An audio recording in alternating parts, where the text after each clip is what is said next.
Chapter 338. Seeing the centaur's action, Su Luan was also surprised. Only a centaur could do such a trick. Even if there were humans who could do it, there were only a few who could do it.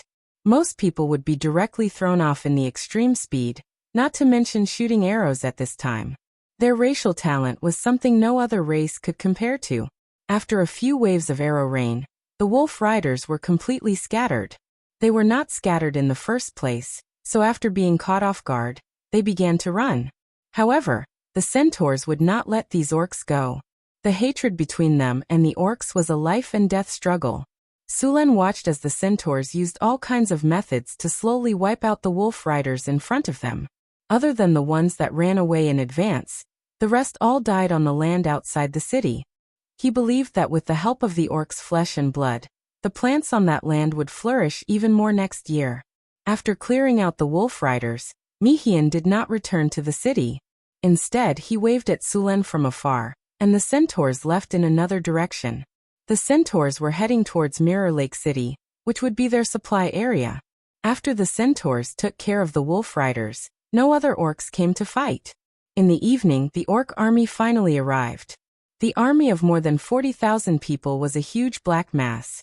It was a perfect example of the saying, 10,000 people is endless. The army did not rush to attack just because the wolf riders had failed. After arriving, the army began to set up camp. After seeing the army on guard, Su Luan gave up on the idea of attacking before they settled down. This army was very vigilant against the northern city. They did not let their guard down just because they outnumbered the northern city by a few times. Su Luan watched for a while. After seeing that there was no opportunity to attack, he arranged for people to be on guard and left the city wall. The night was dark, and the empty wilderness was very quiet. The stars were shining in the sky. The northern city and the orc army did not do anything this night, but both sides knew that this was only the last bit of peace before the war. Su Luan slept very well at night. Hathaway, Chris, Alex, and Phyllis were all there. Early the next morning, the orcs' attack began. The orc army did not charge forward immediately. Instead, they sent a large number of goblins and kobolds as cannon fodder. These monsters were like weeds in the wilderness. The orcs could gather a large number of monsters as cannon fodder as they advanced. These goblins and kobolds were forced to rush towards the city wall under the supervision of the orc army. The humans guarding the city walls began to fire arrows. Su Luan was very clear about the beastmen's intentions. They were trying to deplete the city's defensive resources. Su Luan didn't care about this. After all, the northern citadel had plenty of war resources. Even if they weren't enough, he could still transfer more from the underground world through the teleportation formation. Archers ready. Seeing a large number of enemies approaching, the messengers quickly passed down the order, and all the archers began to draw their bows. 80 meters ahead, shoot back and cover the area with a rain of arrows. Bang! The bowstring vibrated, and countless arrows flew up like a dark cloud. After reaching the highest point, they turned around and fell, hitting countless enemies who were charging. Sieges were the cruelest battles. There weren't many battle formations here, and the beastmen couldn't play this game. They could only rely on swarming the city like ants. The beastmen sent out cannon fodder to deplete the northern citadel's strength. Su Luan didn't use too many tricks. He only had the archers, crossbowmen, and militia take turns attacking. There weren't many opportunities to farm experience so easily and safely. For the entire morning, the beastmen only used cannon fodder to attack. After a wave of cannon fodder was defeated, they would regroup and send another wave. After this happened a few times, the morale of the cannon fodder was extremely low. They were unwilling to fight even when faced with the orc army's machetes. After seeing this, the beastmen commanding the battle had no choice but to stop. In the afternoon, the official siege finally began. Thousands of orc army began to push heavy siege weapons forward. Compared to the cannon fodder in the morning, this army finally put a lot of pressure on the northern citadel. Woo woo woo. A deep horn sounded, and the Orc Alliance army swarmed forward like a tide. The catapults were loaded with huge rocks, and then slowly pulled open. When the arms of the catapults were pulled to the limit, the catapults suddenly launched. The millstone-sized rocks flew over a distance of more than 300 meters and smashed into the city wall. Bang! With a loud sound, the boulders shattered, and a dent appeared on the city wall. At the same time, more boulders fell on the city wall. Many soldiers were directly crushed by the boulders falling from the sky. Ballistae ready. Creaking sounds that made one's teeth ache sounded. Dozens of ballistae on the city wall were pulled open. 3-meter-long spears were installed on the ballistae like arrows. Light the fire. The soldiers on the side tied the prepared materials to the ballistae and lit them up. Fire. Following the order, the soldiers on the side immediately pulled the trigger. With a muffled sound, 3-meter-long bolts instantly flew out. These bolts were targeted at the catapults in the distance. Although this kind of heavy and crude-looking catapult looked ugly, it was a very strong threat. Dozens of ballistae fired at the same time. Although most of them did not hit the target, there were still a few bolts that hit the catapults hard. The 3-meter-long spears instantly pierced through the catapults, and the flames quickly burned. The Beastmen army was not affected too much. They raised their simple shields and rushed to the bottom of the city wall. At this time, the city wall had become a bloody meat grinder. The Beastmen and trolls rushed up the city wall crazily. The human spearmen, who had been prepared, immediately went up.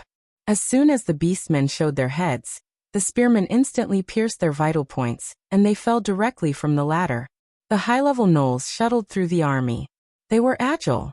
Although they did not have the strength of the Beastmen, their agile bodies allowed them to dodge more attacks. These agile high-level gnolls were very fast. After a few jumps, they could climb up the city wall and directly pounce on the human defenders. A spearman instantly stabbed out with his spear and crushed the throat of an Beastman who had just climbed up the city wall. Before he could retract his spear, a black shadow suddenly rushed over. The next second, a cold light flashed. The spearman covered his throat with both hands and fell down powerlessly. Before the black shadow could get up, a soldier beside him stabbed out with his spear. After countless training, these soldiers had turned stabbing into instinct. A phantom appeared, and the high-level gnoll felt a sharp pain in his heart. The next second he fell into endless darkness. Fireball. A fireball suddenly flew up from the bottom of the city wall, and smashed hard on the city wall. Boom. A muffled explosion sounded, and a gap was instantly blasted open on the city wall. A few nearby soldiers were blown far away. Sullen's eyes were cold. He looked at the Beastman shaman a few hundred meters below the city wall. He reached out and grabbed a spear from the side. Lightning flashed, and there were constantly lightning snakes swimming on the spear. Sulen raised the spear and threw it directly at the Beastman shaman a few hundred meters away. A bolt of lightning flashed across the sky. The Beastman shaman who was about to continue casting looked up as if he sensed something. Then his chest was instantly pierced by a spear. A large amount of lightning power exploded in an instant, and the Beastman shaman was directly electrocuted into a pile of charcoal. As Sulen made his move, the spellcasters on both sides also began to move. A cold aura gathered in the sky. Hathaway's loose wizard robe fluttered. She raised her magic staff and pointed it directly in front of her. Ice Storm. Spell maximization plus spell level up. In front of the city wall, a huge ice vortex with a diameter of 50 meters appeared. Countless ice blades appeared and spun rapidly. The moment they appeared, the blue ice blades were dyed red by blood. The entire ice storm turned red in an instant. The enemy soldiers who were within the range of the ice storm were instantly cut into pieces by countless ice blades. When the surrounding Beastman army saw this, they all began to dodge. However, before they could do so, the ice storm suddenly expanded in all directions. Countless ice islands spun and flew outwards. Everywhere it passed, there were corpses everywhere. Chain of fireballs. Karina snapped her fingers, and the surrounding temperature suddenly increased by 12 degrees. In the next second, 5 football-sized fireballs appeared. As she pointed lightly, the fireballs instantly flew towards the dense crowd below the city wall. Boom, boom, boom. A series of explosions sounded.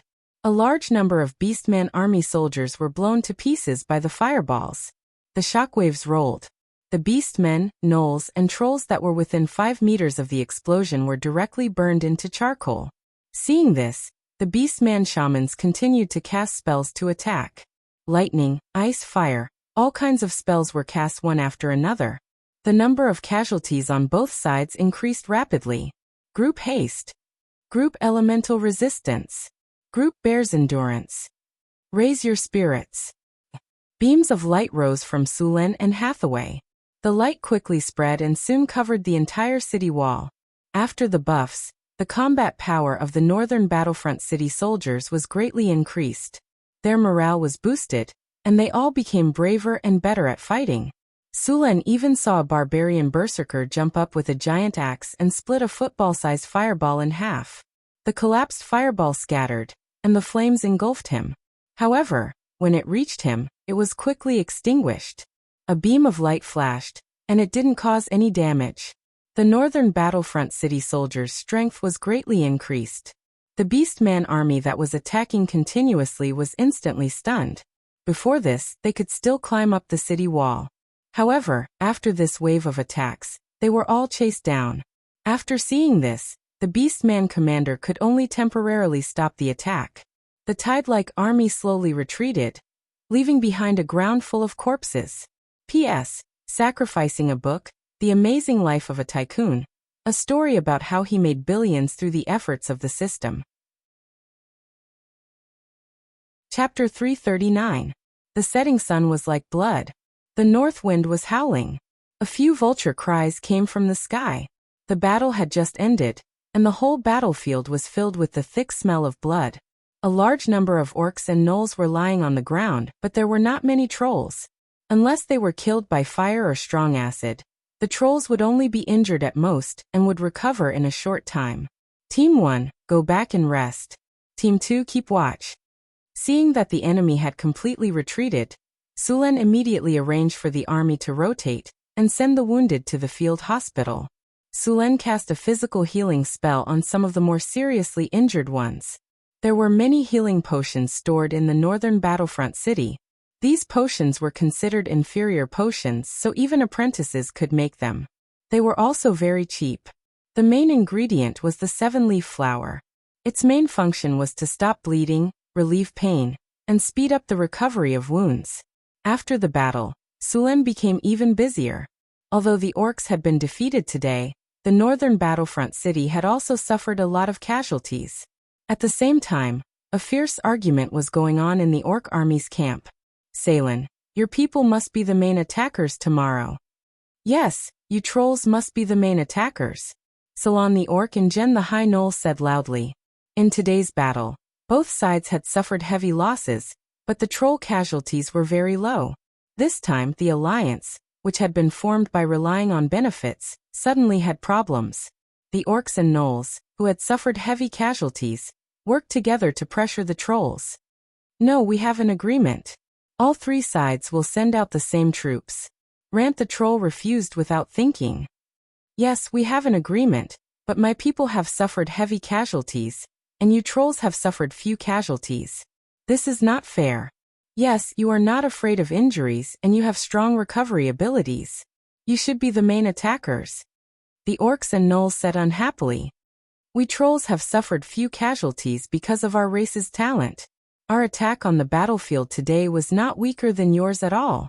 Rant said loudly, and a deep crack appeared on the ground with a casual punch. After that, the three sides had another fierce argument. In the end, the trolls agreed to be the main attackers tomorrow. After all, the trolls were alone with the orcs and gnolls working together. However, it was not without benefits. The trolls agreed to be the main attackers, but they would also get more loot. After a fierce argument, the three parties finally reached an agreement. The night soon covered the land. Suluan hadn't rested yet. At this time, he was staring at the strategic map. The camp of the allied orcs was 15 miles away from the city. At this time, on the map, a small green team was quietly waiting outside the camp of the allied orcs. This group was the Little Mare's Centaur Cavalry. It was obvious that she was preparing for a night attack. Hathaway, Alex, get ready. We're going out of the city later, Sulen said as he swallowed a piece of barbecued meat and drank a glass of milk. Leave the city? Hathaway was a little surprised. They came all the way here. As the host, we should show them some hospitality. Let's treat them to a fireworks show tonight. Sulen winked at Hathaway and said. Hathaway saw the smile on Sulen's face and instantly understood. A fireworks show is a must. Sulen, do you need me to bring the children? Alex said with a smile. No, this is just an appetizer. The three of us and Mission's cavalry will be enough. Suluan hurriedly stopped him. If he let Alex take the harpies out now, although they would achieve good results, they would only be able to defeat the coalition army at most. Suluan intended to completely devour this army. Even if he couldn't devour them, he would at least severely injure them. Okay then, Alex said with a little regret. After dinner, Sulen rode the Pegasus and left northern town city. Hathaway curled up in Sulen's arms while Alex flew beside them.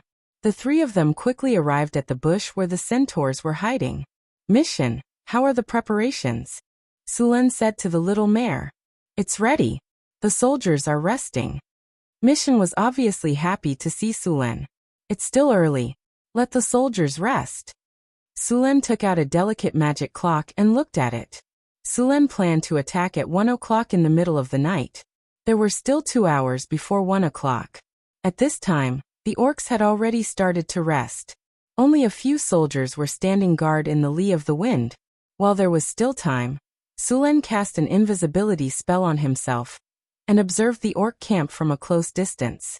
He was looking for the best attack range. At the same time, he needed to mark the enemy's traps one by one and destroy them in advance before the attack. Trolls and orcs were good hunters. In order to prevent a night attack, it was natural for them to set up traps around the camp. Time slowly passed by. Sulen retreated from the orc camp. After some investigation, he found a weakness of the orc army. Although the three races formed an army, they looked united but were actually divided. The three races had their own camps, and their camps were a little far apart. It was obvious that the three races were still on guard against each other. This was a normal phenomenon in the wilderness. In the wilderness, even allies had to be on guard against betrayal. This had nothing to do with morality.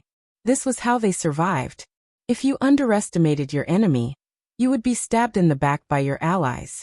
The three camps gave Sulen the feeling that they were three hedgehogs for warmth. This arrangement gave Sulen and the centaurs too many opportunities. Soon, it was 1 o'clock in the middle of the night. The sky was very dark, and the moon was covered by dark clouds. The night was dark and windy. This was the perfect time to kill someone. Tell everyone to get ready. Sulen closed the magic clock and gave the order.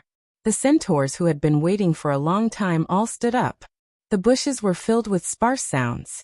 Sulen took out the sky lamp and waved it. A ray of light quickly spread out. Group invisibility. At the same time, Hathaway also took out her staff. 2 rays of light flashed in succession. Silent.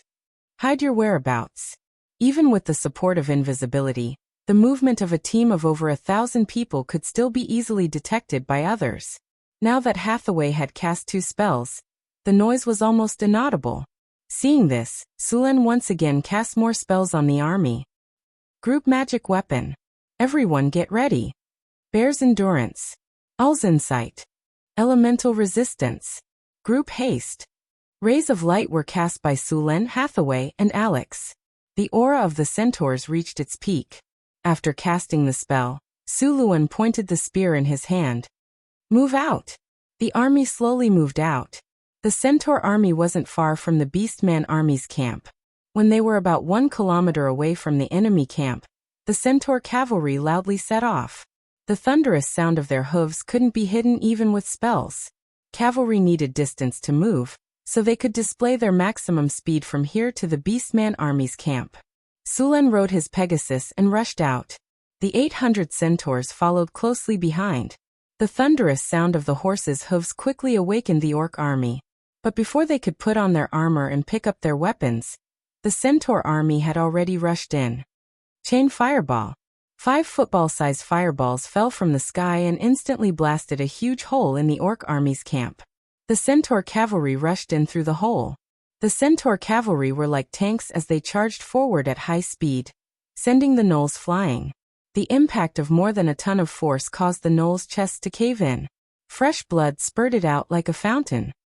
Bursting flames. Dazzling flames rose in the camp. Hathaway pointed her staff, and the camp instantly turned into a sea of fire. Sullen's sneak attack on the high-level gnolls was a decision made after careful analysis. Gnolls had lush fur all over their bodies, especially in winter. In order to resist the cold, gnolls' fur would be even more exuberant. Their fur, which used to keep them warm, was now a fatal poison. Gnolls did not care about hygiene. No, there were not many in the wilderness who cared about hygiene. The orcs were like this, the trolls were like this, and even the centaurs were like this in the past. It was only later that Sulen made a change. The greasy and dirty fur immediately burned when it came into contact with fire.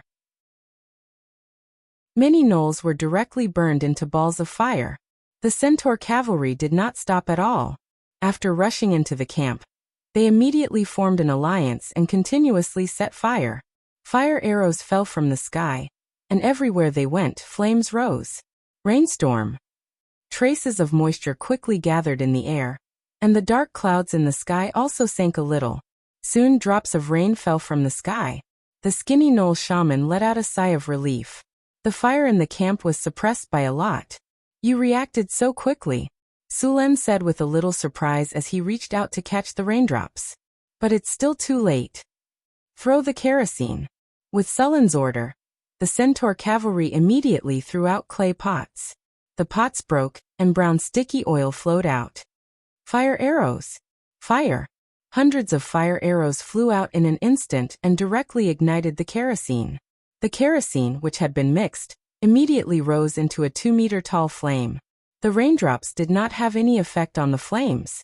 The kerosene was a spellcasting material made by the wizard apprentices. Under normal circumstances, it was used together with grease and burning hand. Hathaway adjusted the ingredients to make it easier to burn. Tornado. Alex summoned 4 giant tornadoes. The tornadoes directly rolled up the burning tent, and the flames began to spread quickly. Chapter 340. The sky was dripping with rain, but the flames in the camp did not weaken at all. The appearance of the tornadoes not only spread the flames further, but also directly scattered the dark clouds in the sky. The effect of the rainstorm spell was greatly reduced, and with the destruction of the tornadoes, the effect of the rainstorm spell became smaller and smaller. The gnoll camp was completely ignited, and Sulen also began to retreat with the centaurs. After such a long time, the orcs and trolls began to gather. If they did not leave now, they would be entangled with them. The centaur knights quickly retreated. Some gnolls wanted to chase after them, but they were shot down by the centaur knights, nailing the gnolls to the ground. After rushing out of the camp, they saw the orcs and trolls rushing over. However, with their speed, they could not catch up with the centaurs. As soon as they rushed over, the centaur army had already easily retreated from the battlefield. After leaving the battlefield, the centaur didn't stop. Instead, it turned around and left the area. After the centaur's attack, the beastmen would definitely increase their surveillance of the area. If they continued to stay here, it would be very dangerous. The beastmen also had cavalry and aerial knights. Sulen and the others separated from Mission halfway. Mission continued to lead the centaurs to the south, while Sulen, Hathaway, and Alex returned to the northern city. The next day, the weather was clear, but the orcs did not attack. The attack last night caused the gnolls to suffer heavy losses. 80% of their tents were burned, and thousands of people were injured or killed. This was already a huge blow to the gnolls, so the orc army did not attack the city today. The morale of the Alliance army had plummeted. After some rest, they launched another attack on the third day. Unlike the previous few times, this time, there were more trolls in the attack. After seeing this situation, Suluin immediately ordered the logistics department to send the water demon venom. The water goblin venom was made from the acid of the legendary water goblin that Sulen had killed in Mirror Lake. Sulen had personally experienced the corrosive nature of the water goblin venom. It was perfect for dealing with trolls. Muffled sounds of war drums came from the back of the orc army. The muffled sound of war drums spread throughout the entire battlefield. As the war drums sounded, a strange power quickly spread. The fighting spirit of the orc army skyrocketed. Their eyes turned blood red, their muscles bulged, and their veins began to twist and swell. One by one, the figures of the shaman priests appeared. The leading shaman seemed to have one foot in the grave, but his aura was unusually strong. He held a white bone scepter in his hand, and wore clothes that were decorated with all kinds of gems, beast bones and feathers. It roared at the sky. Then, the desolate song that had been passed down since ancient times rang out. Its old body stood straight at this moment, and a wild power began to gather on the battlefield. The chief of the orc army rode on a tall land dragon, and raised an exaggeratedly huge axe. He looked at the battlefield in front of him and roared, "For the tribe! For the Stormwind clan! For the sake of our future generations!" Bang! The huge battle axe sliced through the air, and smashed into the ground. The orc chieftain pointed at the towering walls of the northern town city. Countless orcs roared in anger. They held their crude weapons and pounded their chests with their left hands. Their morale was raised to the highest point. Stormwind! Stormwind! Stormwind! Countless orcs madly shouted the name of their clan, and looked at the city wall with bloodshot eyes. At the same time, the trolls on the side also gave it their all. The trolls prayed to their ancestors. The totem pole shone with a red light. Wherever it went, the trolls felt a sudden surge of power in their bodies. Cold hunger and death. This was a battle that would determine the future of the trolls. Since the destruction of the Troll Empire, and the trolls were driven to this barren land, the shadows of hunger and death had always shrouded them. They had lost a lot of their words, history, and even culture. Only a few priests still remembered a few words passed down from ancient times. Now it was time for the trolls to rise again. As long as they defeated the humans in front of them and occupied this fertile land, the trolls would rise again, and they would become the new king of the Troll Empire. All the warriors had joined the battle. In order to prepare for the consumption of this war, whether it was the trolls, the orcs, or the high-level gnolls, they had all bet on it. If they took over this land, they would be able to return to glory. Once they lost, everything would be over. The war must end with one side completely defeated from the beginning. The Orc Alliance army, which had no way out, burst out with amazing combat power. Sulen stood on the city wall and looked at the army opposite him. He did not expect the Orc Alliance army to want to fight directly. Since you want to fight, then come on. Looking at the Orc Alliance army that was full of fighting spirit, Sulen's heart was filled with pride. The establishment of a kingdom must step on countless corpses.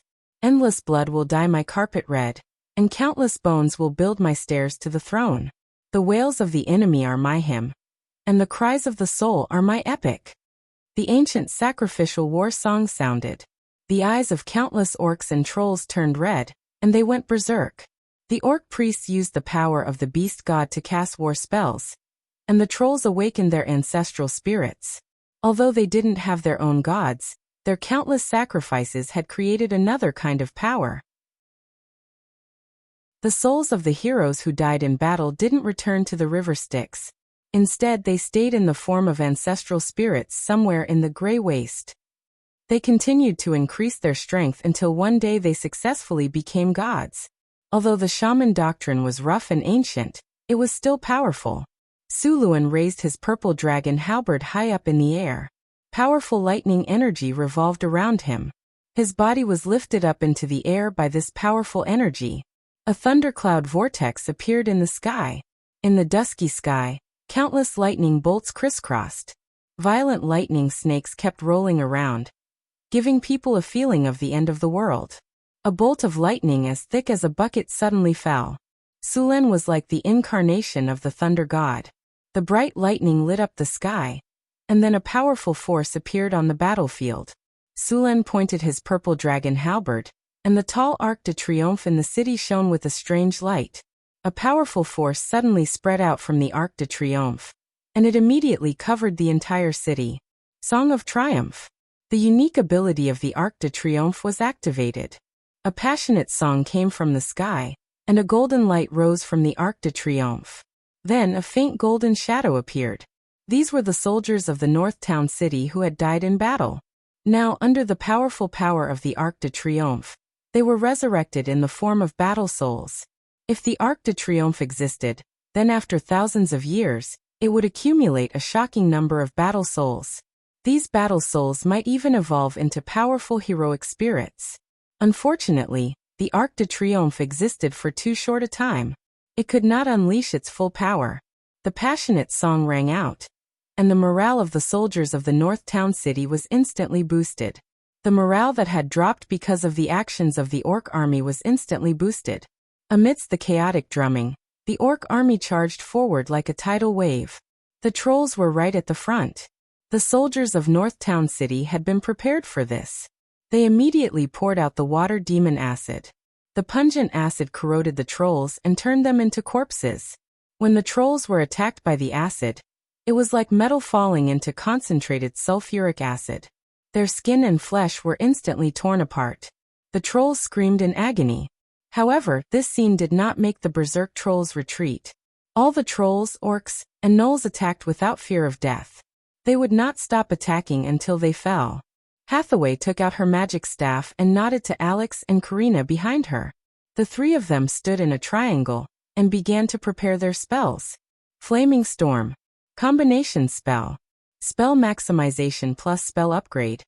A powerful mana fluctuation instantly appeared on the battlefield. A ball of fire descended from the sky, instantly enveloping a 200-meter radius around Northgard City. Then, the fire began to spin rapidly, and a giant fire tornado appeared on the battlefield. The entire world seemed to have been ignited in an instant. The terrifying heat spread out like waves of air. Along with the violent energy fluctuation, the flaming storm engulfed all the enemies in the surroundings and turned them into charcoal. Moreover, the entire spell was moving rapidly, leaving behind a scorched earth. The beastmen, trolls, and gnolls didn't have the slightest ability to resist such a powerful spell. In the blink of an eye, over 1,000 enemies died in this terrifying storm of flames, and the entire battlefield was instantly cleared out. Flaming Storm was a combination spell that Hathaway had researched. It required the cooperation of 3 great wizards to cast, and its power was far beyond that of an ordinary level 8 spell. It could be said that it was only a step away from a legendary spell. The tide-like orcs' attacks paused for a moment. Although the Flaming Storm was powerful, it quickly dissipated. The orc army had entered a berserk state. They could not retreat even if they wanted to. Suluan's body floated in the air, and a thundercloud shrouded the sky above the northern town. Accompanied by the roaring wind and the surging thunder snakes, the sky seemed to be stirred by a powerful force at this moment, forming a terrible vortex. The world was dark. It gave people the illusion that the world was coming to an end. Rumble. Accompanied by the sound of thunder, bolts of lightning descended from the sky. Dozens of bolts of lightning suddenly descended from the sky, and powerful lightning flashed. Large numbers of orcs, trolls, and gnolls were instantly turned into charcoal. Countless lightning snakes continuously jumped about, and for a moment, the entire area turned into a lightning prison. Chapter 341. Countless lightning bolts fell from the sky, and a large number of orcs and trolls were turned into charcoal. The Orc Alliance army suffered heavy casualties. After using a large area of effect skill, the lightning on Sullen's body dimmed a lot. After the Orc Alliance army suffered continuous attacks, they suffered heavy casualties. However, they had no way out and could only bite the bullet. Because there were rivers on both sides of North Town City, the Orc Alliance army could only attack from the other 2 directions. After suffering heavy losses from the front, the Orc Alliance army increased their attacks on the side walls. Fortunately, Sulen was prepared. He had reserved enough troops to immediately block the orcs' attack. There were a large number of enemies fighting on every section of the city wall. A ferocious-looking troll with tattoos on its body raised a shield and pounced forward. It nimbly dodged the acid attacks and blocked a few fire arrows with its shield. The troll jumped down from the crude ladder and opened its bloody mouth. A foul stench wafted out from its mouth. Its blood-red, turbid eyes were filled with madness and bloodlust. Boom. Suddenly, a burly figure rushed up in an instant. The sharp giant axe drew a beautiful arc in an instant. The troll was directly cut in half at the waist. Its blood, flesh, and intestines fell to the ground. However, although it suffered such a serious injury, The troll did not die. As long as they were given enough time, they would recover with their powerful regeneration ability. Sizzle. A burst of green smoke rose. A spearman poured a jar of acid on the troll's body. The troll's body was instantly bubbling, and its original flesh and blood were turning into charcoal at a speed visible to the naked eye. At this moment, a troll was truly killed. On the battlefield, the soldiers in Northern Town City were resisting in an orderly manner, while the barbarian warriors were constantly wandering around. Wherever there was danger, they would rush up immediately. Whether it was the high-level jackalen, the trolls, or the orcs, they would not be able to last more than a few rounds in the face of these fully armed barbarians. Although Sulen and Hathaway did not make any more moves, North Town City was still as stable as Mount Tai. The tide-like attacks of the orc allied army seemed to have crashed into a hard rock, and only waves of blood were stirred up. Hathaway was recovering her magic power. Casting spells on the army and releasing Flaming Storm had consumed a lot of her magic power. Fortunately, the elemental pool of the wizard tower had been completed. With the elemental pool to quickly replenish energy, Hathaway would soon recover. This was another advantage of Northern Town City. The orc army outside the city did not have an elemental pool to recover their energy. It was not easy for them to cast a large-scale buff spell. Sulen was also recovering his energy. Although the explosion just now was very powerful, it also consumed a lot of energy. He still had to face the enemy's legendary master, so he couldn't slack off. The battle on the battlefield was getting more and more intense. The orc allied army had suffered heavy losses, but the orc chieftain who was commanding the battle didn't waver at all. He stood tall on the battlefield and stared coldly at the towering walls of Northern Town City. For thousands of years, we've longed for fertile land, and now it's right in front of us. High Priest, let's begin. The skinny High Priest slowly stood up. Behind him were dozens of shamans. There were trolls, orcs, and gnolls. Everyone silently came to an altar not far away. This altar looked very simple and crude. Dozens of shamans stood in different places. The High Priest raised the scepter in his hand, and a powerful energy appeared from his body. Then more and more shamans raised their scepters, and a wave of energy was transmitted to the High Priest in the middle. Soon all the shamans' energy was gathered at one point. A solid energy appeared around the shamans. Even the clouds in the sky were blown away by this energy. Sulen, who was recovering his energy, suddenly felt a violent elemental fluctuation outside the city. A bad feeling rose in his heart. They're preparing a powerful spell. Hathaway's figure suddenly appeared on the city wall. We need to stop them immediately. It's too late, Alex said with an ugly expression. As soon as Alex finished speaking, the tyrannical energy underwent a huge change. The High Priest standing in the middle of the altar felt his loose clothes suddenly inflate. He felt like he was incomparably powerful at this moment. It was as if the whole world was under his feet. It felt like he could destroy everything with just a little bit of force. Of course, he knew that this was just an illusion caused by the sudden increase in power. The old orc didn't lose himself in it. He knew that he only had one chance, so he immediately cast a spell that he had prepared long ago. Earthquake. Spell combination plus enhanced spell. A terrifying elemental fluctuation suddenly appeared behind the orc army. With a loud rumble, the entire ground began to shake violently. Earthquake. Get out of the way, the city wall is collapsing. Earthquake. It's an earthquake. Waves of screams came one after another. A violent earthquake erupted in an instant. Along with the violent shaking of the earth, the city wall of North Town City collapsed. Even the houses close to the city wall collapsed. Fortunately, Sulen didn't skimp on the construction of the city wall. Although it was severely deformed, it didn't completely collapse. Many civilians were directly trapped in the collapsed houses. The survivors panicked in this terrifying disaster. They didn't know what to do at all. A large number of gaps appeared on the city wall. The largest one was 20 meters wide. The orc army that was attacking saw the disaster in front of them. Their morale was greatly boosted. Their eyes turned red as they charged through the gaps in the city wall. The soldiers of Northtown City also suffered a lot of casualties at this moment. Fortunately, these soldiers were quite strong. As long as they weren't directly buried, most of the soldiers only suffered minor injuries. When they saw the orc army charging at them like a tide, they immediately went up to meet them. The two sides engaged in the fiercest battle at the gaps. The soldiers of Northtown City used their flesh and blood to block the gaps. Countless orcs, trolls, and high-level gnolls charged madly. Some places that weren't guarded in time were directly charged by the orc army. They were about to kill the civilians. Sulen was furious when he saw the scene in front of him. The newly completed city wall was destroyed. Many civilians were also killed by the monsters that charged in. Damn you all! Teleport. A pillar of light rose. Sullen's figure disappeared on the spot. In the next second, Sullen's figure instantly appeared in the densest area of the battlefield outside the city. Thousands of orc army were around him. They were madly charging toward the gap in the city wall. Endless lightning energy surrounded him. Sullen's figure floated in the air.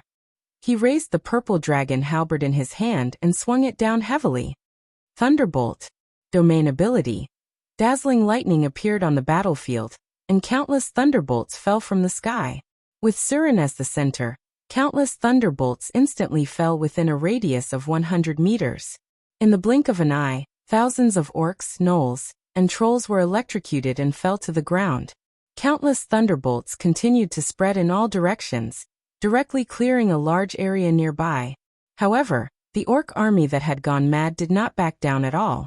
Under the encouragement of the sacrificial drum, these orcs that had fallen into a frenzy did not know what fear was. Sulen frowned and stared at the orc army that was charging at him. He did not cast any more spells. He stood still and took a deep breath. War roar. Divine power. Roar. A deafening sound wave appeared in an instant, and a wave of air quickly spread out in all directions with Suren as the center. The terrifying sound wave swept across everything like a wave of air. Accompanied by violent energy fluctuations, a large number of orcs, gnolls, and trolls were shaken to the point of bleeding from their 7 orifices, and their internal organs ruptured. With Suren as the center, all living creatures within a radius of 300 meters fell down like dominoes. Be it orcs or gnolls, they could not fight back at all. Even the trolls, who were known for their regenerative abilities, needed a long time to recover. In just a moment, thousands of enemies had died to the terrifying soundwave attack. Sullen's position was cleared out in an instant. War roar was one of the few soundwave attacks. Another one that was even more famous was the Banshee's Howl. This spell was the innate ability of the Banshees. Apart from the soundwave attack, it also had an instant death effect. It was very lethal. The 9th circle spell Banshee's Howl was an imitation of this spell. Sullen's continuous attacks instantly interrupted the orc army's attack, and successfully bought more time for the soldiers of northern Battlefront City. At the back of the battlefield, the orc chieftain's eyes were almost spitting fire when he saw Sullen's attack. In just a few minutes, the orc army had lost thousands of soldiers. As if he felt the orc chieftain's gaze, Sulen sneered and said slowly, "The final battle has begun. Tower Spirit number 1. Sulen took out a communication crystal and inserted some energy into it. The communication crystal quickly lit up, and the voice of Tower Spirit number 1 appeared in his ears. Master, Tower Spirit number 1 received. Activate battle mode. Prepare to attack. Sulen gave the order. In the center of the secret realm, the tower spirit that was working suddenly stopped. Then a powerful energy surged out of the elemental pool. Extracting energy from elemental pool. 25% 50%. Activate battlefield scan. Constructing long-range battlefield mental network. Scanning battlefield. Battlefield mental network construction completed. Lock on spatial coordinates. Golem army charging. Charging complete. Activate teleportation gate. Golem army teleport. A dazzling light rose. At the same time, a beam of light rose from Sullen's body. In the next second, a huge dimensional gate opened. Then 16 3-meter-tall steel golems appeared on the battlefield. Chapter 342. The Golem army has arrived. Battle mode activated. Enemy detected. Battle command activated. Loading cleave. Loading powerful attack. Loading sweep. As soon as the 15 steel golems appeared, they immediately transformed into battle mode. These steel golems formed a steel wall as soon as they entered the battlefield. Then they began to advance toward the orc army. They did not care about the enemies in front of them. The steel golems had strong physical resistance. Even the fierce attacks of the orc warriors in the berserk state could only leave some slight marks on them. These steel golems could cut the enemies in front of them in half with a casual attack. They did not feel pain, and were not affected by many negative statuses such as heavy hits, bruises, curses, and so on. The orc army in front of them only had some simple weapons. If they wanted to use these to defeat the steel golems, it would be like using swords to tear apart a Gundam. The orcs' axes, maces, and bone spears slashed at the steel golems, but they were all bounced off and killed by the steel golems in the next second. The orc army suffered a heavy blow. They realized that no matter how they attacked, the steel golems did not seem to be hurt at all. On the other hand, the orcs, gnolls, and trolls were retreating under the steel golems' attacks. With the steel golems joining in, the battlefield was instantly stabilized. Sulen also looked at the rear of the army at this moment. Tower Spirit Number 1. Prepare for decapitation. Sullen's voice was transmitted to Tower Spirit Number 1 through the Mind Network. Simulating decapitation. Scanning the battlefield. Loading tactical attack plan. In the next second, Sullen's voice rang in Hathaway, Chris, Alex, and Grace's minds. Everyone listen to my command. Tower Spirit Number 1. Construct the teleportation circle. Activate Greater Energy Barrier. Activate Tactical Support Mode. Activate Vision Sharing. Tower Spirit Number 1's voice kept ringing. The sorcerers of Northern Citadel immediately prepared themselves. Hathaway. Spatial coordinates 153. 224. Prepare Fire Burst Spell Attack. Prepare to cast. Countdown 3 to 1. A 3D image appeared in front of Hathaway. It was the current battlefield map. A large number of lines appeared on the map, and the coordinates marked by Sulen kept flashing red. Although this was the first time Hathaway was using this method of combat, she still quickly cast the spell the moment she received the order. Then, she directly released the spell at the marked location on the strategic map. Powerful mana revolved around the battlefield, followed by boundless flames. The flames wreaked havoc, and the surrounding orc army instantly fell into chaos. A large number of soldiers were directly burned to ashes. Karina. Space coordinates 242. 327. Prepare Group Imprisonment Spell. Prepare to cast. 3 2 1 Release. The shamans who had just come down from the altar were trying to recover their mana. However, before they could recover much of their mana, Karina's spell was already completed. Their bodies suddenly stopped moving. Alex. Space coordinates 242. 327. Prepare the Wind Blade Formation. Prepare to cast. 3 2 1 Release. The bodies of the shamans and priests were stopped for about a second. Then countless wind blades instantly exploded among them. The wind blades swept back and forth, and flesh and blood splattered everywhere. The shamans and priests who did not react in time were instantly swept by hundreds of wind blades. Many of them were instantly cut into dozens of pieces, and a large number of them were severely injured in an instant. The surrounding guards were also killed in an instant. Teleportation coordinates locked. Activate teleportation.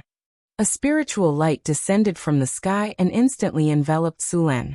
In the next second, Sullen's figure appeared next to the orc chieftain. Got you. Thunder territory. As soon as Sullen's figure appeared, endless lightning exploded from his body and wrapped the orc chieftain in it. Boom. The earth trembled. The moment Sulen appeared, the orc chieftain instinctively raised the giant battle axe in his hand and swung it down.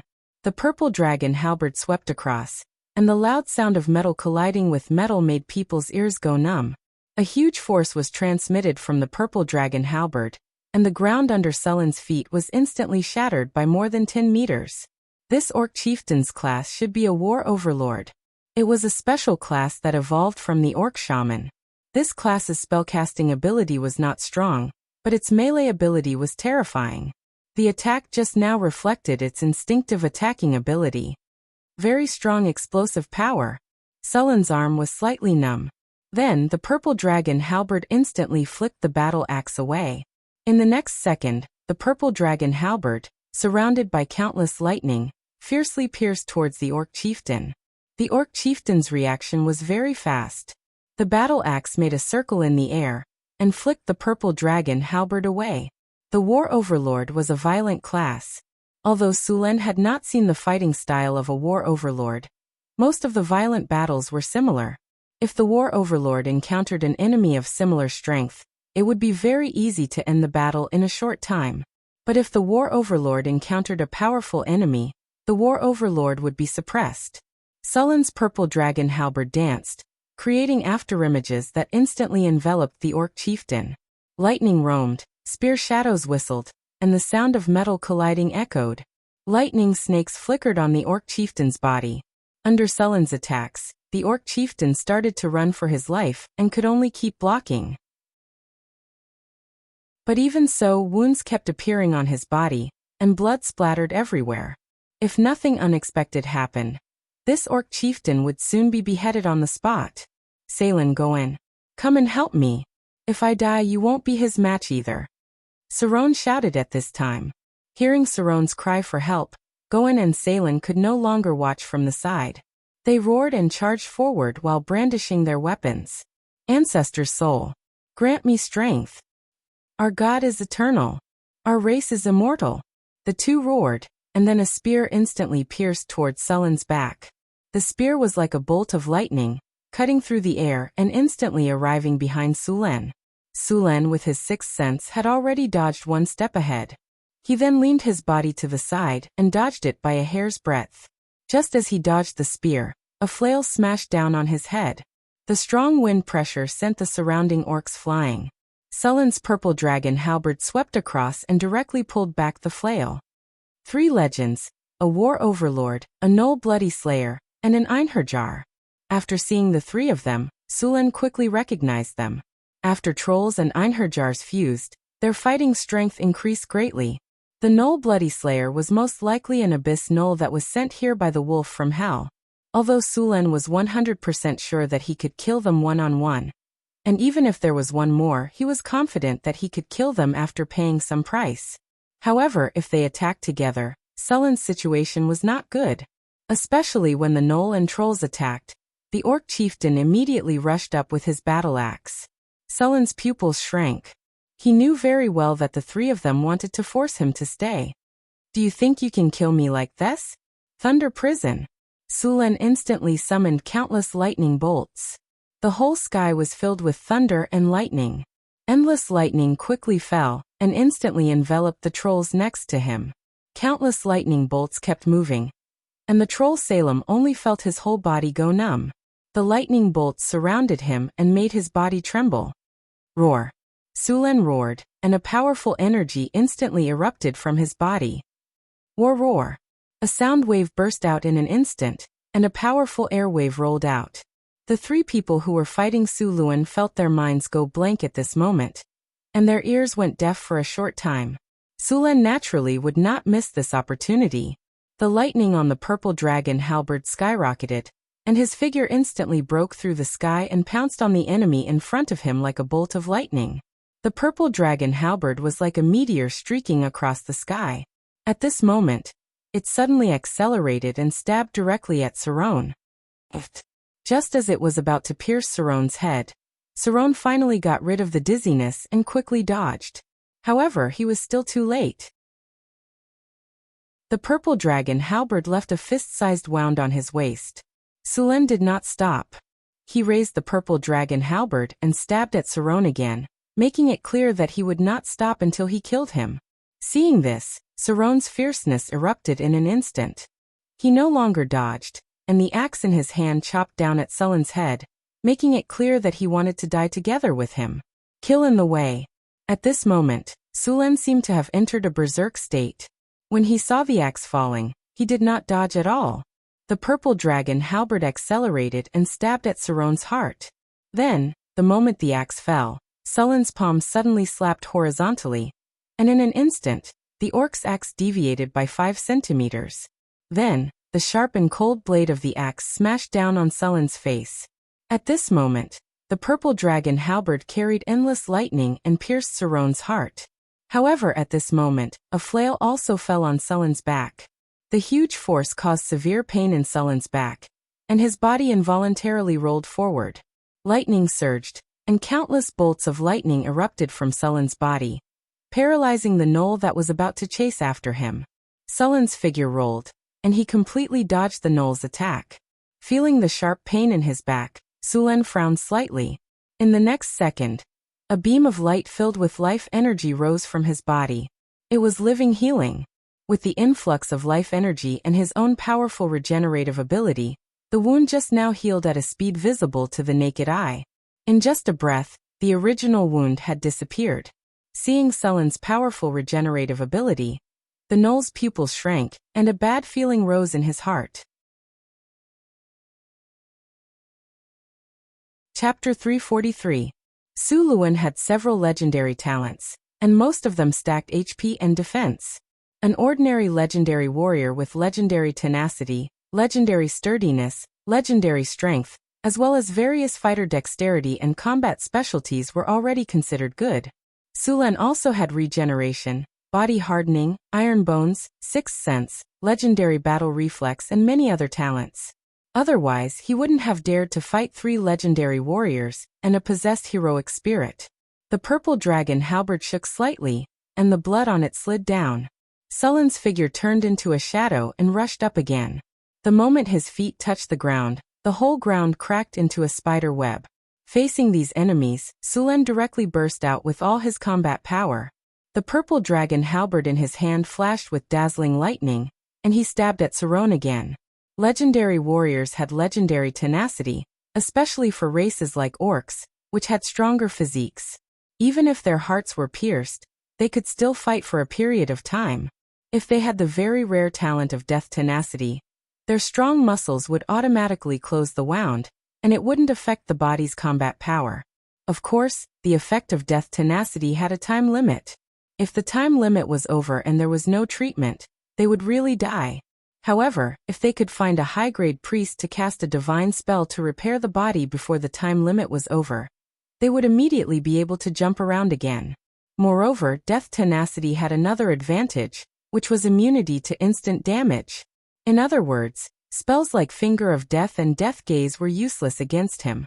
Even Sulen didn't have this rare talent, but this time he saw it on Saron.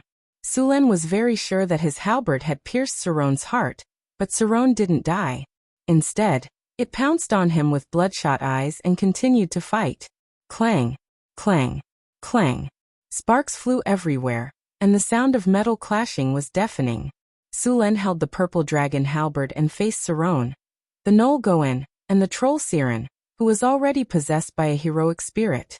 Under the state of full firepower, the few of them fought together, and Sulen didn't fall into a disadvantage at all. The main reason was that he had almost no shortcomings. Sullen's strength was an all-round development. It was not obvious at the beginning, but when he advanced to the legendary level, he would realize that any of his shortcomings could become his Achilles' heel. Sullen's strength was 50 points, his constitution was 44 points, and his dexterity was 37 points. Even his dexterity, which was the lowest among the gnolls, was slightly higher than the gnolls, who had the highest dexterity.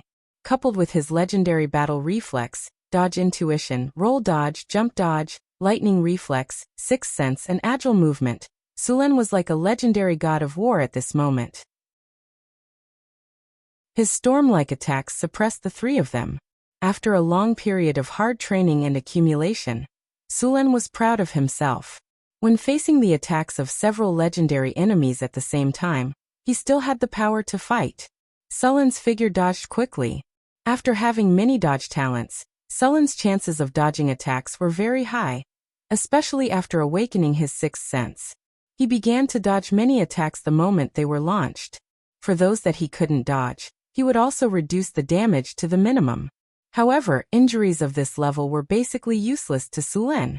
Ever since he had the advanced regeneration talent, Sullen's recovery speed was very fast.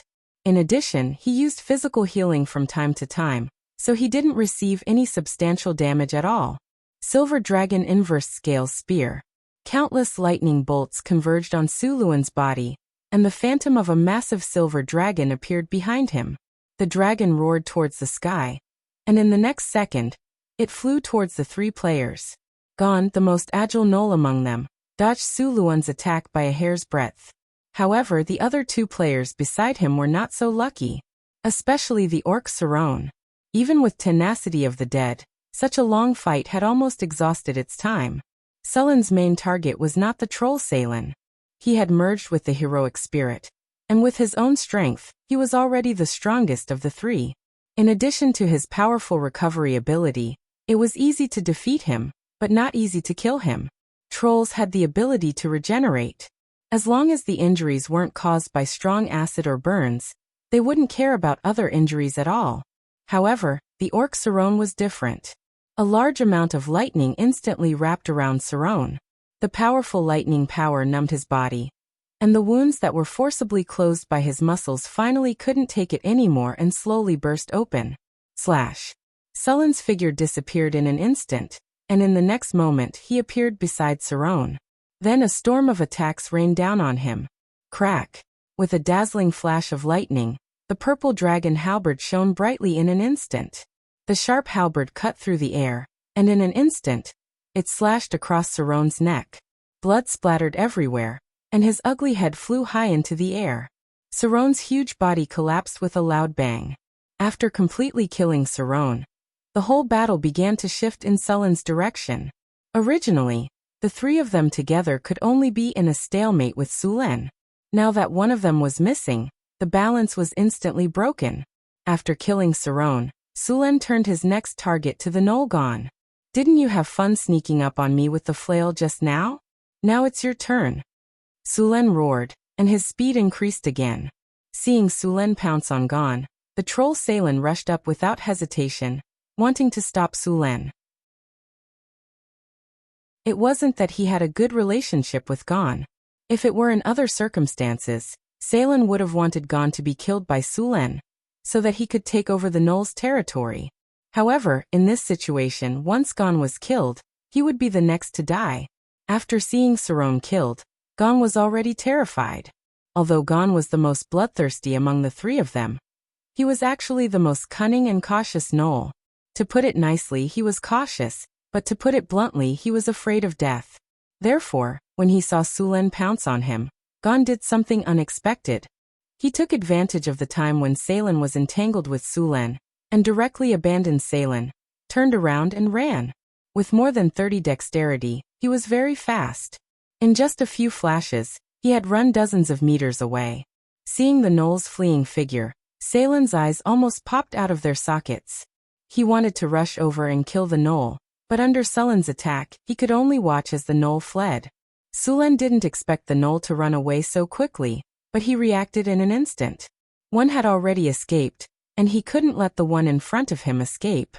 Back in time, when Sulen was fighting with the orc chief, the gnolls and the trolls, the northern battlefront city relied on the help of Hathaway and the others, as well as the 15 steel golems to repel the orc coalition army.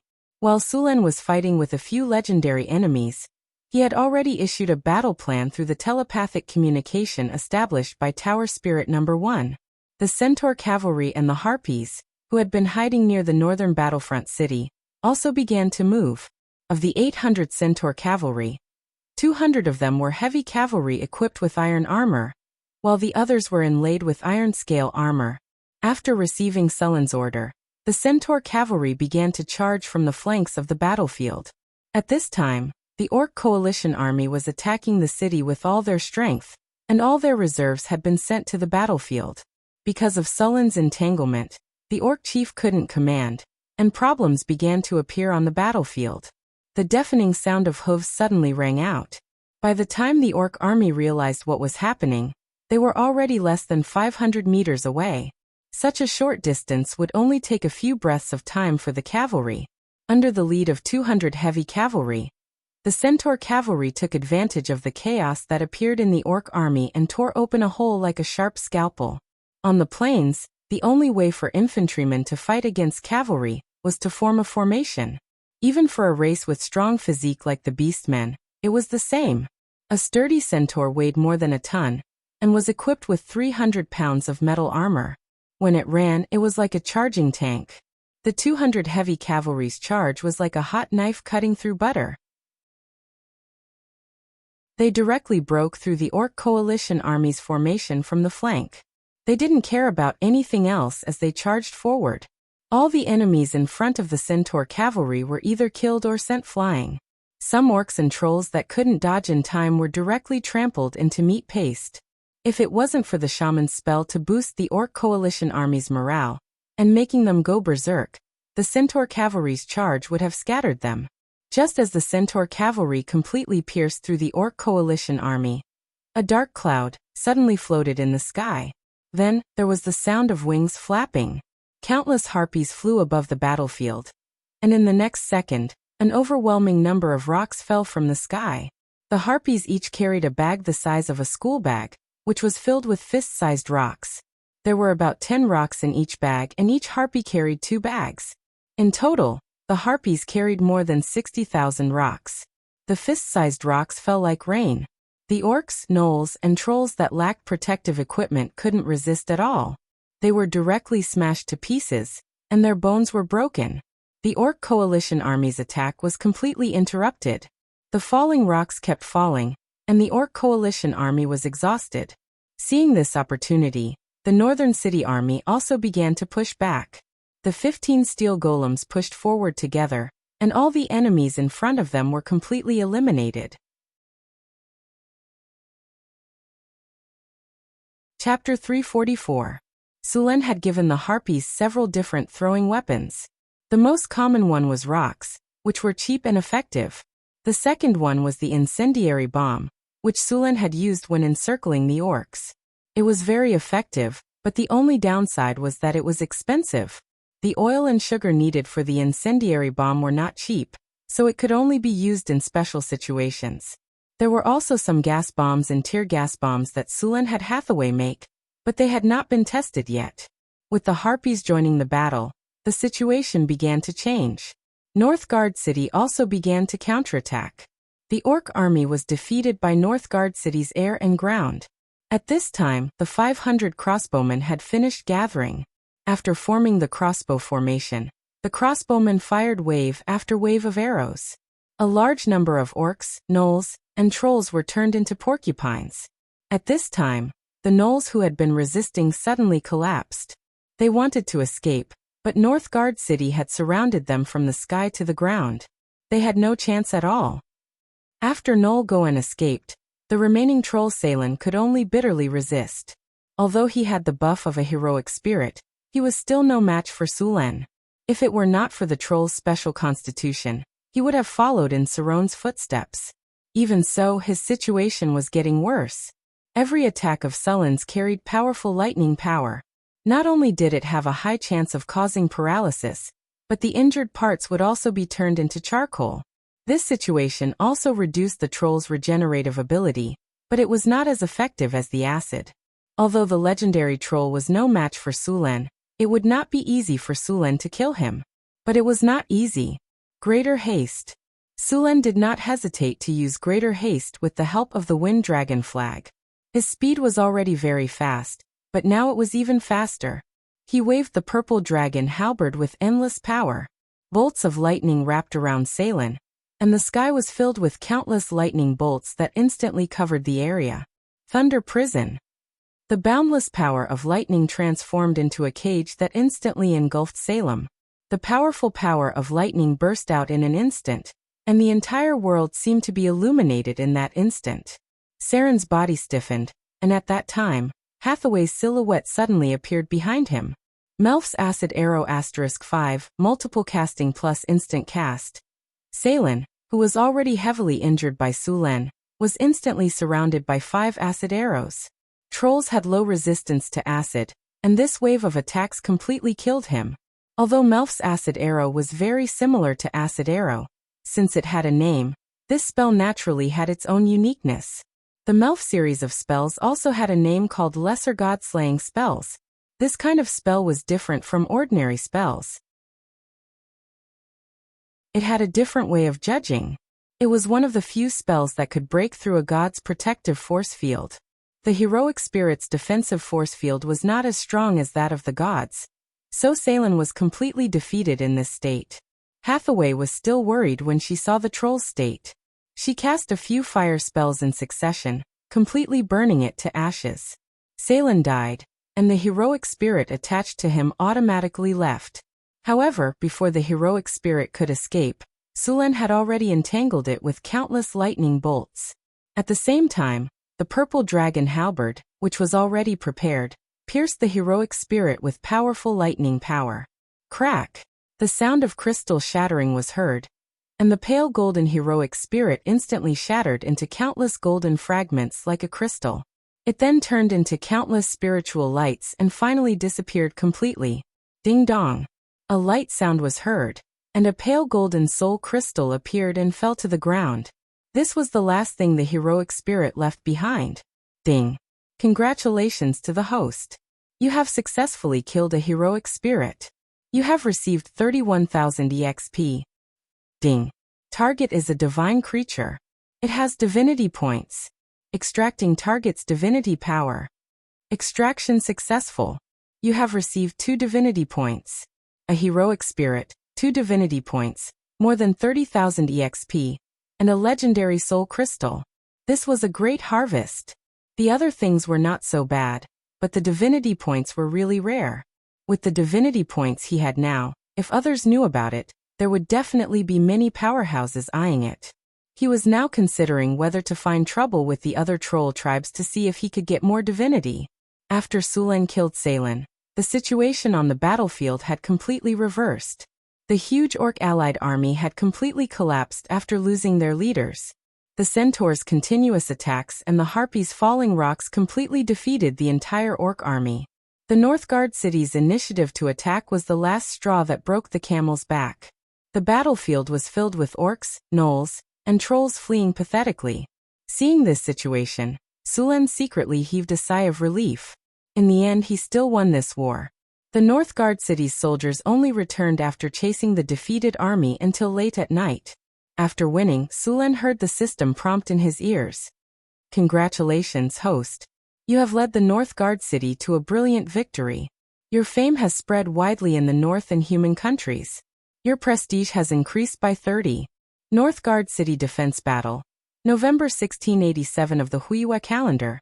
The Northern Orcs joined forces with the high-level gnolls and the Bloodblade Trolls to launch a life-and-death battle against the Northgard city. This was a life-and-death battle. More than 40,000 enemy troops participated in the battle. Under your command, the Northgard city blocked the enemy's attack and completely defeated the Orc allied army in the subsequent counterattack. You have won this battle. You have become the overlord of the Northern Wasteland. Your relationship with the Orcs has been reduced to mortal enemy. Your relationship with the gnolls has been reduced to mortal enemy.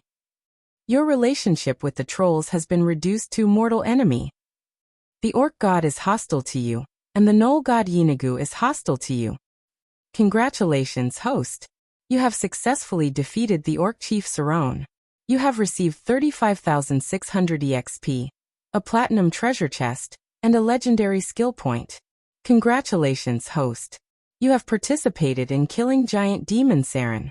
You have received 18,600 EXP, 1 platinum treasure chest, and 1 enhancement stone. Congratulations, host. Under your command, the Northern Battlefront City's army has achieved victory. You have obtained 45,000 experience points and a platinum treasure chest. Congratulations, host. Your EXP is full. You have leveled up. You are currently level 25. You have received 2 free attribute points and 2 skill points. As the battle ended, the system prompt kept ringing in Sulen's ears. What surprised Sulen was that the EXP he received from killing the troll salon was less than half of the other legendary experts. He opened the system to check, and found that most of the EXP had been taken by Hathaway. After all, it was Hathaway who killed the troll, and he could only be considered as a support. It was already good enough that he got these things. There were many benefits after this battle. He had received 3 platinum treasure chests, 2 legendary skill points, a large amount of EXP, and of course, the enmity of the 2 gods. However, Sulen did not take it to heart. No matter if it was the orc god or the gnoll god, they could only watch, no matter how unhappy they were, unless they were willing to send their avatars to build a roof. However, their enemies would not let go of such a good opportunity. As long as they sent their avatars, their enemies would soon come knocking on their door. Sulen did not open the treasure chest immediately. Instead, he prepared to use the legendary skill points. He had received 1 point from killing the orc chief, and together with the one from last time, Sulen now had 2 legendary skill points. After opening the system interface, a bright plus flashed behind the forbidden magic skill. Sulen took a deep breath, then chose to use the 2 legendary skill points on the forbidden magic skill, with a solemn expression. Ding. Do you want to use 2 legendary skill points to enhance the forbidden magic skill? Yes. A strange force instantly appeared on Sulen's body, and then disappeared. Sulen looked at his body in a daze, but he did not find anything. The forbidden magic skill in his system interface had also changed. Forbidden magic field. After use, it can forbid magic in an area or a single target. After using the forbidden magic skill, the caster, including the legendary, will be cut off from the surrounding elemental energy. The caster can only rely on their own magic power to cast spells. Note, it can only be effective on people who are not stronger than the caster. The duration varies according to the opponent's resistance. Looking at the introduction of the new skill, Sulen's eyes lit up. The upgraded forbidden magic field could finally be effective on legendary masters. With this skill, the enemy's strength would be directly reduced by half. After upgrading the skill, Sulen opened the system space and prepared to open the treasure chest. 3 rays of light rose one after another, and the system prompt sounded in Sulen's ears. Congratulations, host, you have opened the platinum treasure chest. You have obtained the item Lucky Gem *1. Congratulations, host, you have opened the platinum treasure chest. You have obtained the talent, Tenacity of Death, partial information. Congratulations, host, you have opened the platinum treasure chest. You have obtained the item Leaves of Wisdom *1. After the rays of light dispersed, Sulen began to check the rewards. This time, he had gained a lot. What surprised Sulen was the partial information of the talent, Tenacity of Death. After obtaining it, Sulen discovered that to obtain this talent, he still needed to invest 2 skill points. Sulen directly used the skill that he had just obtained and successfully obtained this talent. Tenacity of Death, special talent. After experiencing a life and death crisis and escaping the shadow of death, you have obtained the power to resist death. You are immune to instant death damage. Even if your vital points are hit, your death will be delayed. The delay time is Constitution *0. 5 minutes. Chapter 345. The effect of the Tenacity of Death was very powerful, but it was not useful under normal circumstances. However, the effect of being immune to instant death and delaying death was still very good. With Sulen's physical healing, it would not be easy for him to die even if he wanted to. If his advanced regeneration talent was upgraded to legendary regeneration, Sulen would become a meat shield. It was a pity that the Abyss Gnoll had escaped, but it did not matter. As long as it was still in the northern wilderness, he would meet it one day. Sulen looked at the various things left. The Lucky Gem was a beautiful gem that shone with a white light. It was smaller than a fist and had simple attributes. Lucky Gem, a magical rare gem. Legend has it that it can bring good luck to people. Effect: using it when refining potions, making equipment, or forging weapons can increase the success rate by 25%. Of course, you can also choose to use it when the skill needs to be judged successful. Note: you are favored by the goddess of luck. This is just right for upgrading the purple dragon halberd. I just got a reinforcement stone. Let's upgrade the purple dragon halberd together. Thinking of this, Sulen immediately took out the reinforcement stone that he just got. The reinforcement stone was a red round gem. The gem was pure and contained a strange power. Reinforcement stone, a rare magic gem. After use, it can upgrade a weapon or other magic equipment by 1 level. It is effective below legendary, including legendary. The success rate of upgrading a level 1 magic item is 80%. The success rate of upgrading a level 2 magic item is 70%. The success rate of upgrading a level 3 magic item is 60%. The success rate of upgrading a level 4 magic item is 50%. The success rate of upgrading a level 4 magic item is 40%. Note: items that fail to be upgraded will not be destroyed. The success rate of upgrading the 2 gems together was 65%. With the bonus from the blacksmith workshop in the northern town, it was enough for Sulen to gamble. Sulen carefully put away the 2 gems.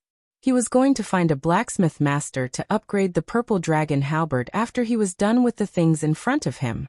Sulen had already obtained a leaf of wisdom, which could increase his spiritual power.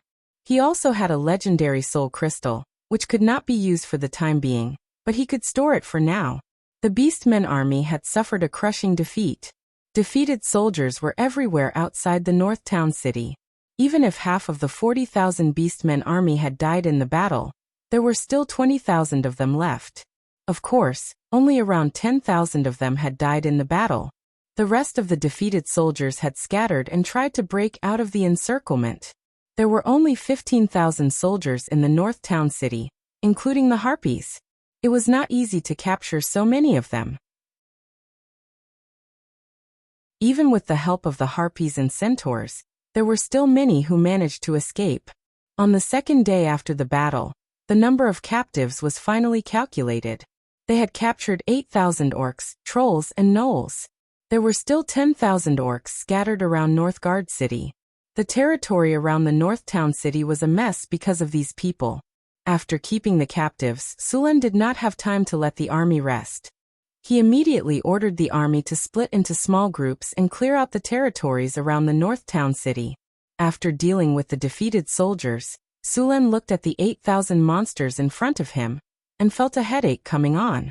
If they were races like kobolds and goblins, Sulen would have taken them all as slaves. However, these monsters were all powerful races. Sulen could not keep them all as slaves unless he prepared a few thousand soldiers to guard them. Sulen did not want to kill them all. There were 8,000 of them. In the end, he decided to sell these slaves to other slave traders. Orcs, gnolls, and trolls were very popular in the gladiator arena. The most prosperous cities for gladiators were in the southern countries.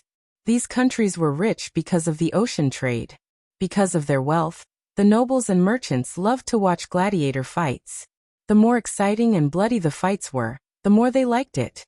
In the southern countries, the fights between gladiators and lions and tigers were just appetizers. Only trolls, ogres, and high-level gnolls could satisfy them. It was said that tens of thousands of gladiators died in the gladiator arena every year in the southern countries.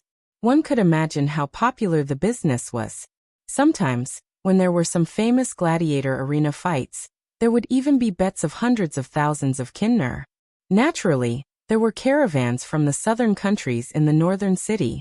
When they heard that the northern city was going to sell a large number of orcs, gnolls, and trolls as slaves, they quickly ran to the northern city and asked to see Sulen. Merchants from other countries also flocked to the city after hearing the news. For this reason, Sulen had no choice but to hold a slave auction. The slaves were divided into groups of 20 for the auction. Of course, in order to get more profits, Sulen did not rush to hold the auction. Instead, he let the news spread for a while and let more people compete. After arranging the auction, Sulen began to clean up the mess. Because the orc shamans used earthquake, 2 of the newly built city walls in the northern city were destroyed. Even many houses near the city walls were affected. Many of them collapsed and needed to be repaired. In addition to clearing out the raiders, the northern city was very short on manpower during this period. After being busy for a while, he finally found time to upgrade the purple dragon halberd. The best blacksmith in the northern city was a gray dwarf named Brandon Bronzebeard Ironhammer. He was a 200-year-old orc. He was 1.5 meters tall. He had brown hair and a thick beard of the same color. His 2 arms were extremely muscular and did not look proportionate at all. Brandon, I need you to upgrade my weapon. Sulen took out the purple dragon halberd and handed it over. It's this purple dragon halberd. It said that this weapon has been stained with the blood of at least 5 legend rank experts. I bet it will definitely become a legend. It's my honor to be able to upgrade this weapon, Brandon said excitedly as he grabbed the purple dragon halberd. But why don't you make a normal hammer or axe? Lord, don't you think a hammer or axe would be better? After seeing your heroism on the battlefield, I even came up with a name for the weapon. Mjolnir or Thunder Axe. If you don't think these names are good, I even came up with a name called Storm Axe. What do you think? After receiving the purple dragon halberd, Brandon did not check it out immediately. Instead, he tried his best to promote the hammer and axe to Sulen. Hammer? Sulen imagined him fighting with a hammer. No matter how he looked at it, he looked like a maintenance worker. Sulen immediately shook his head and completely drove the image out of his mind. I don't want a hammer. I want the original purple dragon halberd. Sulen emphasized. Lord, I think you should consider a battle axe or a hammer. If you think that there is a problem with the quality, you can rest assured. We dwarves will make the best of. Sulen waved his hand and interrupted him directly. He stared at him and said, I don't want a hammer or a battle axe. I want a halberd. Brandon felt a chill run down his spine when he saw Sulen's gaze. He could not help but nod. As you wish. After a few expansions, the blacksmith shop in Northern Town had become very large. As a master blacksmith, Brandon had his own personal forging room. Sulen followed Brandon into the room and took out the materials to upgrade the purple dragon halberd. Other than the strengthening gems and lucky gems, there was also a silvery white metal that was slightly smaller than a fist.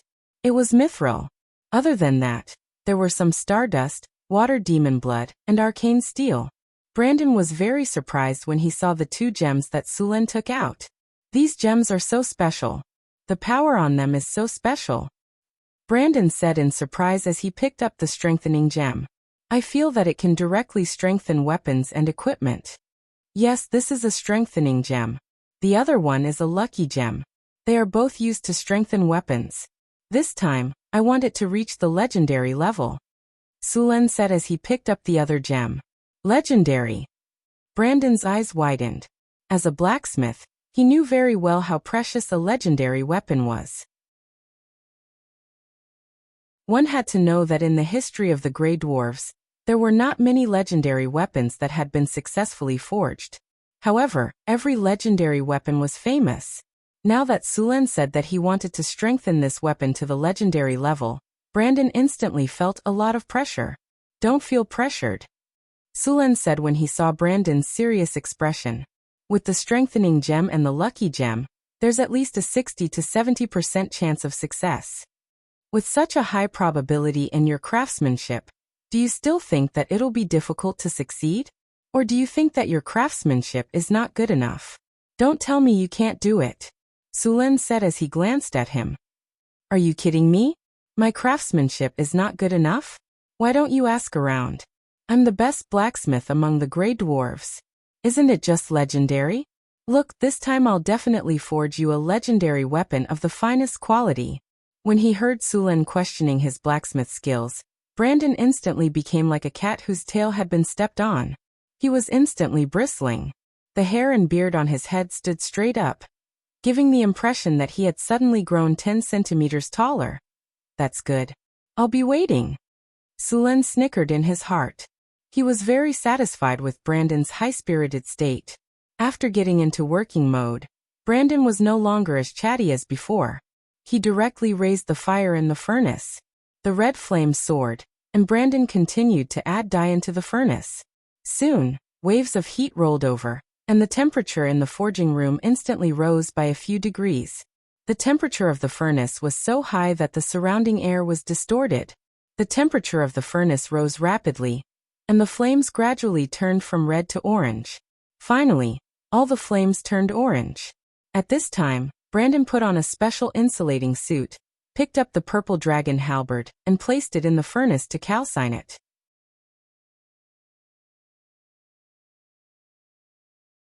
Chapter 346. Heat waves billowed, and the clanking sounds of forging rang out incessantly. After the purple dragon halberd was heated red, Brandon began to forge it. When he had forged the purple dragon halberd in the past, although blacksmith Bruce's skill was exquisite, there was still a large gap between him and Brandon. Therefore this time, Brandon still needed to modify the purple dragon halberd. In addition, there were some impurities in the materials used to forge the purple dragon halberd. These impurities also needed to be removed. This step took Brandon an entire day. Without rest, after drinking the energy potion and stamina potion, Brandon began to continuously add materials to the purple dragon halberd. Every time the hammer fell, the purple dragon halberd would flash with a few sparks of fire. The forging process lasted for 2 days. In the end, Brandon put the red-hot purple dragon halberd into the water spirit beast's blood and quenched it. A large amount of steam rose, and the purple dragon halberd was finally forged. "I didn't disappoint you, it's done." Bran's eyes flashed with a hint of surprise, and then he handed the weapon to Sulan. Reaching out to take the weapon that was still warm, Sulan's eyes flashed. The purple dragon halberd in front of him had changed greatly. The spearhead was more than a foot long, and it flashed with a cold light. The half-moon halberd beside it had also increased in size. There were many beautiful cloud patterns on the edge, and the weapon's weight had also increased. Overall, Sulan was very satisfied with this weapon. Halberd, unnamed legendary weapon. This is a legendary weapon. It was separately forged by 2 blacksmith masters, using a large amount of top-quality materials. It has drunk the blood of several legendary experts, and there is still a remnant killing aura on it. This is a powerful weapon. Requirements: Strength 14 or above. Additional effects: Sharpness +7, Toughness +7, Armor break +8, Magic break +8. Weapon special effect: Indestructible. This is a powerful legendary weapon. It is not only unable to be destroyed by conventional means, but it is also immune to disintegration. Only legendary disintegration has a 100% chance of destroying this weapon, but the destroyer will also receive a backlash from the weapon. Weapon special effect: Legendary blood. This weapon has been stained with the blood of at least 5 legendary experts. Weapon special effect: Power of thunder. Each attack will deal an additional 35 points of thunder damage. The damage can be stacked. When the damage is dealt, the target will be paralyzed. Any target with a constitution that cannot escape the paralysis will be paralyzed for 1 to 3 seconds. When using lightning energy, it can increase the damage of lightning energy by 50% and reduce the energy consumption by 50%. Weapon special effect: Slow. After being quenched by the blood of the Cryopterus, the Ice Quetzalcoatlus, and the blood of the legendary aquatic demon, every attack of this weapon will deal an additional 15 ice damage and reduce the target's speed by 20%. Constitution authentication is required. Weapon special effect: Life absorption. Every time an enemy is killed, the weapon will absorb a trace of energy to nourish the body. Weapon special effect: Magic break. This weapon has a terrifying ability to break magic. It can easily break through part of magic defense.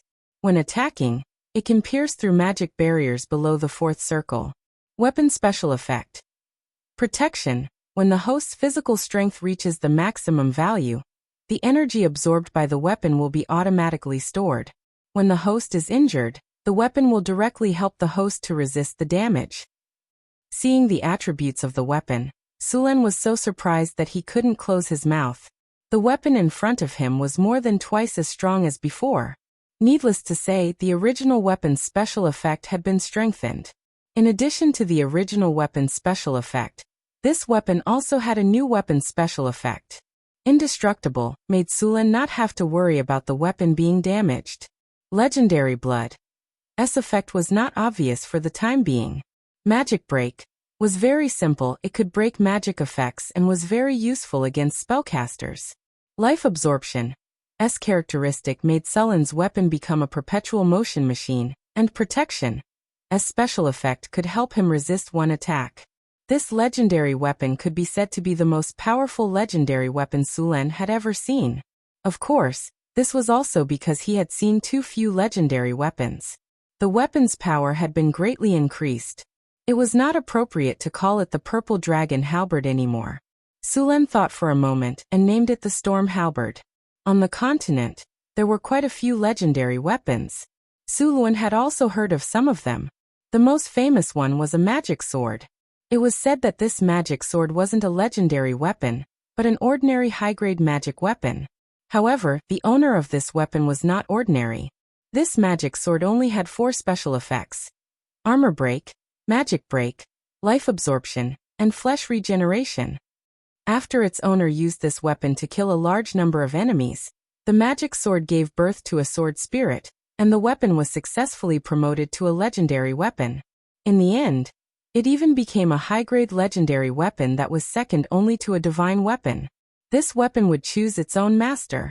Only the master it chose could use this weapon in battle. If it didn't recognize its master, this weapon would just be a sharp long sword. Because of this characteristic, this weapon was the main character's weapon in many bard stories. Sulen used to hear about this kind of ordinary boy who accidentally got this weapon, and was recognized by the sword spirit. Finally, with the help of the sword spirit, he became a legendary master who shocked the continent. It was also because of this that this sword was very famous on the continent. Sulen did not know if his weapon would give birth to a sword spirit in the future, but the probability was very low. Since ancient times, in the known history, only the magic sword had given birth to its own sword spirit. Other weapons, including the legendary divine weapons, had never had such a situation. He did not know how the original owner of the sword did it. Sulen was very satisfied with the Storm Halberd. When he waved it in his hand, the Storm Halberd jumped out of it. The additional damage of this weapon might be nothing to the strong, but it was a disaster for the weak. The physical quality of a legendary master was very strong. He could be immune to this kind of damage. In the end, the real damage would only be a few points, or even less. However, for people below the legendary level, this additional damage was enough to make them suffer. Some divine weapons also had this effect, such as the Flail of Time, which was said to be the weapon most stained with the blood of gods. It was said that several gods had died under this divine weapon. The Flail of Time had a total of 5 heads. It was said that this was one of the most notorious divine weapons in the multiverse. The complete form was a shackle with 5 shackle heads connected to the handle. They were fire, acid, ice, poison, and electricity. In battle, as long as any of the shackle heads touched the weapon, the attributes of all species would explode together. And unlike the Storm Halberd, the damage of the Flail of Time was absolute damage. This weapon also had a very strong disabling ability. Even if a demigod was touched by it, his leg could be broken in an instant. This weapon had a strong armor-piercing ability. It could be said that it was a weapon of mass destruction. In terms of attack, only the Silver Blade of Gith, which had a status above +10, could beat this weapon. For some unknown reason, these 2 powerful divine weapons had been damaged. The Silver Blade of Gith was destroyed into many fragments and scattered in the multiverse. This weapon had been smelted several times later. The Silver Blade of Gith was a divine weapon made by the Gith Yankees. It was also the most powerful divine weapon that helped them defeat the psychic monster Empire, and get rid of slavery and regain freedom. The Silver Blade of Gith in its peak state was a +12 divine weapon. Even after several reforges, it was restored to a +10 level divine weapon at most. The Storm Halberd in Sulen's hand was only a +5 level high-grade legendary weapon, which was far from the Silver Blade of Gith. It was difficult to verify the maker of the Flail of Time. It was said that it was made by the god of massacre. This weapon once set off a bloody storm in the multiverse. Countless demigods, false gods, higher demons, and even real gods died on this divine weapon. It could be said that this weapon was soaked in the blood of gods. Later, it was unknown when this weapon was destroyed. Now the largest part of this weapon was in the hands of the demon of the abyss, the god of gnolls, Yeenagu. The Flail of Time held by Yeenagu had 3 chain heads, namely frost, flame, and acid. The demon of the abyss had always wanted to reassemble this weapon, but he had not succeeded until now. However, even if there were only 3 chain heads left, the Flail of Time was still a powerful divine weapon. Perhaps because these divine weapons were too strong, some people destroyed these weapons and then threw them in various corners of the multiverse, so that they could never be reassembled into a complete divine weapon. It was said that this artifact was destroyed by the gods. The gods were always very afraid of weapons that could kill them. They tried every means to destroy or seal this artifact. The silver blade of Gith was easy to operate. Weapons like the flail of Gith were notoriously difficult to control. If you were not careful, you could easily hurt yourself. Not to mention the five-headed flail of Gith. Although this powerful divine weapon was fierce, it was also notoriously difficult to control. So far, the flail of time and the silver blade of Gith were the only two divine weapons that had records of killing gods. Other divine weapons, such as the Holy Avenger, were also very powerful, but there was no record of killing gods. Perhaps the people who used them were not strong enough, but the number of times they had injured gods was not small. Sulen was now very satisfied with the storm halberd. After all, if he was really given a divine weapon, he would not be able to keep it with his current strength. Although the relationship between Sulen and several temples seemed to be very good now, once Sulen had a divine weapon in his hands, these temples would definitely turn against him and snatch the divine weapon.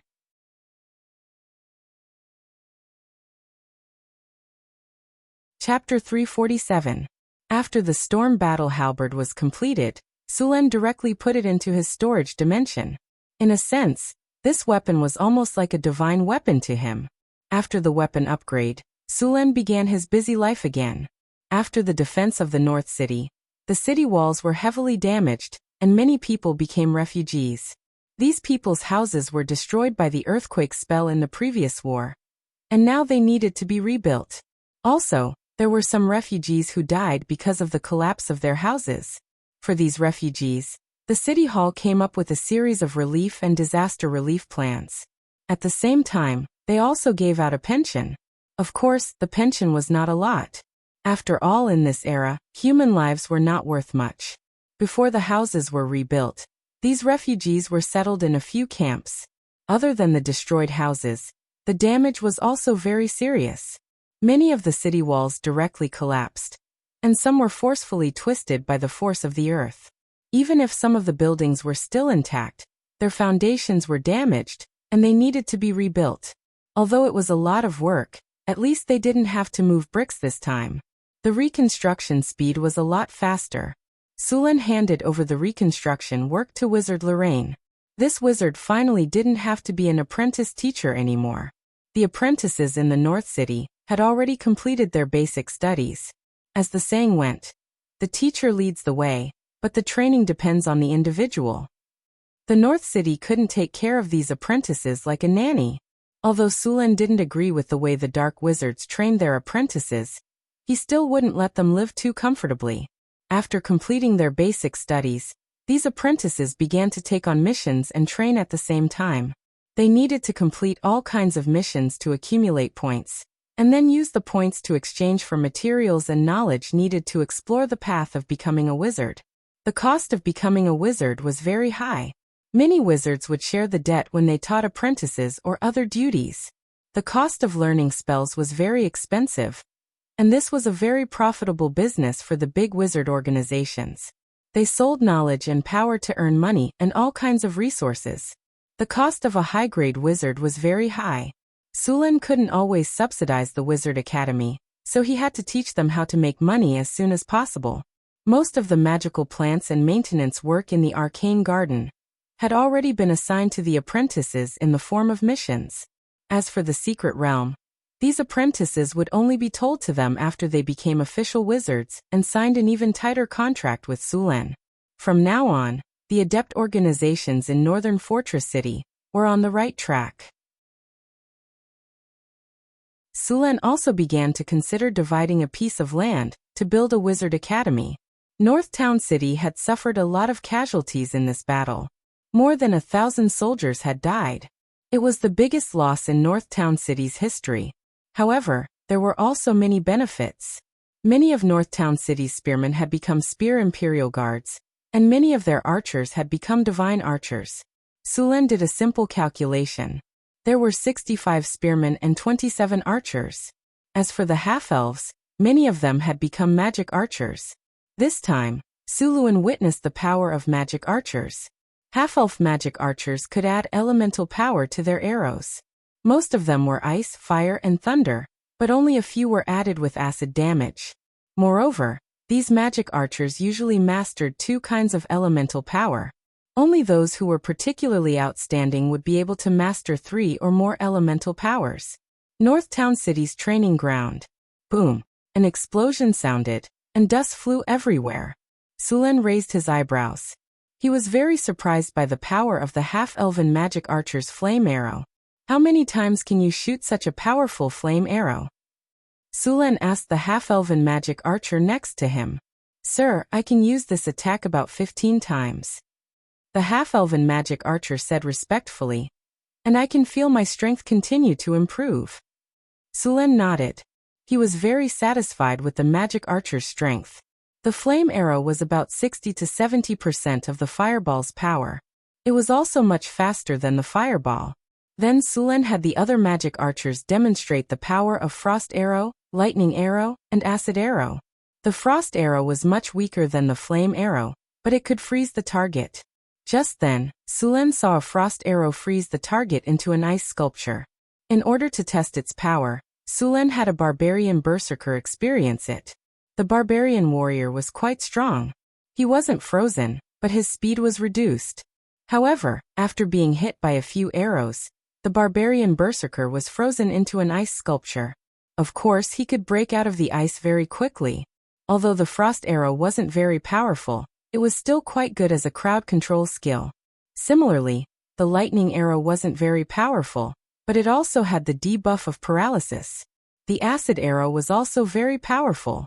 One arrow could corrode iron armor.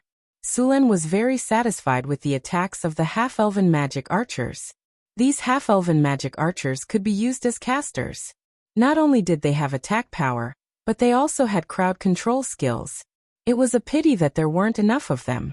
If there were 3,000 half-elven magic archers, they could release flame arrows and 3,000 fireballs at the same time. They could probably destroy the orc army. Looking back, there were less than 500 half-elven magic archers. He could only give up on this idea. Perhaps there would be another half-elven tribe joining Northern Battlefront City in the future. After witnessing the power of the half-elf magic archer, Suluan became even more curious about the power of the half-elf phantom magic archer. However, the EXP required to become a phantom magic archer was several times more than all the previous EXP added together. It would take a long time before he could see a phantom magic archer. Suluan looked at the talents and attributes of the half-elven magic archers. Their attributes were much better than before. There was also a magic arrow fire in their talents. In addition, their range and attack speed were also increased. In northern Jinbei City, in the training base of the Formation Breaker, and the training base of the Shooting Battalion, Suluan gathered all the soldiers of the Spear Imperial Guards, and the archers who had met the conditions for advancement. They were ready to advance. Suluan was very familiar with the training process. He arranged a few soldiers who had successfully advanced to the Formation Breaker and Sniper training base to explain to them. After the explanation, he let them start training. This time, there were a total of 92 soldiers participating in the advancement ceremony. Suluan was looking forward to how many people would successfully advance to the Formation Breaker and Sniper training base. After arranging these people to advance, Suluan looked at the large number of damaged marks on the strategic map with a headache. Although the war ended in a few days, the aftermath was very bad.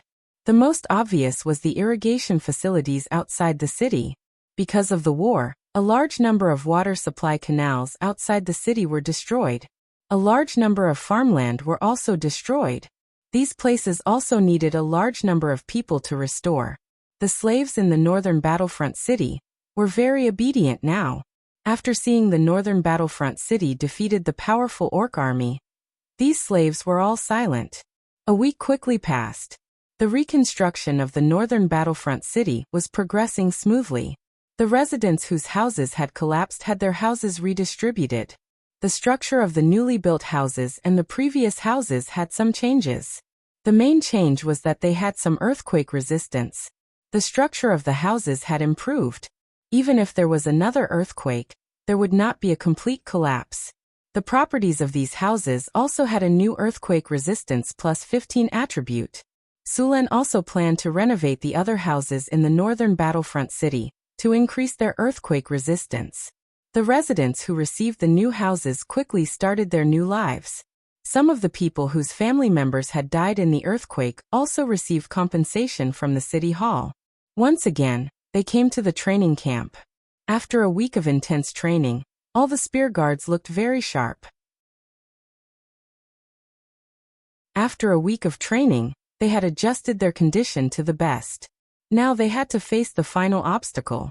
After fusing with the advanced light ball of the formation breaker, the 65 spear guards entered the training camp's quiet room in batches. Suluan took out the advanced light ball of the formation breaker and gave it to everyone. Then, the 20 spear guards began to fuse with it. The chance of advancing to the formation breaker camp was around 20%. If there were no accidents, 13 of the 65 people would successfully advance. Sulen anxiously paced back and forth. Time passed minute by minute. Soon it was the last 10 minutes. This was their deadline. At this time, a light ball appeared in front of him. Sulen was disappointed. He put the light ball back into the tiger tally.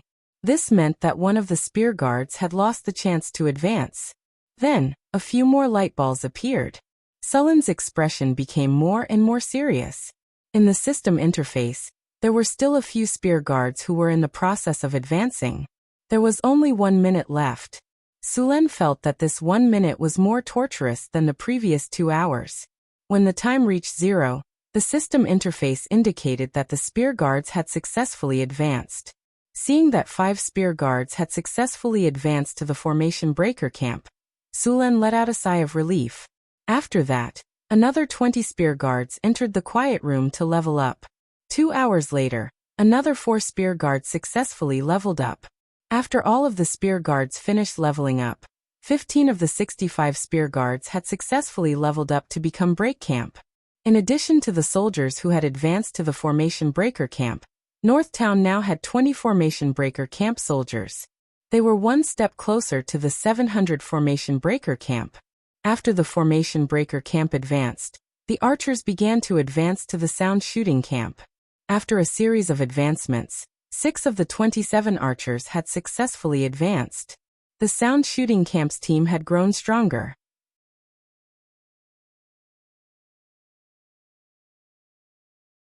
Chapter 348. It was getting cold, and it began to snow in the northern town. Suluan got up from the bed with some difficulty. 2 half-elf maids walked in with toiletries and a basin of water.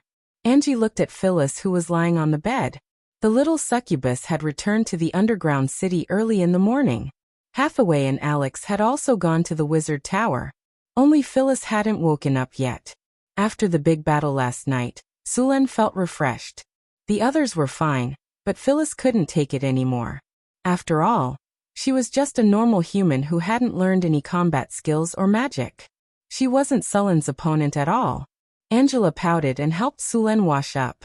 She was obviously still holding a grudge. Seeing their expressions, Sulen smiled and slapped their round and perky buttocks. They were very bouncy. After washing up, the 2 maids helped him put on his clothes. Sulen suddenly said in their ears, "You 2 will join us tonight." Hearing Sulen's words, the 2 maids blushed.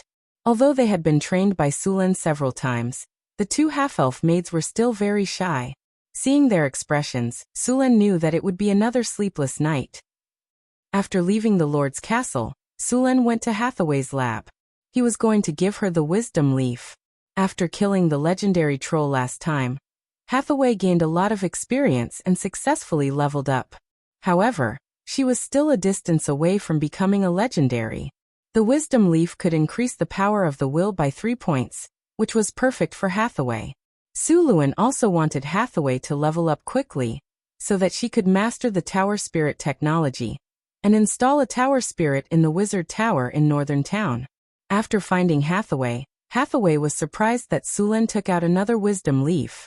After all, it was a treasure that could perfectly increase the power of the will without any side effects. It was invaluable to wizards. The elemental pool in the wizard tower had been built. Due to the invasion of the orc army, the construction of the wizard tower was interrupted for a period of time.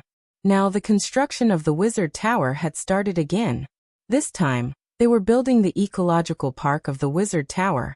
The information of the ecological park was obtained from the secret realm. Tower Spirit Number 1 stored the complete ecological park construction technology. However, to build a complete ecological park, Hathaway's current ability was not enough. According to the information of Tower Spirit Number 1, during the Arcane Empire era, the largest and most expensive ecological park built by the Arcanists directly used a half-plane to build it. The ecological park's area of millions of square kilometers. Such a huge ecological park was completely attached to the floating cities. It was the logistics and material base of the floating city. That kind of top ecological park, if no one told you about it, you might always think that it was the main material plane.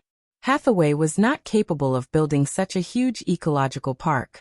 It was said that the ecological park of the floating city was built by more than a dozen legendary masters. It was comparable to the ecological park of a material plane. It was not something that one or two legendary spellcasters could do.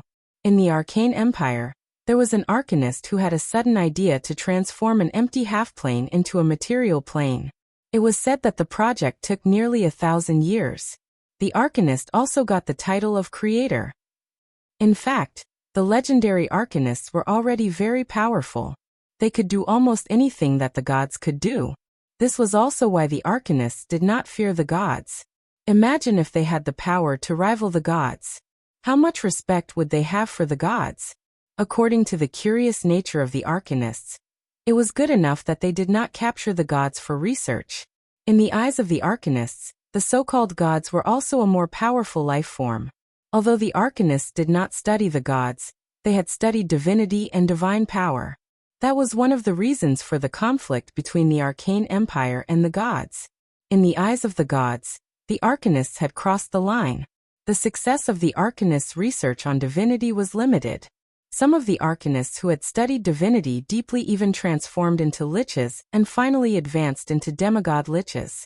If one day you come across a golden skull with a clock and a diamond embedded on it, then you'd better pray for your own fortune. It was definitely one of the most difficult monsters in the multiverse. There were a lot of technologies involved in creating an ecological park. It wasn't easy to create an ecological park, but if it was completed, then the ecological park could be used to create a complex environment. Creatures that were already on the verge of extinction would be able to seek help. Sulen once saw information about a large ecological park in the data of the Tower Spirit Number 1. The arcanists cultivated a species that had long disappeared in the outside world in the ecological park. That ecological park was built by the arcanists with dinosaurs as the dominant species. A large number of dinosaurs lived in the ecological park. The ecological park was originally a species breeding ground. Every time the number of monsters in the ecological park increased, a harvest would be carried out. The ecological park in the Wizard Tower was not built too big. To build a large ecological park, a large number of space expansion spells were needed. Otherwise, it would be meaningless if the space was small. First, he tried the space expansion spell to increase the space inside the Wizard Tower. Space expansion was a spell that was easy to learn but hard to master. This spell had a wide range of applications, and the most common one was the multi-dimensional bag, or space bag. Normal wizards could expand their space by 20% or more, but there were also some who could expand their space by 100. 1 or even more. Hathaway's current ability could expand the space expansion to 70 times. If they wanted to build an ecological park, they would need to expand the space in the Wizard Tower. In addition to the space expansion spell, they would also need to make an environment control rune circle to control the changes in the space at any time. At the same time, they would also need to build a large enough shield to isolate the ecological park from the outside world, and maintain the balance of the internal ecosystem. The cost of building an ecological park was very high. It could be said that it was second only to the elemental pool. However, there were many benefits after the construction was completed. The Wizard Tower could have an ecological park that could replenish resources at any time. Sulen was currently only an intermediate wizard, so he could only be an assistant. He could only wait for others to do the important things. Sulen was very envious of wizards who had gifts like eidetic memory and encyclopedic memory. There was too much knowledge to be learned as a wizard. After all this time, Sulen still had a lot to learn. A gift like eidetic memory was also a gift that could be cultivated. The best gift for eidetic memory was encyclopedic memory. However, it was not impossible for Suluan. Opening treasure chests gave him the opportunity to obtain the eidetic memory talent. If he couldn't find it, he could master the encyclopedic knowledge talent first and then upgrade it with the legendary skill points. According to the records of Hathaway, eidetic memory was very rare in the history of their school for 2,000 to 3,000 years. There were less than 5 of them in total. This showed how rare this gift was. After leaving the Wizard Tower, Sulen walked around the city and looked at the progress of the various works in the northern city. Then he went to the underground world through the teleportation circle. The underground world was still dark. Alex had also been helping in the underground world during this time, but Sulen felt that she should have come here to hide and relax. Recently, it was the breeding season of the harpies. Many low-level harpies were capturing males in the wilderness. It was a bit of a ruckus during this time. Sulen did not have a good solution for this situation. He also could not change the habits of the species. Perhaps it would be possible after he advanced to legendary. When he saw Alex, she was studying a spell. Sulen glanced at it. It was Bigby's Palm of Defense. This spell was a level 5 spell, but it was several times more difficult than other level 5 spells. This god-slaying spell was not a joke. Sulen had studied it before, but he quickly gave up. Alex had been analyzing the spell model for so many days, and still had not made much progress. In the structure of the spell model of Bigby's Palm of Defense, there were many rather complicated spell nodes and spell circuits. If the spell model was compared to a circuit board, then other level 5 spells would be as difficult as a calculator, while Bigby's Palm of Defense would be as difficult as a calculator. It required astonishing memory and analytical ability. According to Sulen's estimation, it was almost more difficult to master than level 7 spells. After looking at it for a while, Sulen shook his head and left. He should wait until his level was higher to learn this spell. Sulen strolled along the road, and then came to the west gate of Crete. As soon as he arrived, he saw a scene. The little succubus, Chris, was wearing a leather coat and holding a small whip. She was wearing heels that were at least 10 centimeters high. She was walking with a little smug steps. Behind her was a monster that looked like a hound. However, compared to a hound, this dog had 3 heads. Behind the little succubus was a 3-headed hellhound that seemed to have just hatched a few days ago. At this moment, she was tying it around her neck with a pink rope and walking it as if she were walking a dog. The newly hatched hellhound was not large in size. However, its eyes were full of ferocity. Occasionally, when someone passed by, it would open its mouth and growl, showing its teeth as if it was about to pounce. A hellhound? Where did it come from?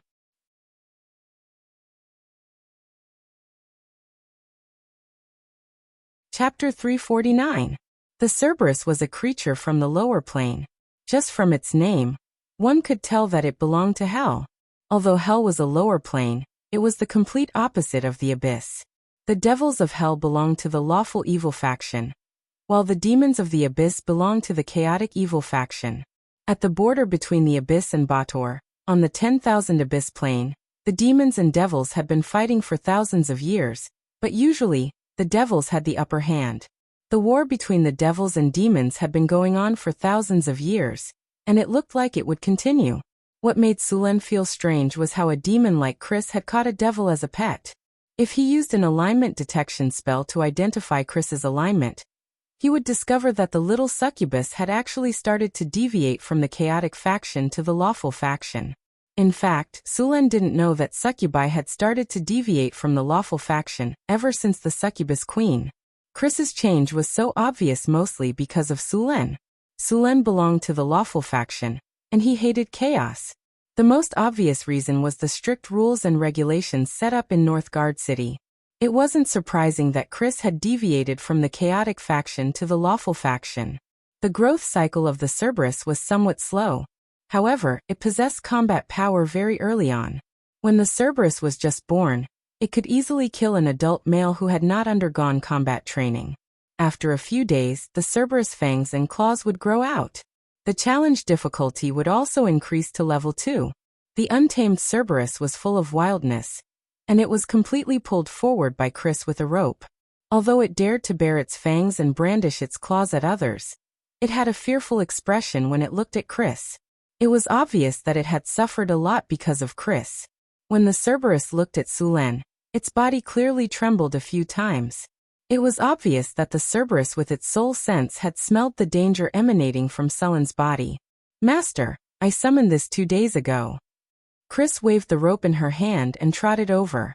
The Cerberus behind her was pulled by the rope and stumbled as it was dragged over by Chris. "What are you waiting for? Quick, greet the master."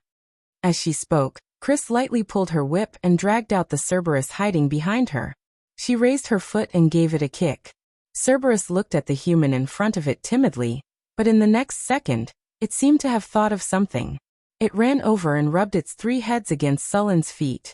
It was obvious that this guy was trying to please Sulen. "Since you like it, you can keep it," Sulen said as he looked at the Cerberus under his feet. "This thing was pretty good for guarding the house. It hasn't had time to give it a name yet." "Master, you can give it one," Chris said happily.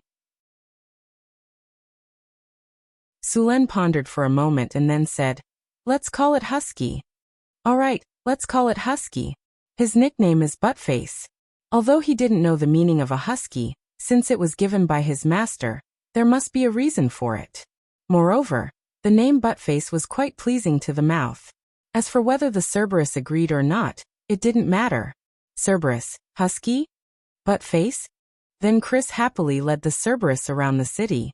She wanted to let the people know that the people living in Crete were not ordinary people. Most of them were from the evil camp. She didn't want to accidentally get stewed.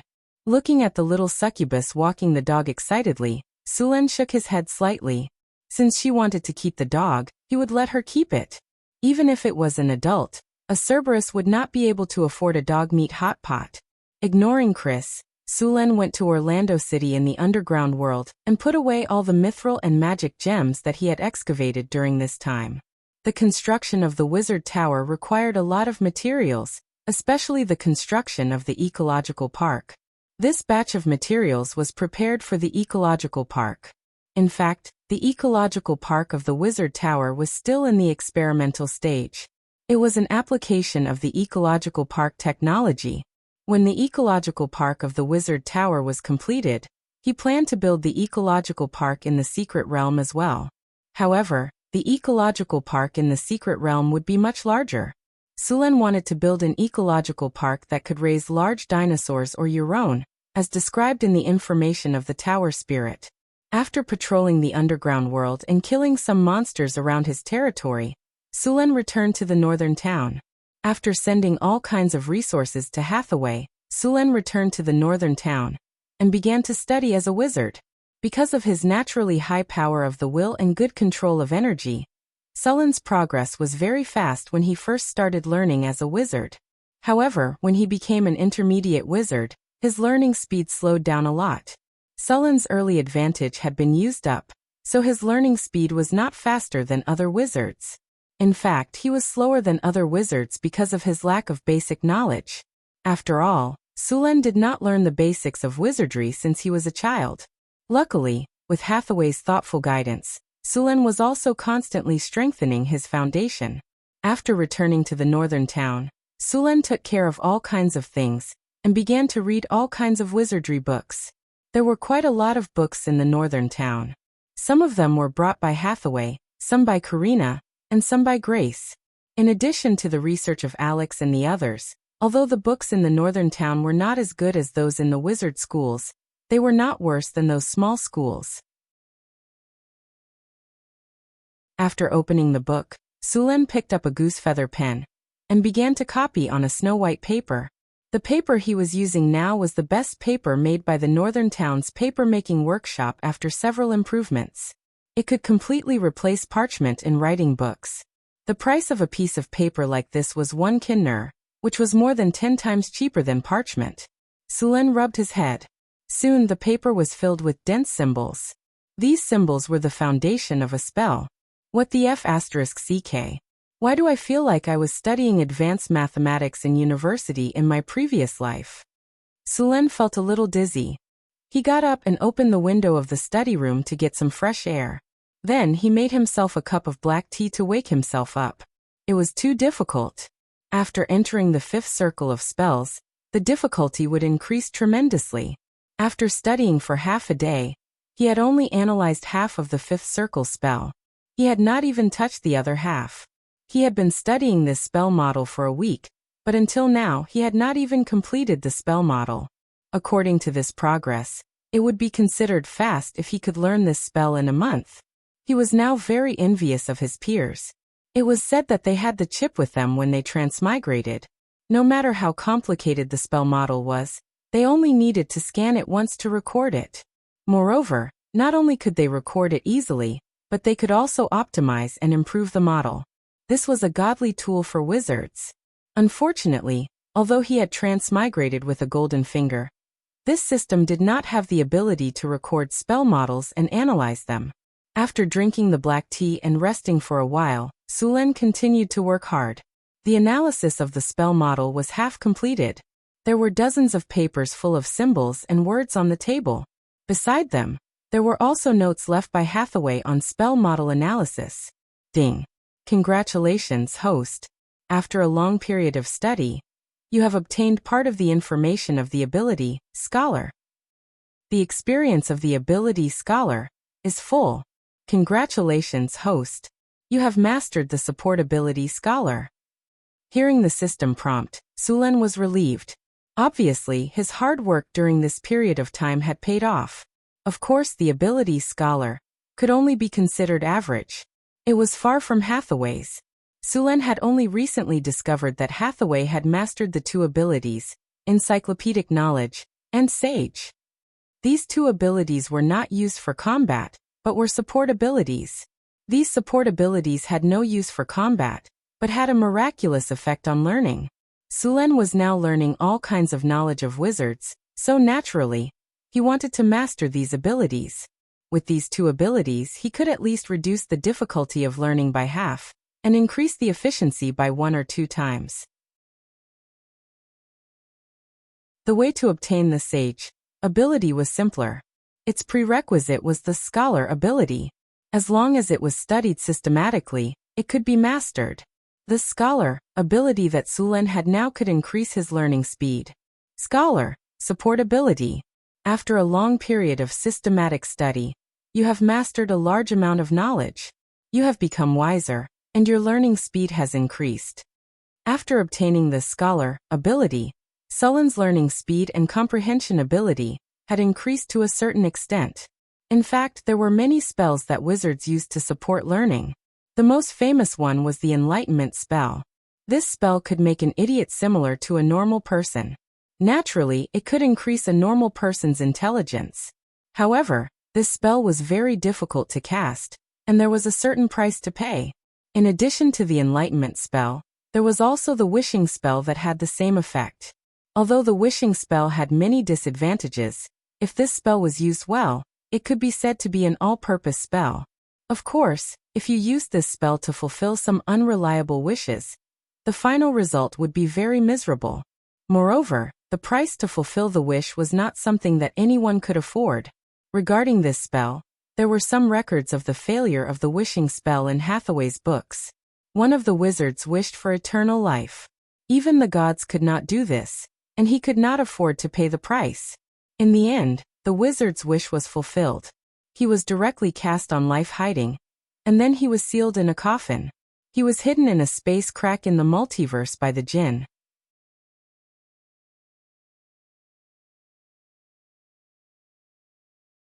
Chapter 350. After using life concealment and being sealed, the sorcerer would enter a state of suspended animation and be thrown to some unknown corner of the multiverse. This was indeed a different kind of eternal life. However, The process was a little different from what he had imagined. Later on, after the wizards studied the wishing spell in detail, they even summoned the devil to help perfect it.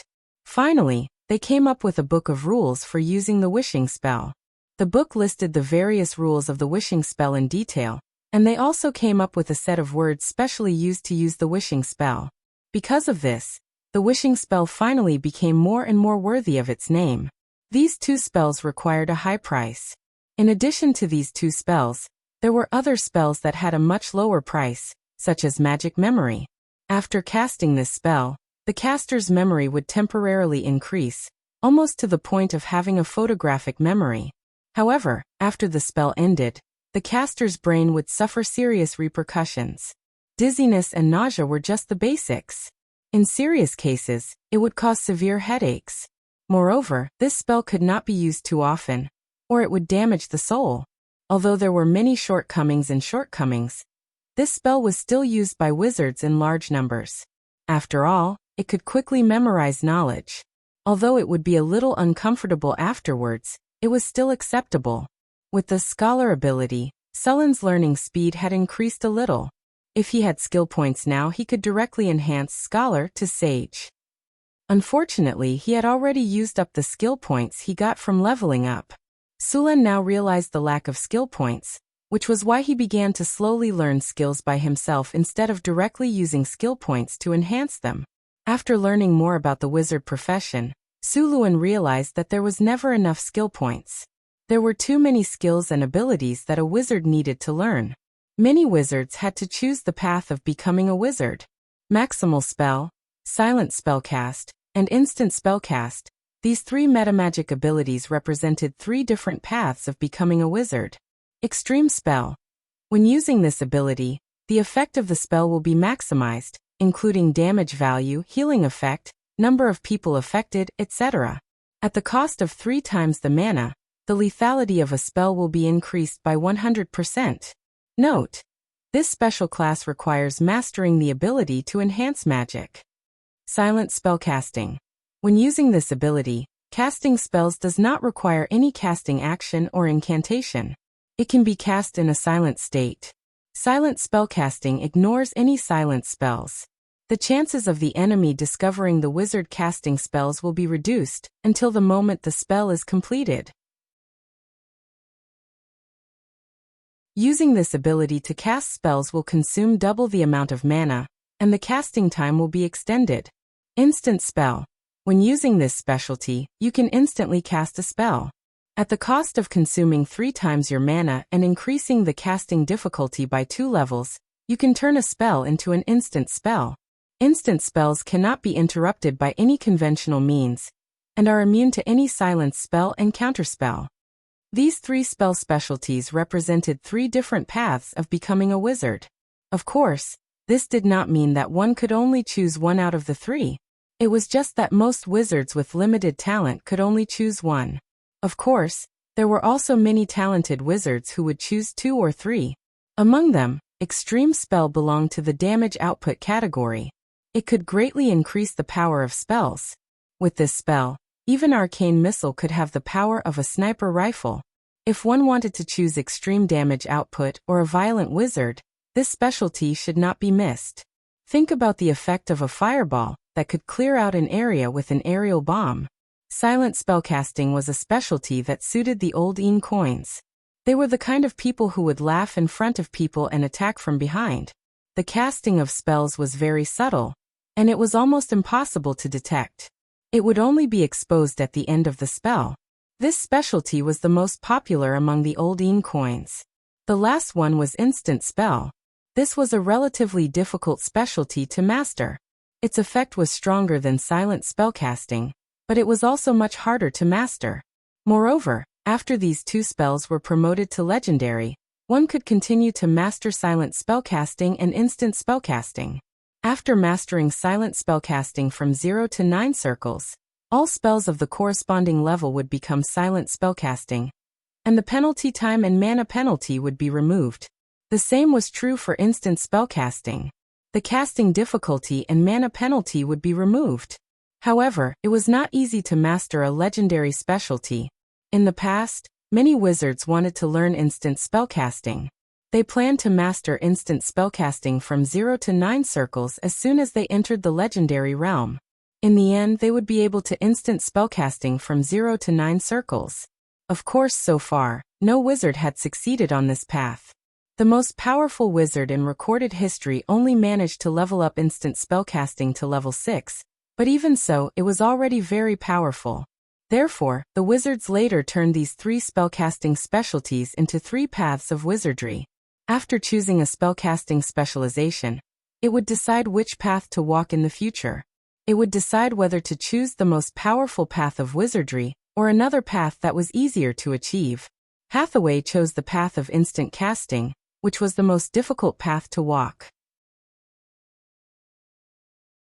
Only wizards with absolute confidence would walk this path. Legendary instant casting wasn't something that anyone could learn. In fact, Sulan also planned to take this path. He was a little greedy, so he wanted to master instant spellcasting as well. When the time came, he would have instant spellcasting and extreme spellcasting. However, it would be a few times more difficult to succeed. Sulan had the confidence to choose these 2 paths because of the existence of the system. Because of the system, he had the opportunity to get more skill points to learn spellcasting specialties. Even legendary skill points were not impossible. Since he had decided to be a wizard, he planned to be the strongest. There were many spellcasting specialties that he needed to master in the future. Proficient spellcasting and battle spellcasting were only the most basic spellcasting talents. Empower spellcasting, extreme spellcasting, instant spellcasting, spell penetration, and spell expansion all needed to be mastered, as well as the advanced states of these specialties, extreme spellcasting, instant spellcasting, and finally, legendary spellcasting. Others might not be able to master spellcasting specialties and legendary specialties in their lifetime, but for Sulan, he might be able to master them by killing a few legendary figures. He had already announced that as long as he killed a legendary figure, he would be able to get a legendary skill point, and the legendary skill point could be used to upgrade his spellcasting specialties to legendary spellcasting specialties. But before that, what Sulan needed to master now was the spell in front of him. In fact, other than these paths of wizards, there were other paths of wizards, such as battle spellcasting wizards, explosiveness wizards, control wizards, summoning wizards, and transformation wizards. Transformation wizards were also known as close combat wizards, or berserker wizards. This type of wizard's battle mode was very bold and unrestrained. They did not cast spells, but directly picked up their weapons and attacked like a berserker. They chose to dual-wield weapons, gain proficiency in weapons, and then increase vitality, strength, and dexterity. When they saw the enemy, they would directly attack. This type of wizard was even more difficult to deal with than a berserker. There were a few very famous representatives of this type of wizard. Of course, this type of close combat wizard had many different ways of adding points. For example, they could add spirit. After casting the transformation spell, spirit would be directly added to strength and dexterity, but the price was that they would temporarily lose their spellcasting ability. There were also some more extreme ones who added points to vitality, strength, and dexterity, and then learned a holy light spell to open up the invincible mode. The most suitable path for this was the Dragon Disciple Warlock, and then the part-time wizard. The Warlock with the Dragon Disciple's strength, vitality, and dexterity were almost not inferior to a warrior of the same level. Because of the part-time wizard, all the skill points and attribute points did not have to be allocated to physical professions. They could achieve a true dual cultivation of magic and martial arts. Of course, if you had the blood of the gods, you could also do this. For example, the white-robed wizard Gandalf was one of the best. Of course, this path was only for those with talent. If you had the Dragon Disciple, the blood of the gods, or other powerful blood, such as the Titan, this path would be very suitable for you. If you didn't have it, then don't think about it. If you forced yourself to take this path, your achievements would be extremely limited. Sulan had the system as a cheat, and his combat power was also very strong. Now, he had embarked on this path of dual cultivation of magic and martial arts, and the success rate was very high. There was also a special spell for close combat wizards among the wizards. This set of spells had been passed down from the era of the Arcane Empire. It was called Bigby's 5 consecutive palms. After Sulen learned about this series of spells, he named this set of spells the Buddha's Palm. This set of spells was created by Bigby, who became one of the most famous combat wizards in history as an ordinary person, with no other blood. Bigby's Protective Palm, Bigby's Flying Palm, Bigby's Capture Palm, Bigby's Vajra Palm, Bigby's Crushing Palm. This set of spells could create a palm to fight, especially the Crushing Palm. The power exerted was completely the Buddha's palm. With one palm, smashing a castle into pieces was just a basic operation. Legendary warriors were nothing in front of this set of spells. It was said that when this set of spells was created, it was the same as the Melf series of spells. It was used to deal with the gods, but so far, these two sets of spells had not been successful in killing the gods. Sulen now had a Bigby's Protective Palm spell scroll, but this spell was very difficult to learn. He couldn't learn it now, but he had made up his mind that if he had the chance in the future, he would learn all of this set of spells.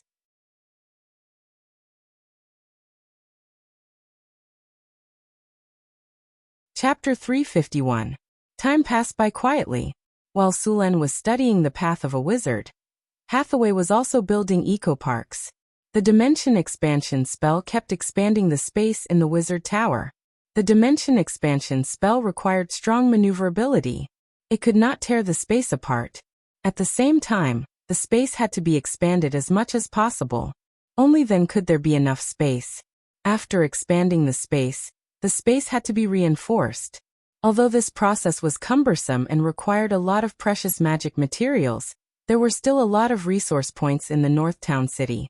Otherwise, she would not have the money to do this.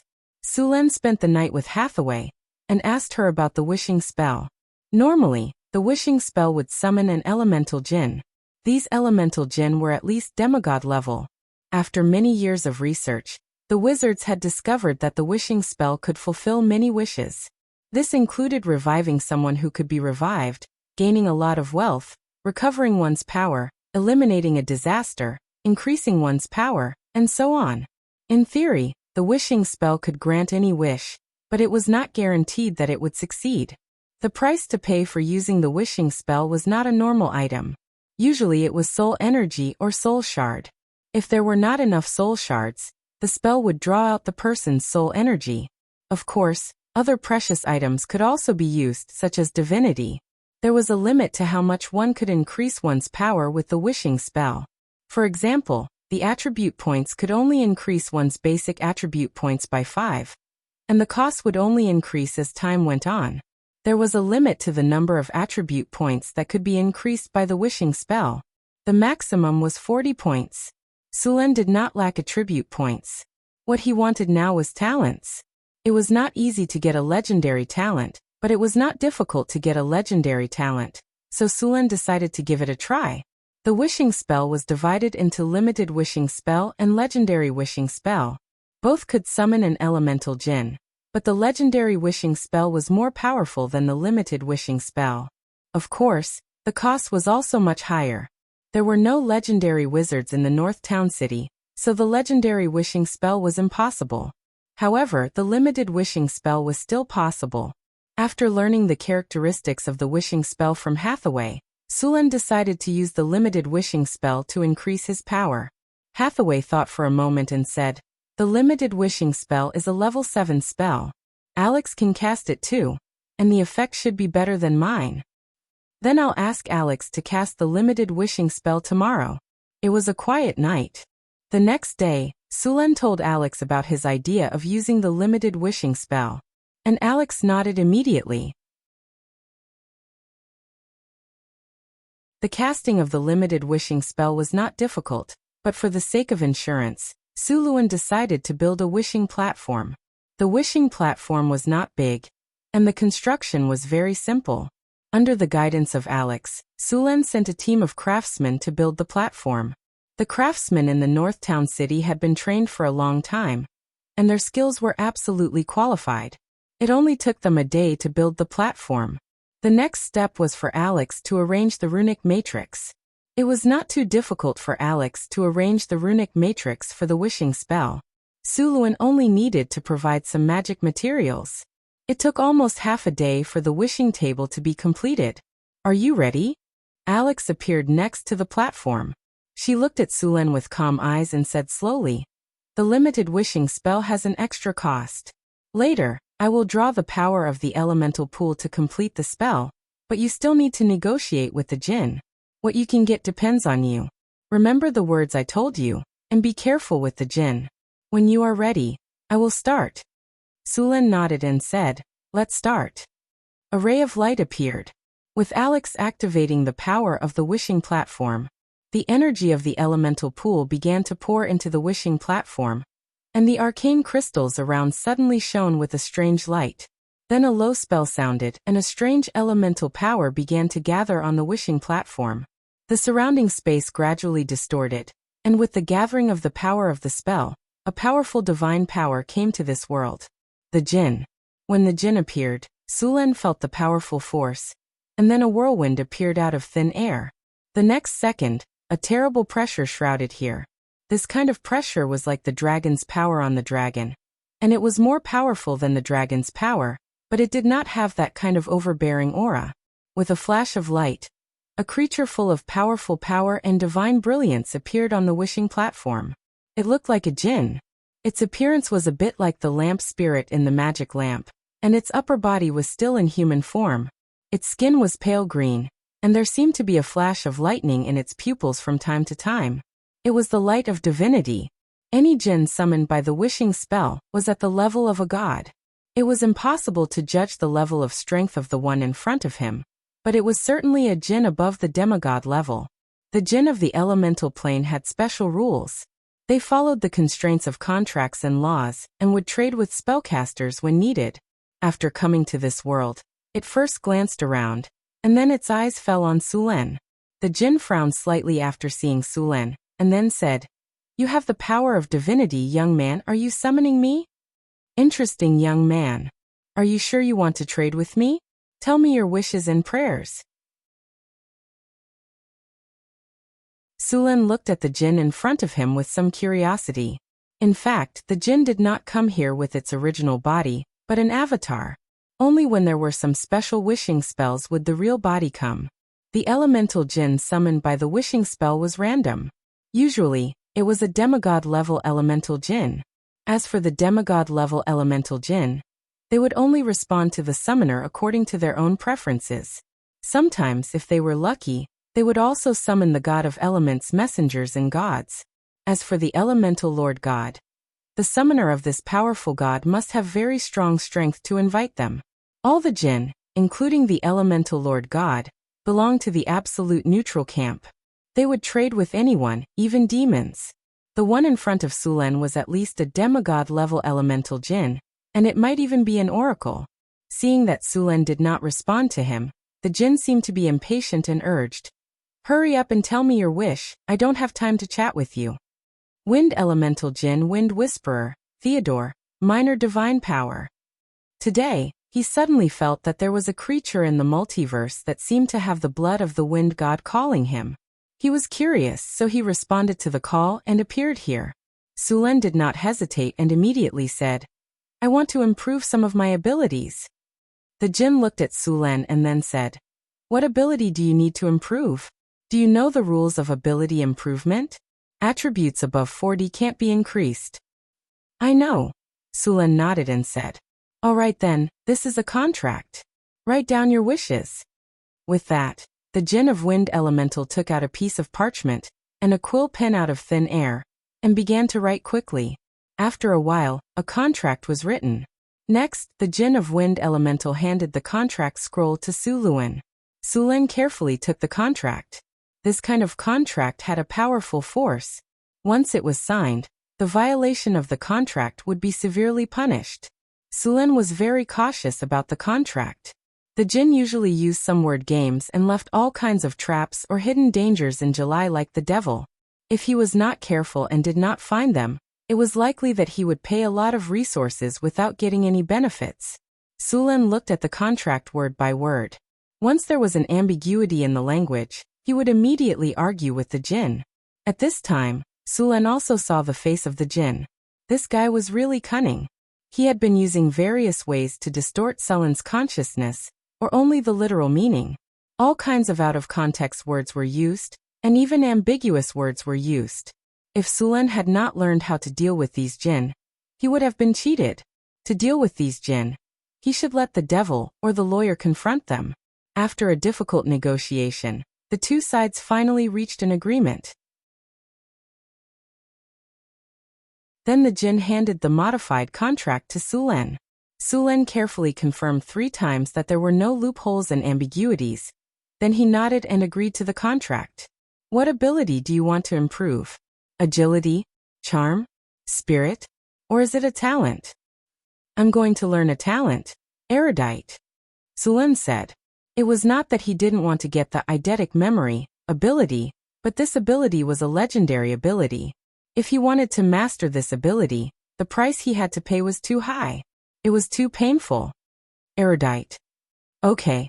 The jinn looked at Sulen and said. Then he picked up a goose feather pen and quickly wrote down the transaction. Then he handed it to Sulen and said with a smile, you need to support a part of the power of the soul, or pay a legendary elemental stone. If there is no problem, then sign your name on this contract. Sulen took the contract again, and then checked it again to confirm that the contract was exactly the same as Sulen's request. After checking it 5 times in a row, and confirming that there was no problem, Sulen signed his name on the contract scroll.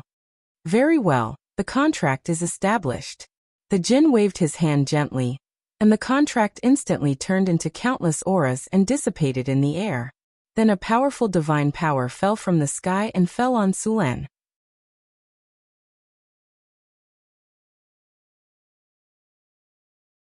Chapter 352. With the appearance of the divine power, the legendary soul crystal in Sulen's hand disappeared, and the system prompt sounded in his ear. You used the spell Limited Wish. According to the contract, you will pay a legendary soul crystal to the wind elemental spirit, and then you will get the auxiliary talent Sage. Contract completed. The effect of Limited Wish has been activated. Ritual completed. Congratulations, your auxiliary talent Scholar has been upgraded to Sage. Talent Sage. After a lot of reading, your knowledge has been further improved. Your memory ability and analysis ability have been further strengthened. When learning spells, you can analyze the structure of spells more quickly and easily. You can grasp a lot of knowledge, and you can understand some spells better. You can optimize and modify spells. Learning speed increased by 100%, and spell learning difficulty reduced by 50%. After the ritual, Sulen felt that there was a lot of knowledge in his mind that he didn't have before. This was the knowledge brought by the Sage talent. At this time, Sulen clearly felt that his brain had become very active, and his thoughts were very clear. Many spells that he didn't understand before suddenly became clear at this moment. Interesting young man, goodbye. After the contract was completed, the wind elemental spirit looked at Sulen, and then turned into a wisp of smoke and disappeared. The power that shrouded the surroundings also disappeared. After having the Sage talent, Sulen's speed of learning spells became faster. He was like a sponge that greedily absorbed all kinds of knowledge. In the blink of an eye, a few days passed. Sulen finally finished analyzing the shadow tentacle, and began to learn it. After completely analyzing this spell, it was only a matter of time for Sulen to master this spell. It wouldn't take long for him to successfully cast this spell, and he would officially become an advanced wizard. Shadow Tentacle was an evocation spell. It used shadow energy to create a tentacle, and then it would instantly entangle the enemy. After entanglement, it would absorb the energy and physical strength of the entangled person. If the entangled person couldn't break free quickly, the entangled person's strength would become weaker and weaker. This spell had a lot of uses, and many wizards had made special modifications to this spell to create their own spell. It had many strange abilities, and tentacle spells were very effective against women. Sulen planned to improve this spell after he learned it. While Sulen was learning magic, caravans from the southern countries arrived at northern town. They brought all kinds of goods and large amounts of money. The merchants from the southern countries had formed a huge caravan. When Sulen came out to patrol, he saw many caravans carrying a lot of goods and slaves to trade in the market. The specialties of the southern countries were very popular in northern town city. For example, the dried seafood of the southern countries, such as the dried seafood from the Lonsdal archipelago, tasted very good after being cooked. Being able to eat seafood thousands of kilometers inland from the ocean, although it was dried seafood, it was still a good enjoyment. Of course, these caravans also had some fresh seafood, but it was very expensive. This was the result of wizard spells. After hundreds of years of development, the use of spells to keep food fresh had been perfected. As long as you were willing to pay, you could even taste the rainbow lobster from the Rainbow Sea. In addition to all kinds of dried seafood, Sulen also ordered some seaweed, shrimp and kelp. There was no MSG in this world, and Sulen didn't know how to make it. However, he remembered that the earliest MSG was found and extracted from kelp. Although there was no MSG now, seaweed, and other dried seafood could replace some of the taste of MSG. "Sir!" The manager of the caravan under northern town city, Jean, ran over and said, "I've counted. The southern countries sent a total of 21 caravans, and they are all ready to participate in the slave auction." Okay. Sulen nodded slightly. He was very satisfied with this situation. For an auction, the more people there were, the higher the final price. The 8,000 orc slaves in northern town city were ready to be auctioned. Rumble. A loud noise came from the city wall, and it immediately attracted the attention of many people. As for those who lived here often, they seemed to be used to this noise. In the distance, a 10-meter-tall section of the city wall suddenly collapsed. Smoke and dust filled the air, and then a tall figure walked out of the smoke. It was a huge steel golem. At the same time, some stone golems and clay golems appeared in the surrounding sea. These golems were about 3 meters tall. At this time, they were working on the construction site. These golems were violently blasting large amounts of heavy stones or severely damaged city walls. They were now responsible for a lot of labor in the territory. Bang! A muffled sound rang out as the steel golem arrived near the city walls and vigorously pounded on the city walls. Cracks appeared on the already shaky city walls. And as the steel golem attacked, large amounts of rocks fell from the city walls, causing that section of the city walls to become even more shaky. Boom! Finally, under the continuous bombardment of the steel golems, this section of the wall collapsed with a loud bang. After the wall collapsed, it was then smashed into smaller pieces by the golems next to it, and sent to the side to be piled up. A dozen or so puppet golems pushed forward like a large road roller, pushing down the wall that needed to be rebuilt. The clay golems' bodies were slightly deformed. Like bulldozers, they quickly flattened the land. The people who entered northern town city saw these powerful machines at first glance. Many people looked at these puppet golems in shock. In this world where productivity was still in the middle world, most places were still in the primitive stage of accumulating power. Suddenly seeing such powerful golems, they wanted to talk about the difference between the Industrial Revolution and the feudal era. Because the elemental pool could be charged, the golems in northern town city didn't cost much to work. The elemental pool provided sufficient and efficient energy. Although many puppet golems didn't look like professional construction golems, but were combat golems, the efficiency of these golems was still unsurpassed by humans. After these golems flattened the broken city walls, they dug up the foundation again. Stones that required more than a dozen people to move were easily lifted by the steel golems. Moreover, they moved very quickly. All the golems had a clear division of labor.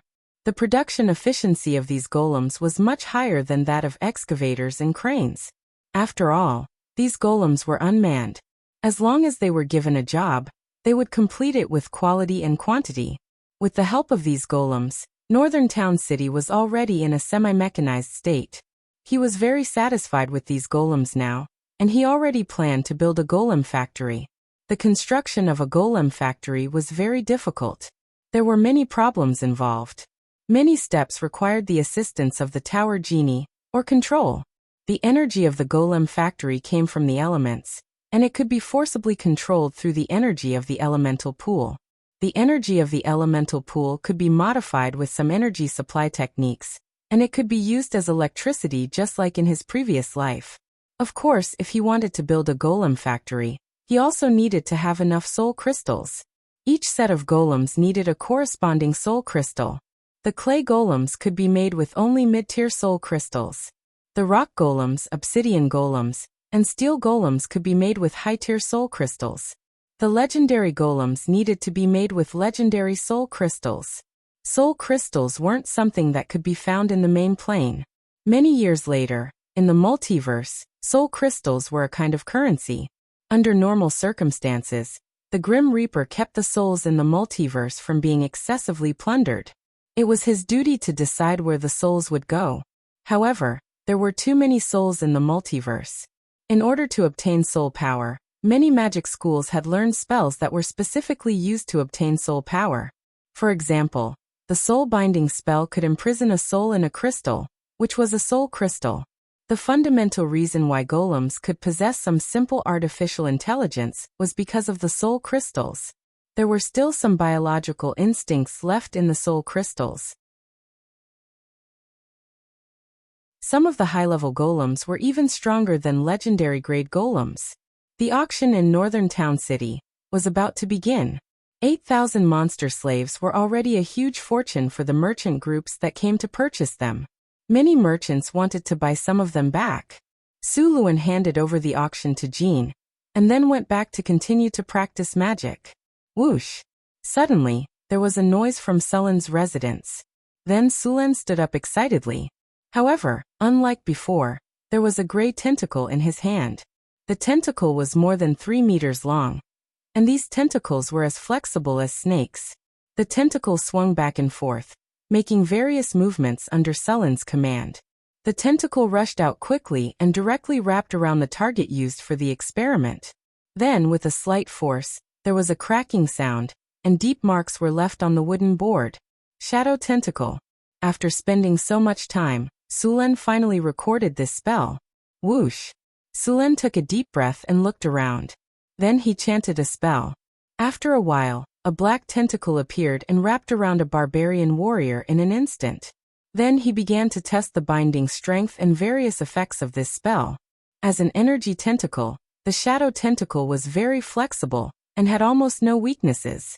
After trapping the barbarian warrior, the barbarian took a long time to break free. If he waited a little longer, his strength would start to decline, and it would not be easy to break free.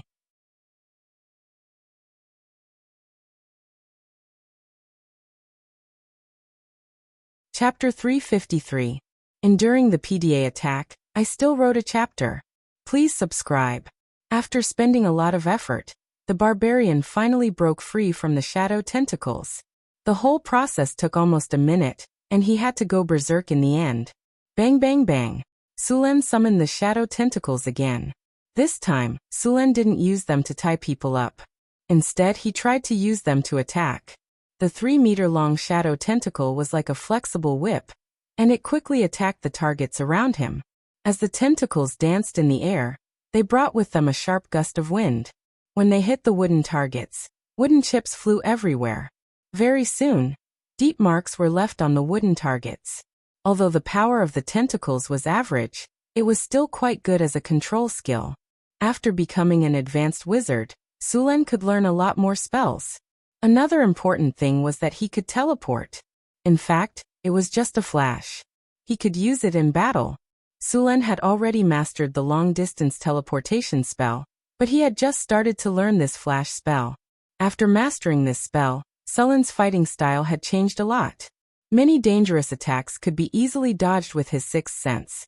Of course, he also had to be careful not to give others a chance to cast Dimensional Anchor. The function of Dimensional Anchor was very simple. After being targeted by Dimensional Anchor, you couldn't use dimensional teleportation for a while. Also, this spell was much easier to learn than teleportation. It only required an intermediate wizard to learn it. Of course, the effectiveness of this spell depended on the difference in level between the caster and the target. If the target was a legendary wizard and you were only an elite wizard, even if you cast 10 dimensional anchors, it would still be useless. The reconstruction of the northern city was in full swing. At the same time, in the newly built auction house, 8,000 orcs, gnolls, and trolls were also being auctioned. The caravans from the southern coastal countries were very interested in these orc slaves. Sulen set them in groups of 20, and the price for each group was 200 kinner. In fact, this price was on the low side. However, there were more than 20 companies bidding for the slaves. The average price of these slaves was 500 kinner per group. 40 groups of slaves brought northern town city, more than 20,000 kinner in total. Sulen didn't keep the 20,000 kinner banknotes. He used it to buy all kinds of resources. North Town's population had skyrocketed. Other than food and ironware, there was a shortage of other resources. Sulen had built a lot of workshops in his territory, but it was impossible for him to be self-sufficient in a short time. Sulen's main focus now was on military and food. As for spices, sugar, and wine, these industries didn't need many people. There were quite a number of people working in the textile workshops in the territory. However, they only produced high-grade fine linen, cotton, and a small amount of silk. These were supplied to the liege's mansion, Hathaway, and Karina. The excess would be sold. As for the coarse flax used by commoners, it wasn't for sale. Sulen planned to gather some women and build a textile workshop to produce coarse linen. After all, cloth was very important. He couldn't always rely on merchants to buy it. There were also a lot of daily necessities that Sulen planned to produce in his territory. North Town City was 300 miles away from the nearest city. If all the goods were transported from the Kingdom of Florence, the price of the cheapest goods would be more than double. The traveling merchants in this era weren't as developed as in his previous life. If they didn't make 2 or 3 times the profit, they wouldn't bring goods back. Therefore, Sulen had his caravans purchase all the goods from the outside world every month. Of course, some of them were brought back by other caravans. Most of the people in North Town City were serfs and refugees. Their purchasing power was limited. Sulen couldn't sell them at a high price. He couldn't even sell them at cost price. Therefore, not only did he not make money, he even lost money. However, he had to do this business. It was related to the people's livelihood. If Sulen wanted to build a country, he had to do it even if he had to lose money. Of course, this was only temporary. When all kinds of small workshops were opened in the future, the basic necessities could be met locally. By then, Sulen wouldn't have to spend money every month. These necessities didn't seem like much, but to the commoners, it was related to their livelihood. Let alone North Town City, even in Cult City, if the price of food increased by 30%, the commoners would be forced to sell themselves as slaves. If the price was higher, even the commoners wouldn't be able to withstand it. Many merchants, nobles, and tycoons would take advantage of natural disasters to stock up on their goods. They would artificially raise the price of food, turning the commoners into proletarians or even slaves. Sulen was so busy that his head was spinning. He wanted to go out for a walk. He rode on a horse and followed the caravan to Calant City to purchase some goods. To his surprise, he was robbed not long after he left North Town City. The robbers were a group of northern barbarian bandits.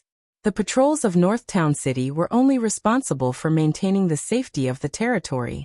Therefore, after leaving North Town City, everything would return to normal. The northern barbarians Sulen encountered were one of them. The northern barbarians were very similar to the barbarians in North Town City. The northern barbarians were just a general term. The barbarians had their own names. Even the barbarians themselves didn't know how many tribes there were in the northern wastelands. There were many barbarian tribes living in the northern wastelands. The barbarian tribes were known for their thick body hair. They were tall and brave, but lacked discipline. They liked to solve problems with brute force. They were born with a weak resistance to the cold. Similarly, the northern barbarian women were tall and big. However, their skin was fair but a little rough. Their facial features were also quite delicate. They were similar to the warriors of his previous life. The northern barbarians' brains were always cramped. They liked to drink and fight. Their bad temper and stubbornness were comparable to the dwarves. The group that robbed Sulen was obviously a small barbarian tribe in the northern wastelands. It was already winter in the northern wastelands, but there were still some barbarians with bare arms. Only these people had high resistance to the cold. Normal people would have frozen to death if they dared to do so. Sulen found that the northern barbarians had a wolf's head tattooed on their chests. This should be the totem they believed in. Many of the northern barbarians had shamans. Some of them believed in nature, while others believed in their ancestors. The reason why the northern barbarians were so scattered was because of their own beliefs. After blocking the way, the northern barbarians let out a strange roar. After seeing the robbers, a leader immediately ran over to Sulen to report. Sulen looked at the robbers in the distance and ordered, "Lure them here." It would be a waste to reject the slaves that were delivered to his doorstep. These northern barbarians were very useful whether they were slaves or soldiers. He could capture them and throw them to Boulder or Johnson for training. No matter how rebellious they would be beaten into obedience. Although they were stubborn, they were not idiots. The guards in the caravan this time were all elites. All of them were veterans who had been on the battlefield. After hearing Sulen's order, they immediately understood his intention. Then they smiled and ordered their men to take action. The caravan directly turned around and pretended to be panicked, trying to escape to the territory of Northern Town City. At the same time, in order to prevent these people from catching up, the caravan deliberately slowed down a little, giving the robbers a feeling that they could easily catch up with them. As expected, these robbers acted as if they were acting. They were completely acting according to the script. When a bearded bandit leader with a bare chest and an unknown animal skin on his body saw that the caravan was about to escape, he immediately shouted to his men, "They want to escape. Hurry up and catch up with them. Haha, their carriages are slow.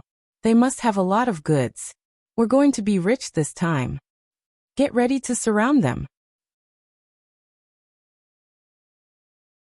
This time, we have to take all of them. Don't let any of them escape." The robbers who robbed on the trade route in Northern Town naturally knew about the specialties of Northern Town City. After seeing that the caravan was slow, they immediately realized that there was probably alcohol and sugar in it. The guards of the caravan under Sulen's command had traveled this trade route many times. Naturally, they knew what the robbers were after. The other orcs and gnolls wanted food and weapons, but these northern barbarians preferred strong alcohol. However, these robbers would never have thought that they were not targeting a little rabbit this time, but a big crocodile hiding under the water. Waves of shouts and howls came closer and closer. The northern barbarians in front of them rushed up excitedly. From time to time, some of them roared like war cries. Their faces were full of excitement because they realized that there were not many people in the caravan. When they could see the other party clearly, these robbers sped up and rushed up. "Let's begin." Sulen, who had been sitting in the carriage and watching the show, waved his hand.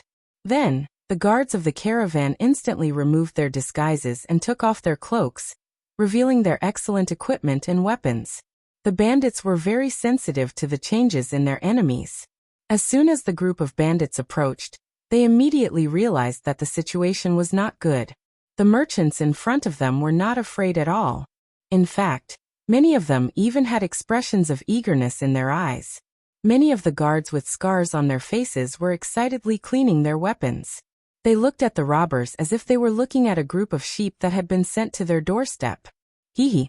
A bald barbarian warrior carrying a battle axe of more than 50 kilograms rushed up. He was the captain of Sulen's guards. He shouted excitedly, "Guys, it's time to work. Show them our names. Let them die with some understanding." The guards who had removed their disguises quickly cut down the robbers who rushed up to the robbers. Behind them, a flag was raised in the caravan. It was the battle flag of Northern Town City.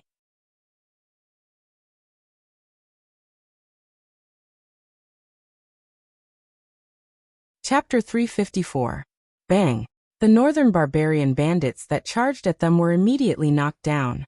Then, a battle flag was raised in the middle of the caravan. There was a shield and a strange spear on the flag, and a fierce ice Quetzalcoatlus on the shield. It was the flag of the northern citadel. After seeing this flag, there seemed to be some commotion among the remaining bandits. It was obvious that someone had recognized this flag. It's the Orc Slayers. They're the caravan of the northern citadel." Suddenly, there was a cry of surprise among the bandits. The northern citadel's reputation in the northern wastelands could be said to have repelled all evil.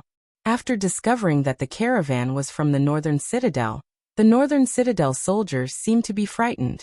Seeing these bandits make such an obvious mistake, the soldiers of the northern citadel would not miss this opportunity. Taking advantage of this opportunity, they rushed up. Sulan didn't even need to fight. The soldiers under his command just charged and scattered the bandits. Then they were defeated. Many bandits even threw down their weapons and chose to surrender. Of course, there were also some bandits who wanted to fight to the end. In the end, they were killed by hand axes and javelins. The whole battle lasted for a long time. It didn't take more than half an hour from the beginning to the end. These northern barbarian bandits, who had more than 200 bandits, were completely defeated. Except for a few dozen who died, most of the rest were taken captive. Some even ran away as fast as they could. "Take them to the interrogation room." Sulan waved his hand and let 2 drows in to interrogate the captives. "I want to know how these bandits targeted us, and where is their nest? The rest of you, clean up the battlefield, collect the spoils, and repair the damaged carriages." "Yes, sir," the barbarian captain said respectfully, then began to order the others to clean up the battlefield. These northern barbarian bandits' equipment was average. Their weapons could only be reforged, and they didn't have any decent armor. Their fur was not bad, but it looked too dirty. The corpses also needed to be buried. In addition, these captives also needed to be escorted back. The drow's interrogation was very efficient. A few screams came from the captives from time to time. After about a few minutes, the 2 drows in charge of the interrogation ran over and whispered a few words in Sullen's ear. Sullen's eyes lit up and he said, "Their tribe is nearby? Are you sure he's not lying?" The drow standing next to him patted his chest and promised, "Sir, with our interrogation skills, do you think these simple-minded guys can fool us?" I interrogated the 5 captives separately, and their answers were all the same. These northern barbarians are heading south. It is said that they are avoiding the frost giants. "Frost giants?" Sulan said in surprise. "The frost giants are heading south?" Frost giants were a type of pure-blooded giant. According to the records of the wizards, there were 6 types of pure-blooded giants living in this material plane. They were cloud giants, frost giants, mountain giants, fire giants, stone giants, and storm giants. These giants had their own sequence. The highest level was the storm giant, the lowest was the mountain giant, and then there were their relatives such as the ogres, 2-headed giants, swamp giants, and many other hybrid giants and subspecies. The giant species had a strict hierarchy.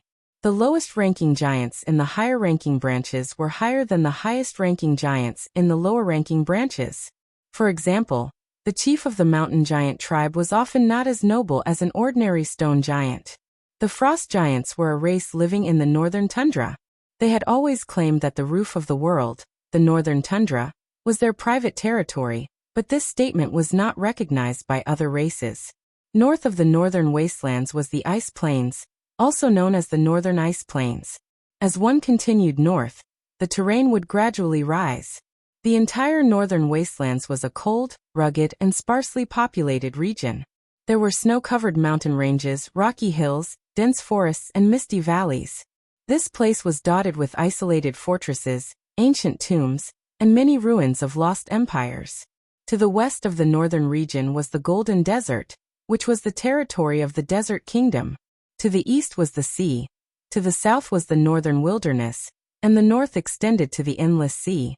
In the northern tundra, there were only a few small human towns scattered in the valleys.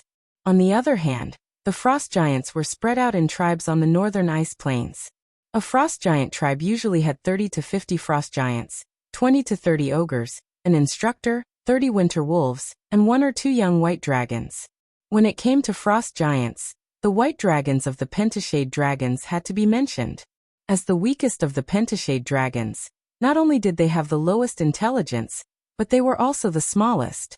However, although the white dragons were the weakest among the Pentashade dragons, they were the most numerous.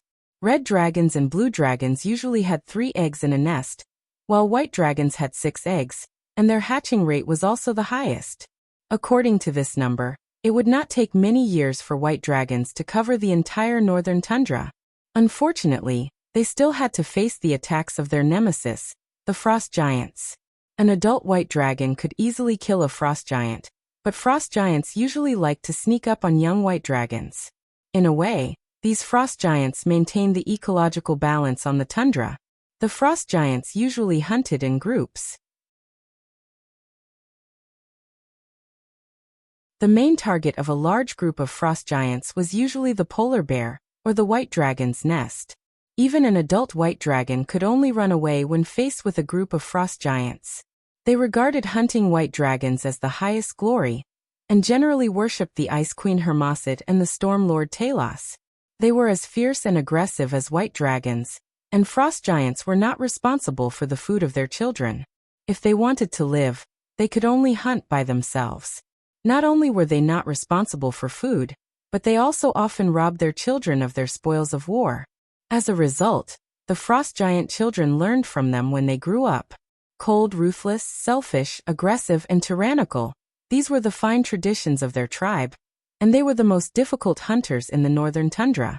Frost giants would hunt powerful beasts or white dragons, and they would offer these sacrifices to the Storm Lord Talos. If they were lucky enough and the sacrifice satisfied the Storm Lord, they might be able to receive the Storm Lord's grace and become a storm warrior or priest. Now that these bandits said that there were frost giants coming south, Sulen was a little vigilant. Frost giants were not orcs. Adult frost giants were tier 4, and the frost giant chieftain had reached tier 5, the legendary level. Although the lowest was level 21, some of the stronger ones could reach level 22 or level 23, and the frost giant king was at least level 26. "Sir, is that tribe?" the drow next to him asked. "Of course we have to capture them. It's better to have them as a family, right?"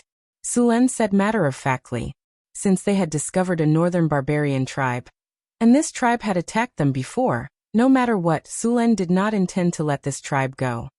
"Leave some people to look after these captives. The rest of you follow me," Sulen said as he stood up. The information that the drows got from torture was very complete.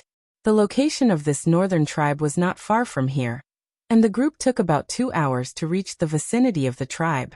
From the outside, this was a barbarian tribe of about 500 people. The tribe was a little dilapidated. Some of them were tents, and some of them were wooden houses. Judging from the age of the wooden houses, this tribe had not migrated here for a long time, no more than 2 months. At this time, some of the tribe had gone hunting, while others had become bandits and were wiped out by the army of the northern city. Now there were not many people in the camp. Seeing this situation, Sulen was about to order an attack, but at this time, there was a clamor. At the back of the tribe, a group of tall humanoid creatures was attacking the tribe's camp. Upon closer look, they had rock-like faces, and sharp teeth were exposed at the corners of their cracked mouths. They looked particularly ferocious. Under their light blue skin were majestic muscles, and on top of them were bulging blood vessels. Obviously, they contained a lot of power. These humanoid creatures were in groups of 7 or 8, and they were attacking the barbarian tribes separately. Their bodies were wrapped in simple and crude fur coats, and their chests were full of scars. These people were walking as if they were flying, and their huge long-handled axes and warhammers looked ferocious and terrifying. The leader was wearing a black cow-horned helmet, and he was surrounded by a terrifying aura. Obviously, they were not human. Although it was the first time Sulen had seen this kind of creature, he could instantly tell that this was a group of frost giants. "What are the frost giants doing here?" Suluan muttered to himself as he looked at the frost giants who easily overturned the northern barbarian tribe like a hot knife through butter. "Sir, should we continue?" a barbarian warrior beside him asked in a low voice. Sulen did not speak. There were 30 frost giants in this group, and the leader was a legendary. The warriors beside Sulen were at most grade 3, and even the most common frost giant was 1 grade higher than them. If they fought, even if they killed these frost giants, the result would be a Pyrrhic victory. Sulen was confident that he could deal with the frost giant chief, But the common frost giants would very likely cause heavy damage to the army of the northern battlefront city when he fought with the frost giant chief. Let's wait first. Sulen shook his head and waved at the messenger. He took out a token and asked him to send a message to the northern battlefront city. The barbarian tribe that had lost a lot of combat power could not resist the attack of the frost giants at all. Soon, the tribe was occupied by the frost giants. The frost giants did not seem to have any intention of leaving. Instead, they took over the tribe and occupied it. Seeing this situation, Sulen left 2 smart soldiers to monitor the situation and returned to the caravan with the rest of the people.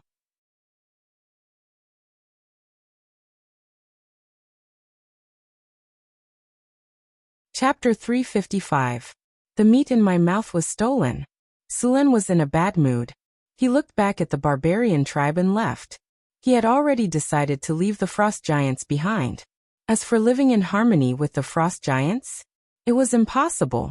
The frost giants were arrogant, cruel, and greedy. When they knew there was a human town nearby, their first thought was to rob it. As frost giants of the evil faction, they didn't know what a win-win situation was. Perhaps in their mind, a win-win situation meant that they won twice. Suluan wanted to figure out the reason why these frost giants had come to the south. A frost giant tribe like this was a threat to the north town, so there was no room for others to sleep on. A legendary powerhouse could drop a lot of good things, such as legendary skill points and platinum treasure chests. After returning to the caravan, they found a place to set up camp. It was getting late, so they started cooking and waiting for the army of the northern wastelands to arrive. Time passed quickly, and in the blink of an eye, it was the next morning. After breakfast, Suluan saw Hathaway and Alex arrive at the camp with the troops that had been assembled overnight. The 2 brought barbarian warriors, harpies, 2 teams of half-elf archers, and 2 teams of centaurs. Although there weren't many people, it was half of the northern wastelands fighting force. They also brought some powerful weapons, 30 ballistae. It was difficult for the ballistae to hit normal people, but it was much easier for the frost giants. If the ballistae were used as a trump card on the battlefield, the frost giants would definitely suffer. Sulen had been keeping an eye on the frost giants. At the same time, he told the army to rest as soon as possible. They had to be patient when facing this frost giant tribe. Although the frost giants weren't the most powerful giants, they were second only to the storm giants. An adult frost giant had around 29 points of strength and 21 points of constitution. Although they didn't have any magic abilities, they were still powerful enough. They were also immune to ice magic and had strong vitality. They wielded heavy weapons like killing machines. They were very difficult to deal with. Of course, they were not without weaknesses. Frost giants were afraid of fire, and fire could deal 150% damage to them. In the past, some adventurers thought that they could easily kill the frost giants after knowing their weaknesses. But when they really did it, they realized that even if they knew the weaknesses of the frost giants, it was still very dangerous to kill them. Although the challenge level of frost giants was LV13, this was only in theory because frost giants usually lived in groups. Additionally, when facing a frost giant, one should never face its attack head-on. Even a rank 3 knight wearing a knight's plate armor would be blown away by a frost giant's full-strength strike. Fortunately, frost giants were not very agile due to their huge size, which gave the others a chance to dodge. The frost giants had a period of chaos. To be specific, all the giants had a period of chaos. At that time, all the giants attacked other races as if they had gone mad. Even the giant races often had conflicts with each other. Moreover, the giants of the lower order actually dared to attack the giants of the upper order. This was simply something that had never happened before. But it really happened. At that time, giants could be said to be the public enemy of the continent. All other races were hostile to them. As long as they were found, they would attack them. This situation lasted for a long time, and the number of giants on the continent decreased by about 40%. Then, after that, the giants stopped and returned to their original state. It was said that this was because the giant god Anan cancelled the order among the giants. He announced that the giants would be ranked by themselves through competition. In this way, those lower-ranked giants actually wanted to be promoted, and the original giants were also trying to preserve their status. However, it was said that this action failed in the end. The dragons didn't want to see their enemies become stronger. After a day of rest, the army of the northern battlefront city began to move in the evening. The sentries arranged to monitor the frost giant camp would send messages every half an hour. Although Sulen didn't go to the scene in person, he knew the situation of the frost giant camp very well. "Sir, the frost giants still have no intention of leaving today. They seem to be using this place as a temporary camp," a scout reported to Sulen. "Moreover, at noon, I saw more than 20 ogres come here. It seems that these frost giants really migrated here. They plan to live here permanently." Hearing the scout's words, Sulen said with some surprise, "Frost giants like cold areas. Although the northern wilderness is cold in winter, it is still hot in summer. These frost giants are definitely not used to it. But why would they violate their living habits and come here? Forget it, don't think so much. Since they dare to come here, they might as well stay. The wall of my castle still lacks a head like this as a trophy." Time passed by minute, and soon night came. After a day of rest, the soldiers of the northern battlefront city were full of energy. They were all ready to do something big. Sulen didn't hesitate. After a simple dinner, he led the army directly to the frost giant camp. About 3 hours later, they arrived at the periphery of the camp. The camp had changed a lot. The houses in the camp were built taller. Although the northern barbarians were tall, about 2 meters tall, their houses were naturally not suitable for the frost giants, who were 4 meters tall and weighed more than 1.5 tons. Therefore, during the day, the frost giants let the captives cut down trees, and then came back to build houses and camps. When they were 5 kilometers away from the camp, Sulen stopped the army and then asked Hathaway to summon a few wizard's eyes to investigate the camp. After summoning a few wizard's eyes, they quickly hid in the darkness. The wizard's eyes soon flew over the camp. Hathaway snapped her fingers and tapped her finger lightly. Suddenly, there was a ripple in the air in front of her. The next second, a circular image with a diameter of 20 centimeters appeared. After combining the water mirror with the wizard's eyes, the water mirror could project the image seen by the wizard's eyes on the crystal. It was like watching a movie, and the situation of the entire frost giant tribe could be clearly seen. 25 ogres and 22 winter wolves. After seeing the image of the water mirror, Sulen quickly got a lot of information. "Fortunately, we didn't attack directly. Otherwise, this sneak attack would definitely have been discovered." Sulen frowned and looked at the group of winter wolves. Frost giants and winter wolves often cooperated. Creatures like winter wolves knew the giant language and the common language, so they could communicate with the frost giants simply. These winter wolves had a good sense of smell, good hearing, and night vision. They were good helpers in hunting. Frost giants often brought winter wolves to hunt. If Sulen had led the army to attack just now, he might have been discovered by the frost giants before he even got close to the camp.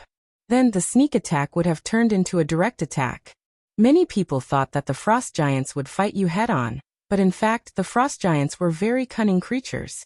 After they hunted white dragons, if there were white dragon fledglings, they would not kill them directly. Instead, they would tame the white dragon fledglings and let the white dragon help them hunt. Of course, the frost giants preferred to use dragon beasts because the real white dragons had the inherited memory of the dragon.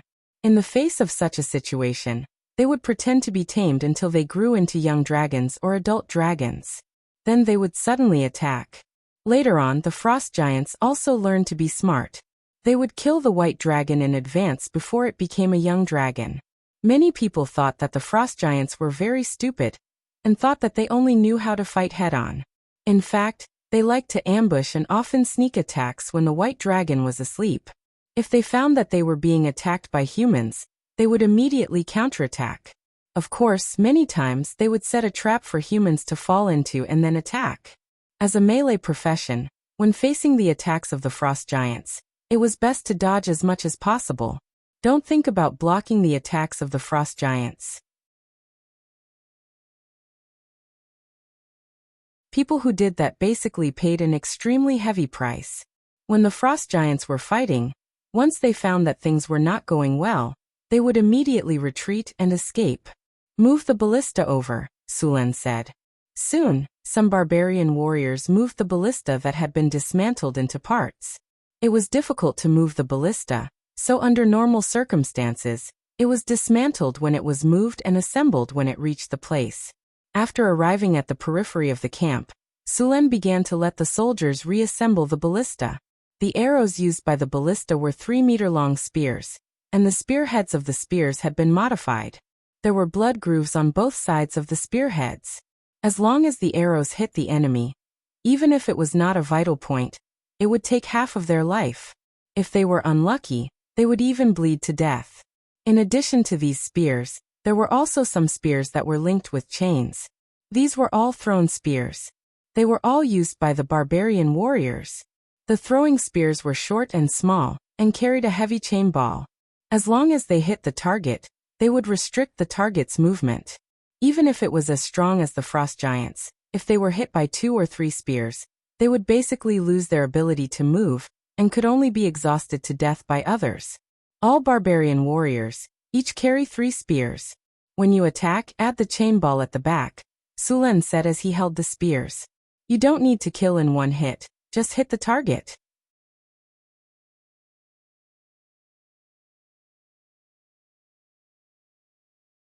Chapter 356. Mass Invisibility.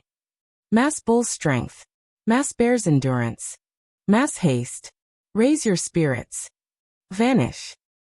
The light of spells kept flashing. Soon, the soldiers of North Town City were buffed with 7 or 8 different buffs. The combat strength of these soldiers almost doubled in a short period of time. The ballistas were also reassembled. At the same time, the arrows and heavy javelins were distributed to the barbarians. The javelins shone with a cold light and had obvious barbs.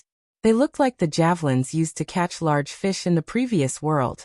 Even the frost giants could not withstand such weapons. Next, Su Lin led the northern fortress city army closer to the camp. Maybe the frost giants were too confident, or maybe the sentries were too lazy, but they did not see any sentries outside the camp. Hide and wait. Su Lin gestured to the soldiers behind him and said in a deep voice, "You guys stay here. I will lure the frost giants out first.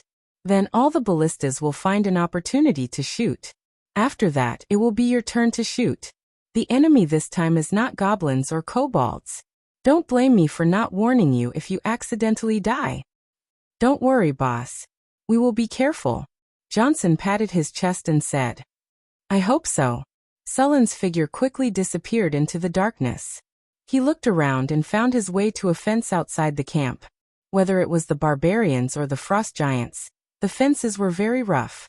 Su Lin easily went over the fence. After entering the camp, the first thing Su Lin smelled was a foul stench.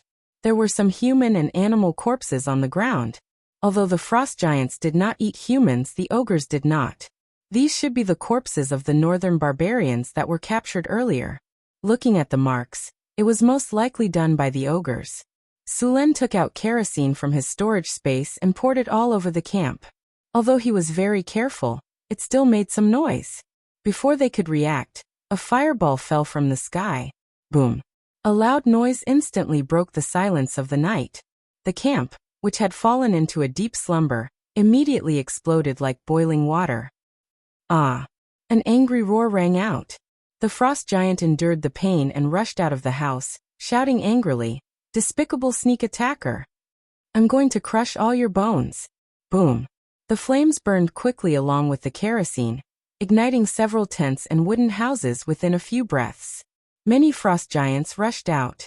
Su Lin did not delay. After igniting the camp, he immediately fled. The angry frost giants and ogres followed closely behind. Just as Su Lin rushed out of the camp, a few black shadows suddenly rushed out from the dark corners. Su Lin only saw a few black shadows in front of him, and his body subconsciously dodged. Then he took the opportunity to kick the black shadow away. At this time, he saw clearly that it was a winter wolf about 2 meters long. The winter wolf that was kicked by Su Lin rolled several times on the ground in a row, and its body went limp. Although Su Lin did not attack with all his strength, even so, it was not something a winter wolf could bear. Its ribs were directly broken, and it seemed that it would die soon. When the other winter wolves saw this situation, they stopped instantly and looked at Sulen with vigilance. Frost breath. 5 cold breaths suddenly came out of the winter wolves' mouths. Under the bone-chilling breaths, the ground quickly froze into ice at a speed visible to the naked eye. Soon, a layer of smooth ice appeared on the ground. The power of the winter wolf's ice breath was average. Not to mention the white dragon, it couldn't even compare to the ice-winged dragon's breath. The winter wolf's ice breath wasn't enough to freeze the enemy. It could only make the enemy's body stiff and slow down their reaction speed. Sulen accelerated and directly rushed out of the attack range of the frost breath. With cold resistance and elemental resistance, this level of frost breath could not affect him at all. Without the obstruction, Sulen's footsteps were light, and after a few flashes, he rushed out of the camp. The frost giants behind him were furious. They waved their heavy giant axes and directly cut down the fence of the camp. After seeing Sulen's figure, they rushed up without thinking. Damn sneak attacker. Don't run. Obviously, Sulen's act of setting fire to the camp had completely angered these frost giants. Boom. A dull noise came, and a boulder flew out from Sulen's side and hit the ground next to him. Sulen did not slow down and passed by it in an instant. The dexterity of the frost giants was not high. An adult frost giant only had 9 points, which was a little more than ordinary people. Because of their huge size, they could rarely dodge the enemy's attacks. However, this did not mean that their movement speed was slow. In fact, because of their large size, one step of theirs was equivalent to several steps of ordinary people. If they encountered some short rogues, one step of the frost giant might be equivalent to 5 or 6 steps. Especially for halfling rogues, they were very unfriendly. 30 frost giants and 20 ogres rushed out of the camp and chased after Sulen. The distance of a few hundred meters was covered in a few breaths. After Sulen rushed to the predetermined ambush position, he immediately shouted, "Attack!" Then his figure flashed, and he accelerated forward. Bang! Bang! Bang! The sound of bowstrings was constantly heard. The invisible Northtown army instantly launched an attack. 3-meter-long crossbow bolts were shot out. The bolts flew through the air and hit the frost giants' bodies. Some of the bolts were directly blocked by the frost giants with their giant weapons, and some were dodged. Only less than 1/3 of the bolts hit their targets. The frost giants that were hit by the bolts were directly pushed back by the bolts. The sharp spears pierced their tough skin and muscles, and blood gushed out. Such a serious injury would be fatal for ordinary people, but it was not even a serious injury for the frost giants. After being ambushed, the frost giants immediately realized that this was a trap. However, they didn't panic. Instead, they roared and ran over in large strides. For them, the humans were no match for them at all. As long as they rushed up, they could kill a few with a swing of their axes. After the ballistae were fired, the 2 barbarian warriors quickly loaded the ballistae and fired. The whole process only took 20 seconds. Bolts were fired one after another. The frost giants were prepared and dodged most of the bolts. Only a few that were too close to dodge were hit. Javelins. Sulen instantly threw out a heavy javelin, and the barbarian warriors around him followed. Throw. Whoosh whoosh whoosh. Hundreds of javelins flashed with cold light as they flew out from the Northtown army. Sharp whistling sounds were heard, followed by painful roars. The frost giants were severely injured. Bang! Rocks the size of footballs flew over quickly. Sulen waved his halberd and sent the rocks flying. However, the other barbarians were not so lucky. A few of them could not dodge in time, and were sent flying far away. If not for their strength and thick skin, they would have lost their lives. After 2 consecutive waves of javelins, the frost giants were severely injured. A few of them died, and almost all the frost giants were injured. The ogres following them also suffered heavy losses. Cursed roared furiously, his eyes turning blood red. He waved his hands and threw the rocks around him, then charged forward with his giant axe. The frost giant tribe had suffered such great losses. As the chief of the frost giants, Curse could not wait to kill all the humans in front of him. The charging speed of the legendary frost giants was very fast. Their huge size and ferocious aura shocked some of the soldiers, causing them to stand there in a daze. Although the frost giants did not have dragon's might, their violent aura was not much weaker than that. Not everyone had the courage to face such a behemoth. However, after seeing the frost giants charging up, many of the barbarian warriors were eager to give it a try. Idiot! Dodge quickly! Seeing this situation, Sulen immediately shouted. Sulen had a clear understanding of the frost giants' strength. The force of their full power attack was several tons. Although the barbarian warriors were quite strong, they had no way of resisting against such overwhelming strength. A cruel and bloodthirsty expression flashed across the enraged frost giant chief's face.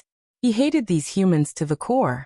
He attacked with all his might, swinging his giant battle axe. The frost giant chief's axe was close to 3 meters long, and its blade was close to 1 meter. This giant weapon weighed at least 500 jin, and its weight alone could easily crush a person to death. After seeing the enemy, he swung it down instantly. Swoosh!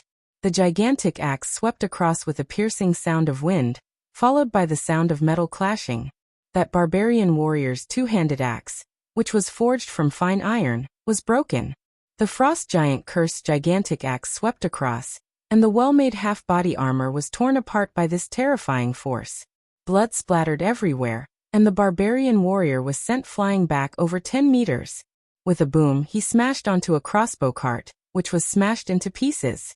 The others only took one look to see that the barbarian warrior's chest armor had been completely destroyed, and there was a hideous wound on his chest.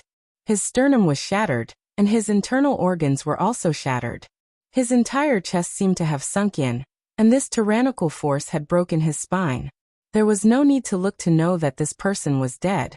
With such serious injuries, unless he was a giant demon or an energy life form, it was impossible for him to survive. Damn it! Lightning flashed in Sullen's eyes, and in the next second, dazzling lightning exploded from his body. Lightning flashed, and Sulen appeared before Kirst in an instant, swinging the Tempest halberd in his hand. Boom! With a loud sound, the frost giant chief, who was about to go on a killing spree, felt an astonishing force coming from the battle axe in his hand, and his body retreated a few steps uncontrollably.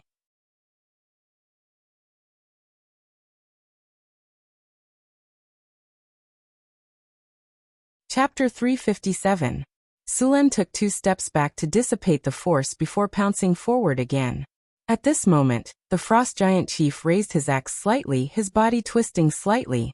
The muscles on his arms bulged, as if he was about to exert force. Sulen quickly shouted, "Dodge!" Whoosh! The axe cut through the air, bringing with it a sharp gust of wind. The huge two-handed axe swept in a circle, and everything within 5 meters was under his attack. A barbarian warrior nearby heard the warning and rolled to the side to avoid the attack. The sharp gust of wind slashed across his face, and a trace of blood quietly slid down. Sulen dodged the attack with an iron bridge, and the storm war halberd in his hand stabbed out like a viper. Lightning flashed, and the barbarians all retreated. No one dared to approach the area where the two were fighting. The lesson from before made them understand that they didn't have much confidence in receiving an attack from the frost giant chief. Just as Sulen and the frost giant chief were fighting, the remaining frost giants and ogres rushed over. Chain of fireballs. Bursting flames. Slow. Flame burst. Hathaway, Alex, and the others made their moves. Fire spells were the best way to deal with them. These frost giants, who had just been baptized by arrows and javelins, suffered heavy losses, were hit by spells one after another. Flames exploded, and cries rang out continuously. As frost giants with negative fire resistance, fire spells made them wish they were dead. With the addition of slow and other spells to control the field, these frost giants couldn't gain the slightest advantage even though they were a level higher than the barbarians. Moreover, the barbarians outnumbered them by several times. Under the siege, these frost giants were forced to retreat again and again. The elven magic archers and centaur archers constantly harassed them with arrows. It was only a matter of time before these frost giants were killed. The ogres that had been following the frost giants couldn't resist at all. As grade 2 creatures, they were beheaded by the barbarians in a few exchanges. The winter wolves saw that the situation wasn't good and immediately ran away after a few of them were killed. The battle between Sulen and the frost giant chief was getting more and more intense. It was the first time that Sulen had fought with a giant like this. Only then did he realize that in a melee fight with such a large creature, the advantage of having a large body was just too great. Sulen was clearly much stronger than the frost giant chieftain, but in the face of the frost giant chieftain's attacks, he couldn't gain any advantage. In comparison, his weight was too light. Sulen's current weight was only 200 jin. But the frost giant chieftain's casual attack had the power of several thousand jin, enough to send him flying. As a result, although his strength was higher, his body involuntarily retreated.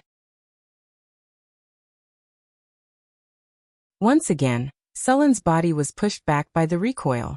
He realized that this kind of head-on fight was not going to work.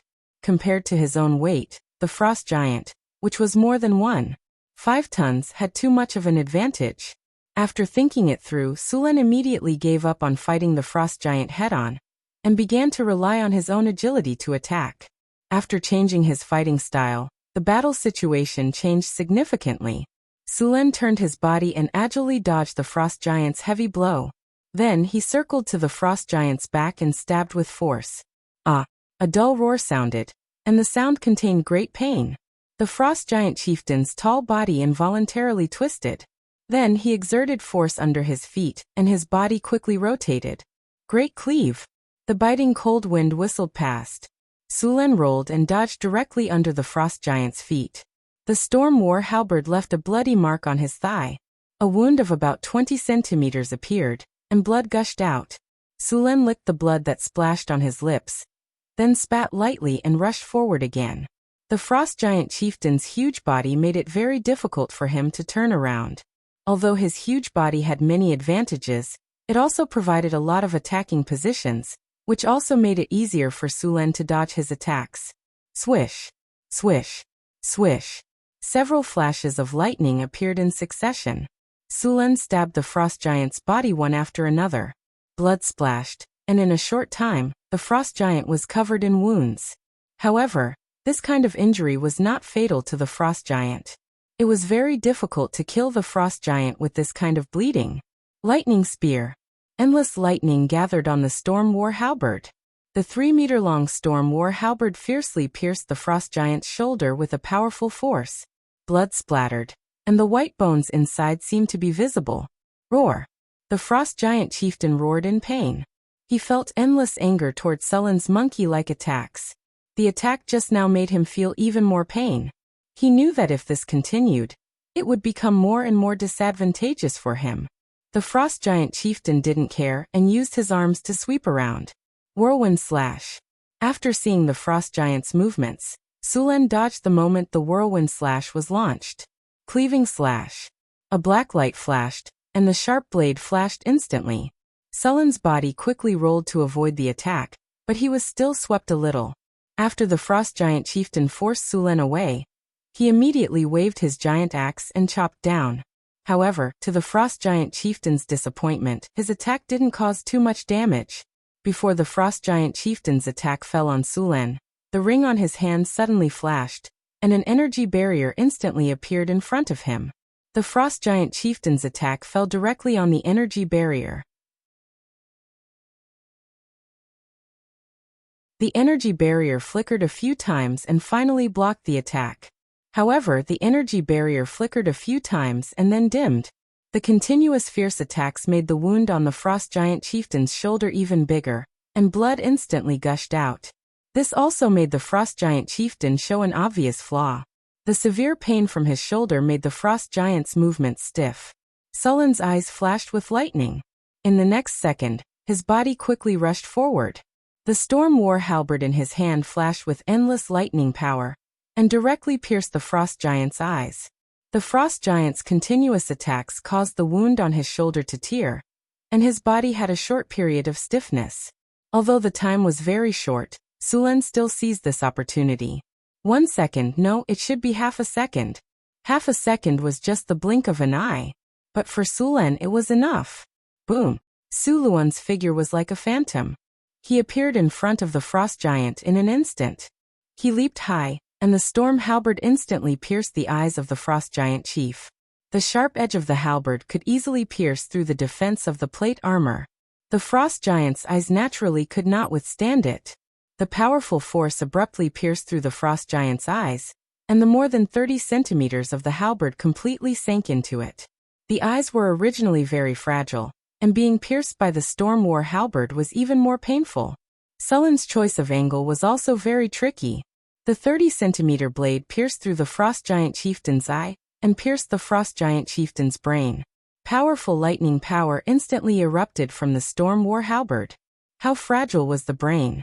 Even a legendary frost giant would die if its brain was damaged. The severe pain made the frost giant abnormally crazy. After Sulen stabbed it, there was a flash of light. In the next second, his figure appeared in the open space 10 meters away. He didn't expect to directly kill the frost giant chieftain. As a legendary creature, the frost giant's vitality was very strong. Even if it was fatally wounded, it wouldn't die in a short time. Sulen didn't want to face the frost giant chieftain's sudden counterattack. Ah! A shrill scream sounded. The frost giant chieftain's giant axe swept horizontally, wanting to attack Sulen. However, Sullen's figure disappeared instantly. The attack missed, and other than making the frost giant more painful, it had no effect. The frost giant chieftain's fighting power could be said to be the strongest that Sulen had encountered so far. If compared to the orc chieftain, it wouldn't take long for the orc chieftain to be smashed by the frost giant. Now that the frost giant chieftain had entered the final stage of madness, it became even more dangerous. The surrounding barbarian warriors all avoided it. Even Sulen didn't want to fight it head-on.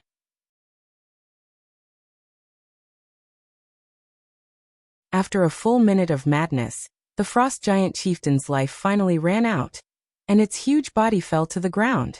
Sulen also breathed a sigh of relief, then rubbed his sore body. Ding! Congratulations to the host, you have successfully killed the frost giant chieftain. You have received 63,200 experience points. You have received 3 platinum treasure chests. You have received 1 legendary skill point. You have received 3 cold crystal stones. Congratulations to the host. Under your leadership, you and your army have successfully defeated the frost giant tribe. You have received 33,000 experience points. You have received 2 sapphires. Ding. Host has killed the frost giant chieftain and defeated the frost giant tribe. Your name has spread far and wide across the wastelands and the continent. Even the far north icy plains have heard of you. Your prestige plus 35. Ding. You have killed the frost giant chieftain and annihilated a frost giant tribe. Your relationship with the frost giants has decreased to hostile. You have received the title Frost Giant Slaughterer. Frost Giant Slaughterer. With this title, your enemies will be intimidated. There is a certain chance that they will hesitate and retreat. There is a small chance that the enemy will surrender. When facing the frost giant's aggro will be triggered. This title can be hidden. Hearing the prompt in his ears, Sulen relaxed. He arranged for people to help the wounded. Let Hathaway lead people to clean up the battlefield. And let people bring the captives from the camp. After arranging the work, Sulen began to check the harvest. Opening the storage space, 3 boxes with a faint golden light appeared in front of him. Sulen took a deep breath, and then chose to open them. A burst of beautiful sound and light effects appeared, and the system prompt sounded in his ears. Congratulations to the host, you have opened the platinum treasure chest. You have received 5 skill points. Congratulations to the host, you have opened the platinum treasure chest. You have received the book, The Principle and Application of Magic Tattoo. Congratulations to the host, you have opened the platinum treasure chest. You have received the book, The Development and Advancement of Magic Tattoo.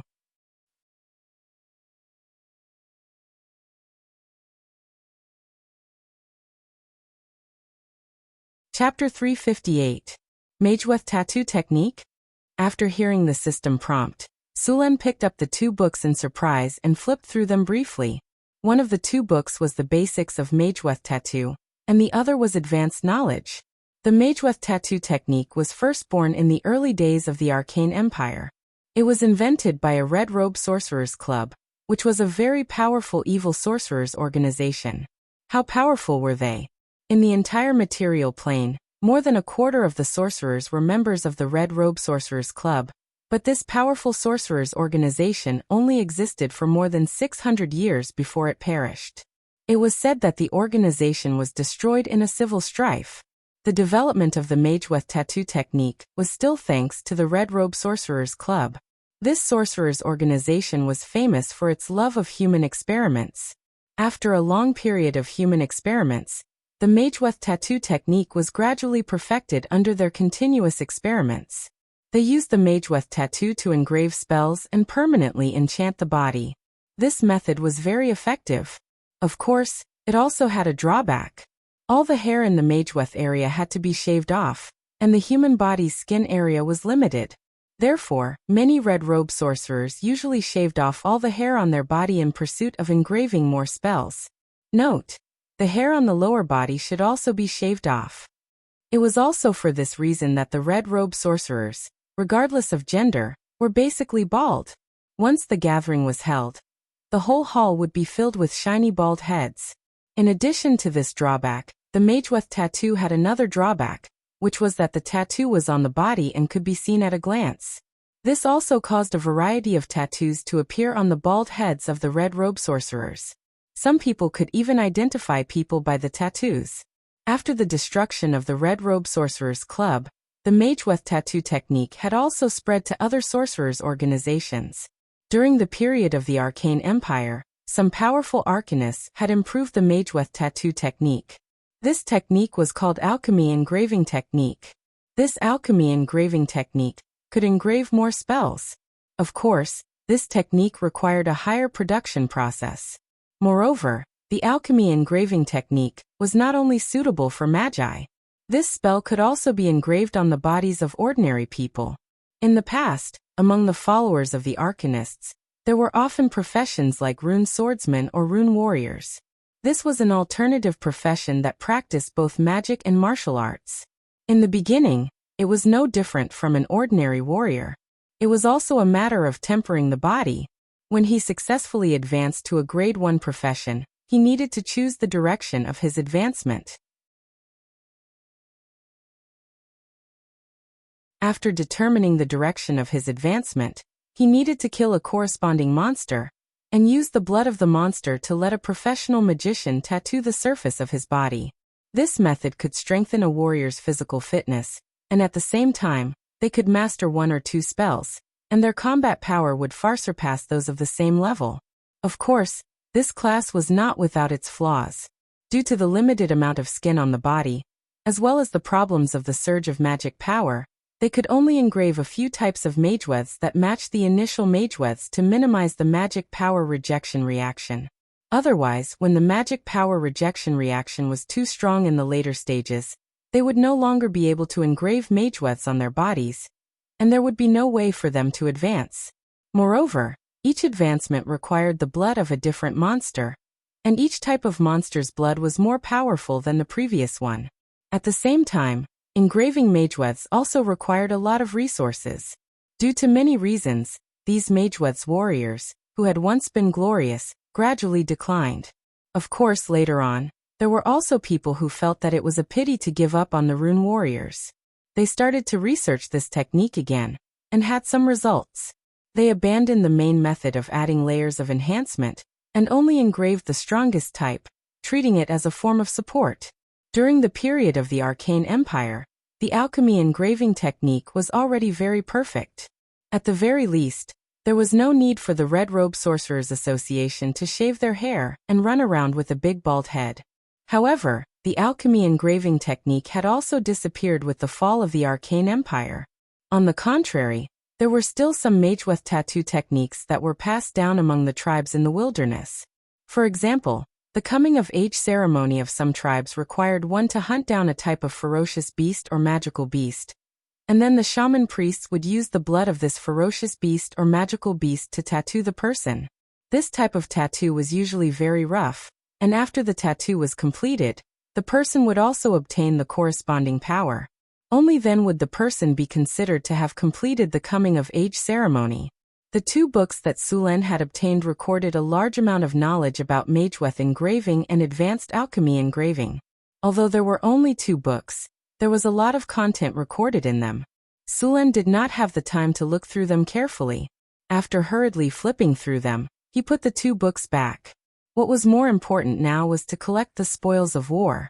As pure-blooded giants, the bodies of the frost giants still had some value. The most important parts were their hearts and blood. As for the other parts, the necromancers preferred them more. If this kind of giant body fell into the hands of the necromancers, it could easily be transformed into a powerful undead monster. Sulen, Hathaway, and Alex collected the hearts and blood of the 30 frost giants. At the same time, the body of the frost giant chief was also preserved. It was a very good experimental material. At the same time, a few of the remaining frost giant bodies were also selected. The rest of the worthless ones were burned and buried. The heart of the frost giant was very large. Sulen preserved it in a special crystal container. This crystal container could keep the heart alive. A part of the flesh and blood was also left. The remaining parts were the more precious parts. It was a little difficult to preserve the blood because it was easy to coagulate, and there was too much blood. Hathaway used a special water tank to store the blood. At the same time, she cast a spell on the blood to prevent it from deteriorating and coagulating. Looking at the remaining frost giant corpses that had been burned to ashes, Sulen felt that it was a pity. If there were necromancers around, these corpses could all be used. Now he could only watch them burn to ashes. Apart from these materials, the equipment of the frost giants and the equipment of the ogres were also collected. Even the camp was turned upside down.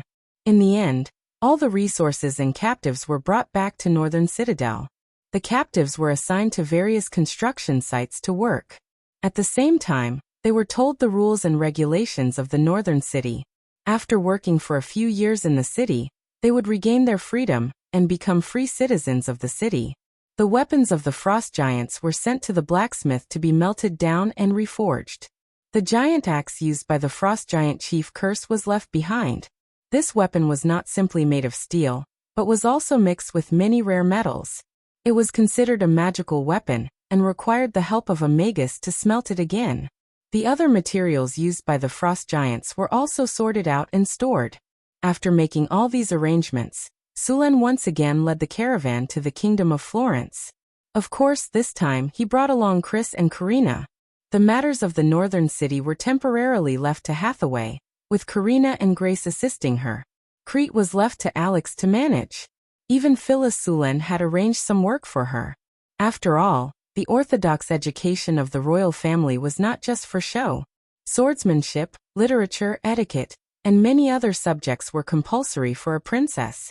Moreover, Phyllis's studies were not bad. Sulen let her handle the affairs of the lord's mansion. This time, Sulen planned to go to the kingdom of Florence to recruit some wandering wizards. At the same time, he was also preparing to sell some items. For example, the bottle of life potion that could cause bloodline abnormalities, and the bottle of water demon's blood that could be used to become a bloodline warlock. As for the bottles of life potion that did not have any side effects, they had already been used by Phyllis. After all, whether it was Chris Hathaway, Alex, or his 2 personal maids, none of them were ordinary humans. They had long lives and did not need these potions for the time being. However, Phyllis was different. She was only an ordinary human. In fact, Sulen was prepared to let Phyllis use the bottle of water demon's blood to turn her into a warlock. However, after thinking about the limited potential of the water demon's blood, he gave up on this idea. As his woman, she had to be at least a dragon disciple. The water demon's blood's grade was too low. The caravan set off once again. Sulen brought Chris to the cult city. Other than sugar, rum and spices, the caravan also brought along large amounts of furs and paper. These goods were very popular on the continent. The spices of the northern city were now very famous in the northern countries. Cumin, pepper, chili, and other spices, some of which were even produced by magical plants, were very popular in the north. Although the variety and quantity of spices could not be compared to the spices of the south, After being carefully mixed by Sulen and the halfling Frodo, they tasted very good. At the same time, paper was now a hot commodity in the northern city. The paper sold in the northern city was divided into two types. One was used for writing, and the other was toilet paper. Although the paper used for writing had attracted some attention, it was far less sensational than the toilet paper. Currently, the toilet paper produced in the northern city was crazily sought after by the nobles. In the words of the nobles, they could no longer bear to share knots or linen with others. This kind of soft, convenient, and fragrant toilet paper was the best gift. In fact, the quality of the toilet paper was not very good. It could not be compared to the paper used for writing, but it was unexpectedly popular. The caravan was still very boring. Sulen had no choice but to carry Chris in the carriage and flip through the Mageweth tattoo book that he had just obtained. After gaining the talent of erudite, Sulen's learning speed had increased a lot. It was not difficult for him to learn advanced knowledge like the Mageweth tattoo. He felt that he would soon be able to learn the Mageweth tattoo technique. After learning the Mageweth tattoo technique, Sulen discovered that it was accompanied by the art of tattooing. After learning the Mageweth tattoo technique, one had to master the art of tattooing to be able to perform it correctly. This required Sulen to find time to learn the art of tattooing. Oh yes, this technique also required a prerequisite. The control of the wizard's hand spell had to be precise. Sulen fulfilled this requirement. He was very familiar with the wizard's hand spell. Chris, Hathaway, and the others had a deep understanding of this.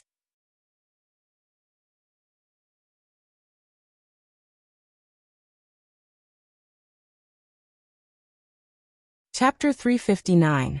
Suluan planned to use the skill points to level up his rune tattoo after learning the rune tattoo technique. This time, he had not used the 5 skill points he had obtained from the platinum treasure chest. He had not even used the legendary skill points he had obtained from killing the frost giant chieftain. Sulen wanted to master the rune tattoo technique as soon as possible. He planned to at least level up the rune tattoo technique to the advanced level. The road from Northtown City to the Kingdom of Florence was quite smooth. The caravan arrived at Calent City after a week. Along the way, no robbers dared to make a move, which disappointed Sulen. Coming to Calent City again, Sulen's mood changed drastically. When he first came to the north, he was envious of the city. Although Northtown City's population couldn't be compared to Calent City, it had reached or surpassed Calent City in other aspects. Compared to the terrible sanitation of Calent City, Northtown City was like heaven. Fortunately, it didn't rain in Calent City, so the roads weren't muddy. The arrival of the caravan from Northtown City attracted the attention of many people in Calent City. After all, Northtown City's goods were popular. As soon as they arrived at Northtown City's warehouse in Calent City, many people who were hungry for profits tried to build a relationship with Northtown City. Unknowingly, Northtown City's existence made the surrounding nobles take the initiative to befriend them. Of course, Sulen was part of it. If it weren't for Sulen, these nobles would have torn off their disguises and started robbing Northtown City of all kinds of things and techniques. Sulen couldn't be bothered with these small fries. He left them all to Xion, the manager of the caravan. Sir Lord. Xion respectfully handed a document to Sulen and said, "This is the list you asked for." This was the list of Calent's nobles that Suluan had Xion collect. It contained their titles, fiefs, strength, and other basic information. There were also some simple interpersonal relationships. Although this list was simple, it wasn't easy to collect. It could be seen that Xion had put a lot of effort into it. The most powerful family in Calent City was the House of Savoy. Calent City was the fief of the House of Savoy, which was rich in mineral resources. The land around the city was quite fertile, and the transportation was well developed. The House of Savoy also possessed great power. Through the connections on the list, Sulen quickly discovered Marquis Savoy's methods. He had promoted a large number of lesser nobles, and many of these lesser nobles were his knights. These small nobles had no foundation, and their fiefs were only 1 or 2 manors and castles. Thus, they could only rely on the House of Savoy. At the same time, the Marquis of Savoy used various methods to deal with the powerful nobles, such as division, marriage, isolation, and so on.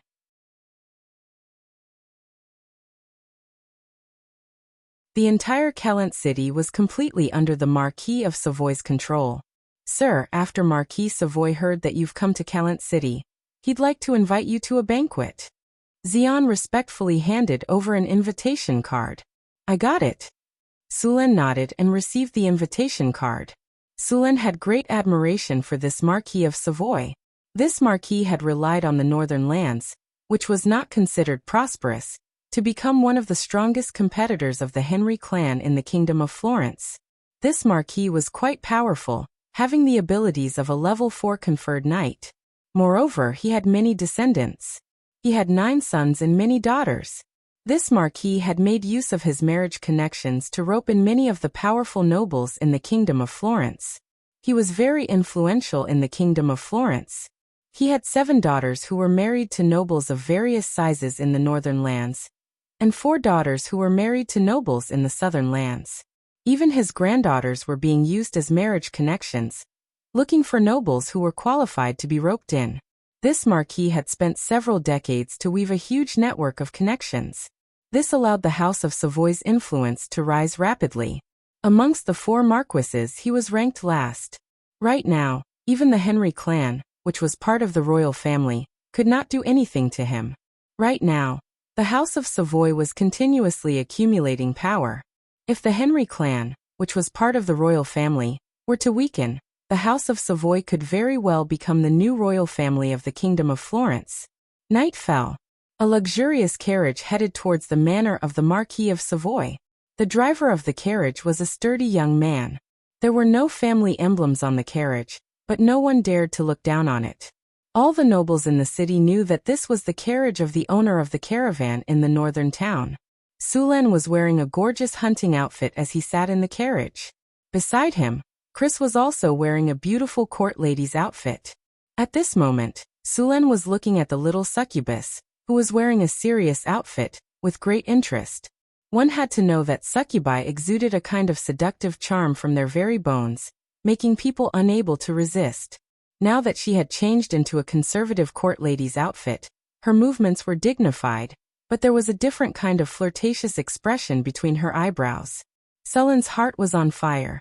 All right, master, don't touch me anymore. We still have to attend the banquet tonight. The little succubus said with a charming smile. Sulen had no choice but to tidy up his clothes a little gloomily. My lord, we're here. A guard's low voice came from outside the carriage.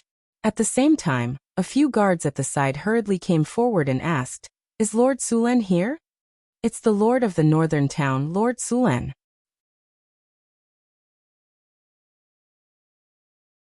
The guard glanced at them and said plainly.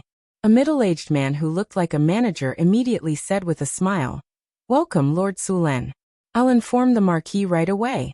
Soon, a sturdy man in his 50s wearing a luxurious noble's robe led a group of people over to welcome Sulen. He had a smile on his face and immediately greeted him warmly when he saw him. Welcome, Lord of the Northern Town, Lord Sulen. Sulen sized up the Marquis of Savoy in front of him. Although he was already in his 50s, the Marquis body was still strong. His face looked more like a middle-aged man in his 40s. Before a warrior entered the legendary rank, their lifespan would not be extended. After the peak of their physical strength passed, their strength would gradually decline. However, this Marquis of Savoy's strength did not seem to have declined. This was normal. With the strength and foundation of the Savoy family, it was normal for them to have some methods to extend their lifespan or maintain their combat strength. The Poland manor occupied a large area. There was even a small river flowing through the manor. The entire manor looked very beautiful. Sulen realized that this manor was simply a miniature version of a city. Sulen greeted the Marquis of Savoy warmly and followed him into the manor. Sulen communicated with the Marquis of Savoy while observing the others. He quickly discovered that there were 4 third-order commanders and 2 spellcasters among them. Sulen couldn't tell if the 2 spellcasters were wizards or sorcerers. The oldest among the commanders was no more than 30 years old. They looked similar to the Marquis of Savoy and should be his son or descendant. After noticing Sulen's gaze, they all smiled and nodded at him. Welcome, Lord Sulen, to my manor.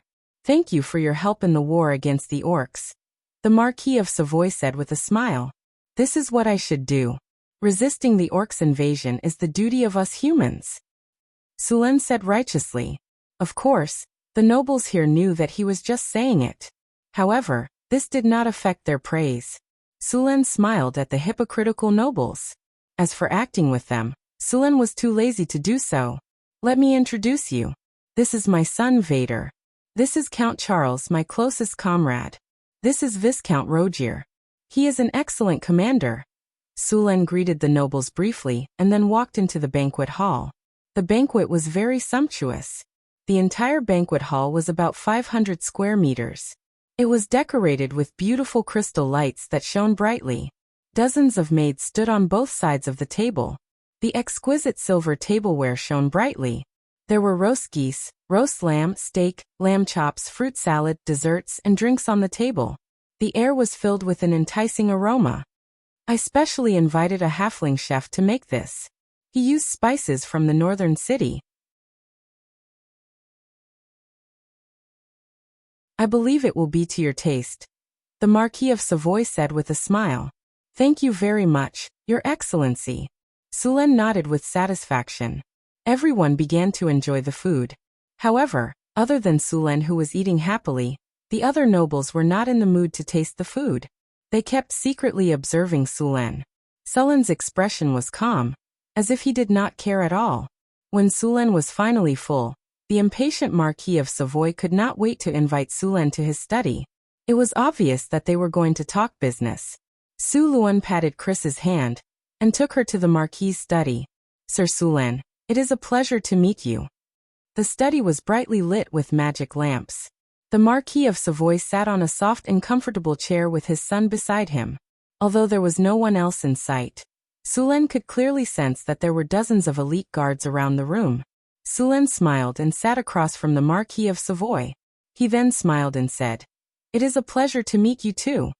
Sir Sulen, I would like to have a deeper cooperation with you and your northern city.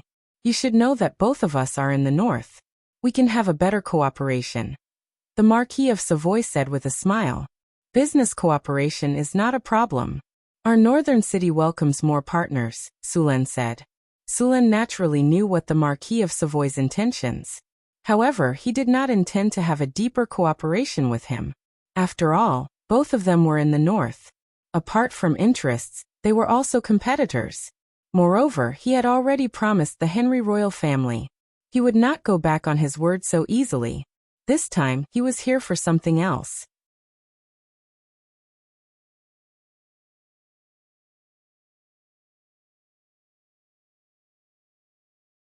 Chapter 360. Sulen wasn't surprised that the Marquis of Savoy was trying to rope him in. After all, the Marquis' actions over the years had made it clear that he wanted to become the new royal family. During the last orc invasion, the king's faction lost a legendary knight, which gave him hope. However, he didn't expect the Henry royal family to react so quickly. They immediately found another legendary figure and gained his support. This greatly disappointed the Marquis of Savoy. Since the northern border also suffered heavy losses in the war, he could only slowly accumulate his strength. However, Sulen's visit to Calent City made the Marquis of Savoy think about it again, but Sulen rejected him. Sulen was still a man of integrity. Of course, to be more precise, he had to pay more. Sulen still hoped that the internal environment of the Kingdom of Florence could be balanced. More than half of the trade routes in the northern city had to pass through the Kingdom of Florence. He didn't want the development of the northern city to be affected by the war. At the very least, he had to wait until the northern city had completely digested the previous population. Sir Sulen, did you come to Calent City just for some business matters? The Marquis of Savoy was a little disappointed. Sulen shrugged and said, "Of course, other than business matters, I also want to recruit some people. After all, the northern city's foundation is too shallow. I need some people to help me manage my territory." "That's easy. I can recommend some people. They are more than willing to serve you," the Marquis of Savoy said with a smile. "Thank you." Sulen nodded and said, "Sir Marquis, you are the owner of this place. I have another request that I need your help with." "What request?" The Marquis of Savoy put down the black tea in his hand and moved his body. Sulen took out a crystal bottle from his storage space and put it on the table. I have some special things that I want to sell. I need some powerful buyers. Of course, these people are best if they are wizards. Of course, nobles can also participate. What is this? The Marquis of Savoy looked at the crystal bottle on the table in confusion. The crystal bottle was very beautifully polished. There was some red translucent liquid inside. The liquid was constantly sparkling. One could tell at a glance that it was worth a lot. Sulen lowered his head and took a sip of tea. He didn't answer the Marquis' question. The Marquis of Savoy instantly understood. He waved his hand at Vader and said, "Go invite Master Clyde here." Soon a middle-aged man dressed like a wizard came in. "Master Clyde, I have something here." The Marquis of Savoy went Clyde. As soon as Wizard Clyde arrived, he immediately looked towards Su Luan and Chrissy. As a high-grade wizard, he quickly noticed something different about Chrissy. After all, it was very easy for a high-grade wizard to distinguish the lower plane aura of a succubus. S.A. Magic. S. Savoy, tease. Su Luan smiled faintly and made a gesture of invitation. Clyde didn't hesitate. He reached out and picked up the potion on the table. First, he checked the appearance of the liquid. After getting Sulen's permission, he carefully opened the bottle and took a sniff. Clyde furrowed his brows and snapped his fingers. A ray of light flashed across the crystal bottle. A look of surprise flashed across Clyde's eyes. He slowly put down the crystal bottle and said, "Marquis, this is a bottle of life potion. It can increase one's lifespan by 10 years, and has a chance to regenerate. It can be used by anyone." Hiss, the Marquis and the others sucked in a cold breath. 10 years of lifespan. To a wizard, 10 years of lifespan wasn't a lot. There were many ways to do it, but only wizards could do it. Normal people wouldn't be able to do it. For example, a professional lich could only become a ghost. Even a wizard couldn't succeed every time. The Marquis of Savoy's eyes flashed a few times. He looked at the potion with eyes full of passion. To others, this potion could only increase their lifespan by 10 years. To him, however, it could be an opportunity for him to reach a higher level. The Marquis of Savoy was already 54 years old. Although there were many secret techniques that made him look young and his power didn't decrease, he could feel that his power was declining. After reaching 40 years of age, physical professions would have their stamina decline. If he couldn't reach the legendary realm within this period of time, he wouldn't have a chance anymore.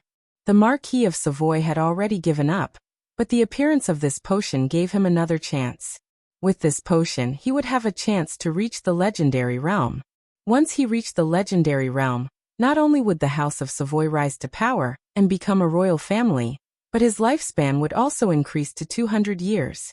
It was a temptation he couldn't resist. Of course, this potion has some side effects. What side effects?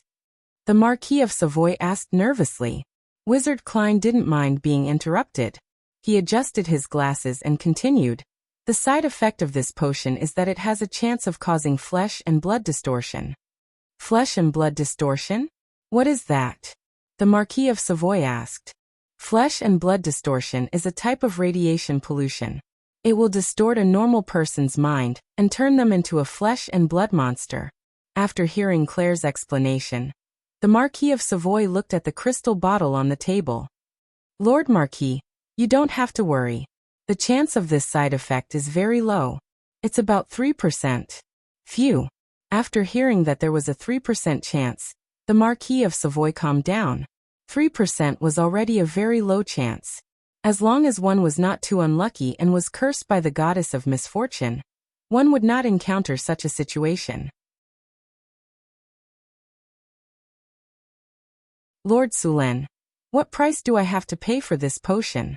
The Marquis of Savoy took a deep breath and asked with a serious face. Sulen smiled. Of course I can sell you this potion, but you have to do what I asked first. The Marquis of Savoy nodded. Understood. I will inform them to come here in 2 days. Sulen and Chris stayed in the study for a while before leaving. The Marquis of Savoy had prepared a room for Sulen. After entering, Sulen realized that this room was even more luxurious than his bedroom in Northern Town City. The magic lamp in the room was a little dim, and the air was filled with a sweet scent of incense. The room was as warm as spring, and there were two pretty maids standing in the room. The two maids looked to be about 16 years old. Their skin was fair, and their figures were curvy. They wore skimpy clothes, and their beautiful faces were flushed. When they saw Sulen enter, they immediately bowed. From Sulen's angle, he could clearly see the whiteness of their skin under their collars. Their plump breasts were trembling slightly, and their fair necks were slightly red. It was obvious that the Marquis of Savoy had specially prepared them. However, Sulen did not accept them. Although they were not bad-looking, they were far inferior to Chris. His appetite had long been spoiled, and he was not interested in ordinary goods. He waved his hand and let the two maids leave. Then Sulen, who had endured for the entire night, threw Chris onto the bed and pounced on her eagerly. This little fairy had been seducing him the entire night. The little succubus panicked instantly, like a helpless young girl. In the study, just after Sulen left, the Marquis of Savoy said, "Master Clade, how strong is that Lord Sulen?" "Very strong," Klein said seriously. "You all noticed the beautiful woman beside him, right?" "I saw her. She is indeed very beautiful. Even I can't help but be tempted," Savoy said. Clade said calmly, "If I'm not wrong, she should be a high-level succubus." "What? That potion can only be made by a high-level alchemist," Clade added. The potion he took out, and the succubus. "It seems that this lord is not simple. He has many secrets," Savoy said slowly. "No wonder he dared to build a kingdom in the northern wilderness." The Savoy family was powerful. Their greatest reliance was their uncle in the Church of the Dawn Lord, a legendary level priest. However, as a member of the church, most of the time he could not interfere with the affairs of the nobles. Therefore, although their family had a legendary level priest, he was only responsible for protection. "Vader, tell the people below to be respectful to this lord." Vader nodded and said, "Yes, father. Also control your eyes. Don't stare at that succubus anymore." "I'm sorry, father. I've disappointed you." "My disappointment is a small matter. If you anger that lord, you can go back to the countryside to manage the farm."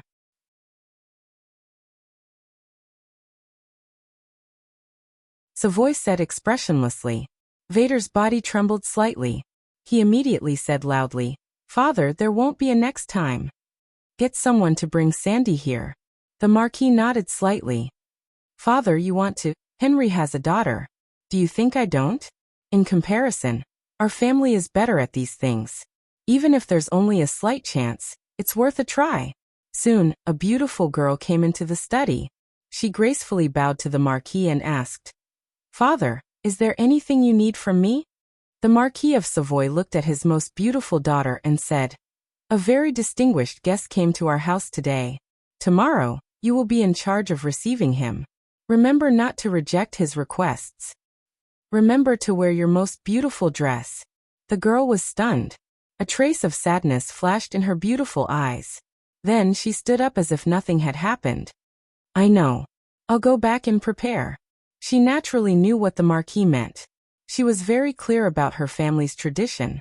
Although the Marquis was very good to her, he would not change his mind because of this.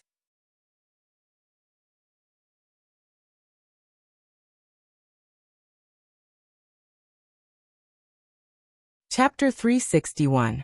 It was a quiet night. Sulen had a good rest last night, but the little succubus was a little miserable. She was taught a lesson by him with the plasma cannon. After opening the door and going out, Sulen's mood was even better. He was greeted by a noble girl wearing an exquisite low-cut lace dress. Her tall figure and gorgeous appearance were pleasing to the eye. She was not inferior to Phyllis at all, only slightly inferior to the little succubus. "Sir Sulen, I am the daughter of the Marquis Xanthi. I will be the one to receive you today," the noble girl said as she curtsied. After seeing this girl and thinking about the tradition of the Savoy family, Sulen instantly thought of the Marquis of Savoy's plan. However, he did not reject it. As for what they thought, it would depend on the situation. A honey trap.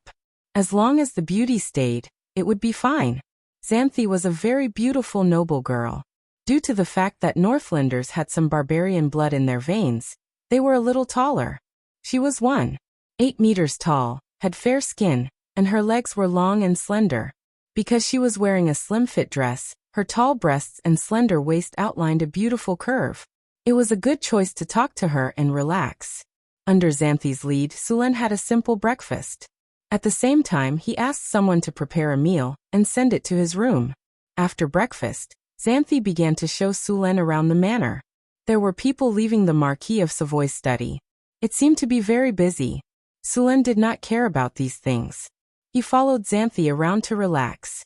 He had been learning the magic tattoo technique for the past few days. So far, he had only made some progress. Fortunately, he still had a lot of skill points that he could use. He could learn this skill quickly. Time passed quickly. When Sulen met the Marquis of Savoy again, he was full of smiles. In the living room, there were more than a dozen spellcasters and 5 to 6 nobles. Sir Sulen, these are the most powerful nobles in the northern provinces, as well as the sorcerers you invited. Sulen nodded and took out the bottle of life potion and aquatic bloodline. I'm going to sell 2 bottles of life potion and legendary aquatic bloodline. Hearing Sulen's words, the surrounding nobles and adepts couldn't help but gasp. Is this true? Heavens! Legendary water demon bloodline. Life potion. Sulen didn't care about these people's reactions and continued. The effect of the life potion is to increase one's lifespan by 10 years and restore one's youth. At the same time, there is a chance of obtaining the talent of regeneration. When they heard the words 10 years of lifespan and regaining youth, the nobles around them started to breathe rapidly. The wizards did not react at all. Legendary water demon bloodline. This bottle of elixir is the essence obtained after killing a legendary water demon and condensing its heart and blood. It contains the purest power of the legendary water demon bloodline. As long as the bloodline is successfully implanted, it can turn an ordinary person into a warlock. Because this bloodline potion came from a legendary creature, its theoretical limit is also legendary. As long as this potion is used well, it can create a warlock family with a legendary bloodline. The people who were shocked by the bottle of life potion were instantly attracted by the bloodline potion. Their eyes were full of passion as they looked at the potion. A warlock family with a legendary bloodline was something they couldn't help but pay attention to. Everyone's breathing became rapid. The wizards were also very interested in the water demon bloodline. After all, there were very few wizards who could enter the legendary rank, and these wizards weren't confident of success. With this bloodline, they had a chance to become legendary warlocks. Although they wouldn't be as powerful as legendary wizards, they would still be better than those who couldn't break through. Sulen took in everyone's expressions and was very satisfied with their performance. Next was the auction for the 2 potions. The first to be auctioned was the life potion. Although it couldn't compare to the legendary water demon bloodline, the 10 years increase in lifespan was still coveted by the nobles. The wizards around didn't bid. They had already planned to do their best to get the water demon bloodline. The nobles, on the other hand, bid one after another. In a short while, the price rose to 50,000 kinner. After this price, the bidding slowed down a lot. In the end, the Marquis of Savoy bought the potion for 83,000 kinner. The other nobles hesitated for a moment and looked at the water demon bloodline potion next to them. After weighing the pros and cons in their hearts, they finally gave up. Sulen knew what they were planning. In fact, if they wanted to sell it for a high price, they should sell the water demon bloodline potion first. This way, both potions could be sold for a high price. The reason he didn't do this was because the Marquis of Savoy had already helped him find over 10 scholars. Sulen naturally had to take care of them. Of course, Sulen also planned to prevent the Marquis of Savoy from bidding for the water demon bloodline potion. If the Savoy clan had a high-level warlock, they would become a warlock clan. Their strength would definitely increase tremendously, and the balance would be broken. This was an outcome Sulen didn't want to see. As for the life potion, even if the Marquis of Savoy used it, it wouldn't be easy for him to advance to the legendary level. It wasn't that easy to advance to the legendary level. Advancing to the legendary level was, in fact, tempering one's entire body. At this level, one would already be very different from ordinary people.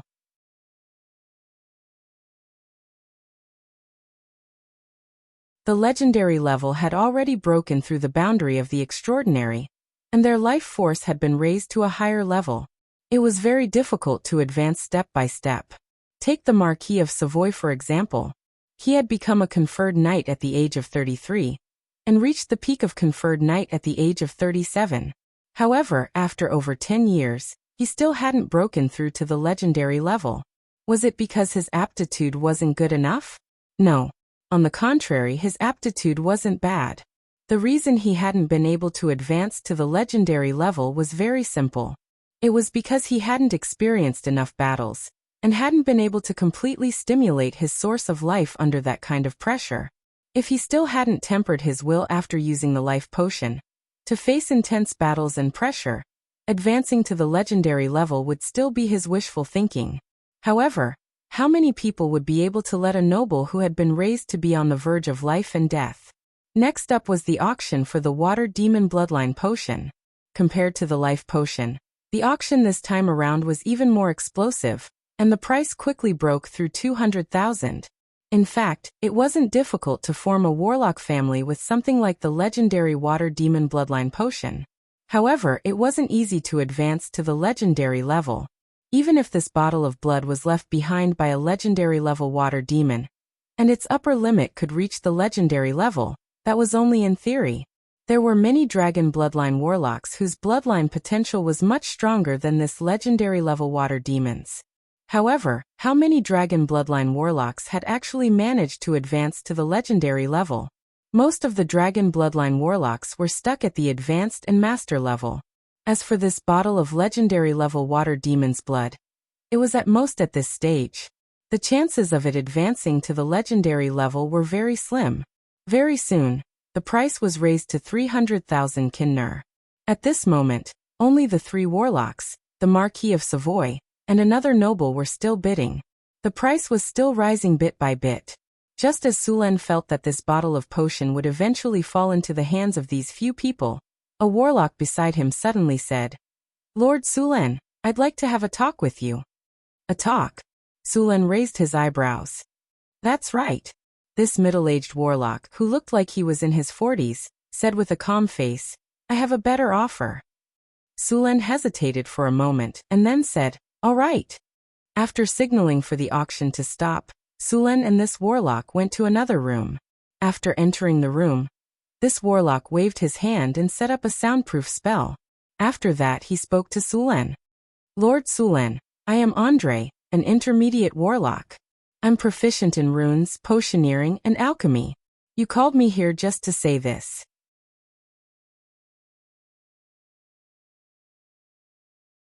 Sulen said with a smile. Andre shook his head and said, "Of course not. What I want to say is that I'll work for you for 30 years. And you'll give me that bottle of legendary level water demon's blood potion as my reward."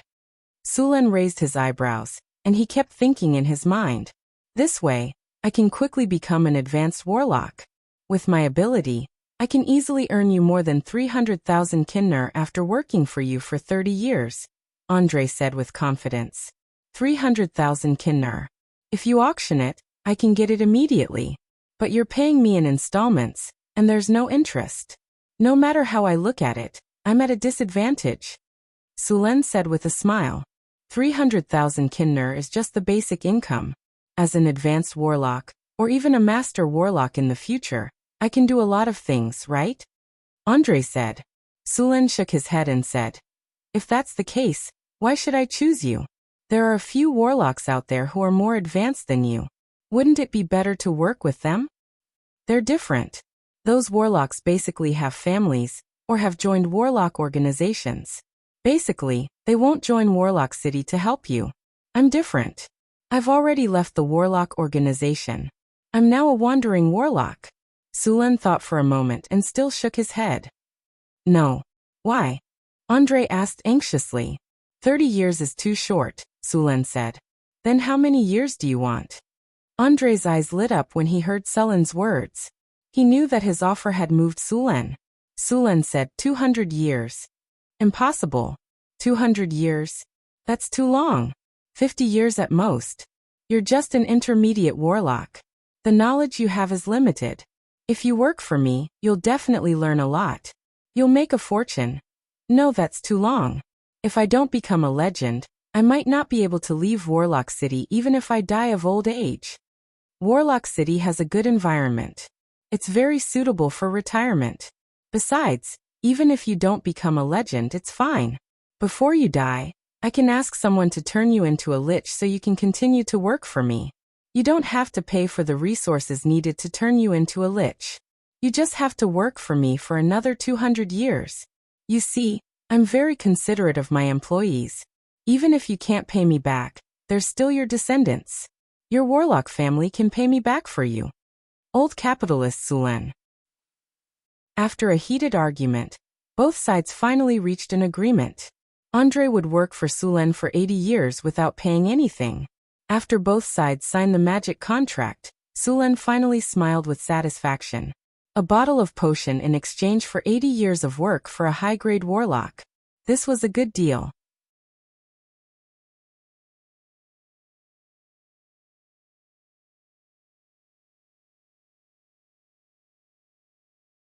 Chapter 362. Since Sulen had decided to give the legendary Water Demon Bloodline potion to Andre, the trade fair was over. After learning that Andre had sold himself for 80 years to obtain the Water Demon Bloodline potion, the wizards looked at each other. How was he going to compete if he had sold himself?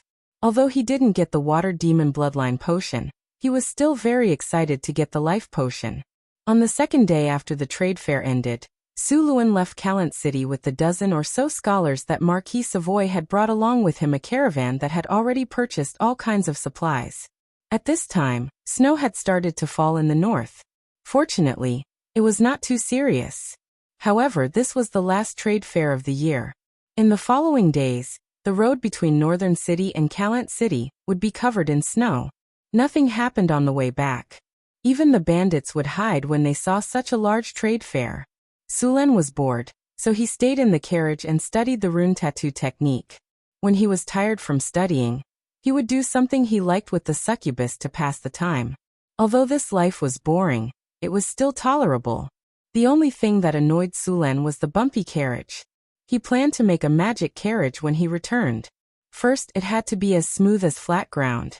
It had to be big enough, with a constant temperature throughout the year and good soundproofing.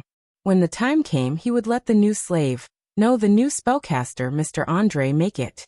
When he arrived at Northern City and fused with the bloodline potion, he would be an advanced spellcaster. It should not be difficult to make such a carriage. After spending a week, the trade fair returned to Northern City. Sulen stretched his body. During this time, he had made some progress in studying the rune tattoo. He was ready to give it a try. He opened the attribute panel and saw that there was a new skill, Rune Tattoo Beginner. In his personal attribute column, Rune Tattoo, Beginner. After learning the rune tattoo technique, you have grasped some knowledge about the rune tattoo. You can perform some simple operations. Sulen chose to use the skill points on rune tattoo. The host has used skill points on the magic tattoo technique. Congratulations, the host. Your magic tattoo basic technique has been upgraded to Magic Tattoo Advanced. You have used 2 skill points. After completing the upgrade, Sulen instantly felt his mind become incomparably clear. Many of the parts in the 2 Magic Tattoo books that he found difficult to understand were instantly understood, as if the clouds had cleared and the sun had appeared. At the same time, he seemed to have more ideas about the things that he thought he had already understood. At this moment, Sulen's brain was working quickly, and a large amount of magic tattoo knowledge and techniques were grasped by him. After a while, Sulen let out a sigh of relief and opened his eyes. Next, Sulen was not in a hurry to upgrade the Mageweth tattoo technique again. Judging from the previous experience, he would definitely gain more knowledge this time. However, this state of epiphany required some time to digest and rest. Otherwise, if he continued to upgrade it, it would put more burden on his brain. After he had completely digested the knowledge, Sulen would upgrade it again. In the next few days, Sulen opened a laboratory in the secret realm to experiment with the various knowledge that he had just learned. Of course, before that, he also arranged for Andre to be part of the spellcasting team in the northern town. He and Lorraine became the only two members of the team. Sulen asked Hathaway and Chris to prepare a contract. The content of the contract was what he had discussed with Andre. After both parties agreed, the contract was officially signed.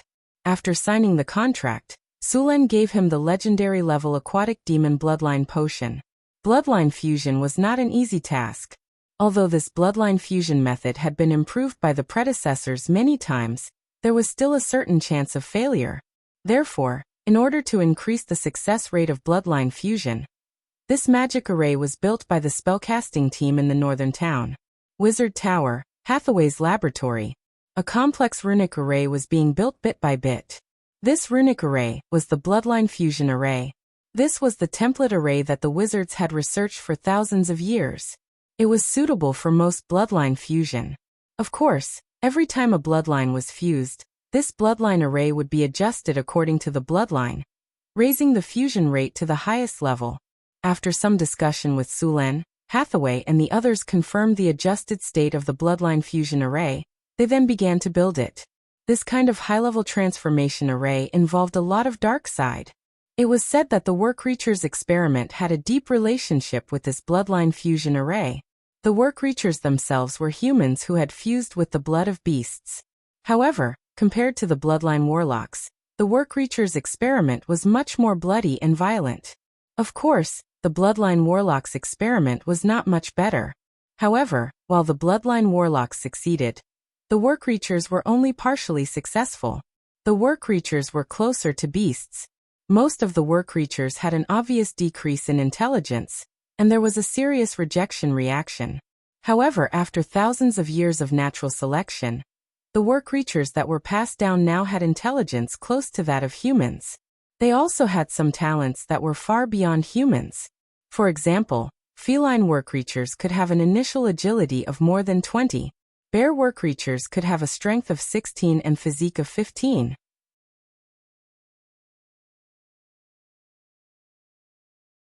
This kind of strength was stronger than the average knight.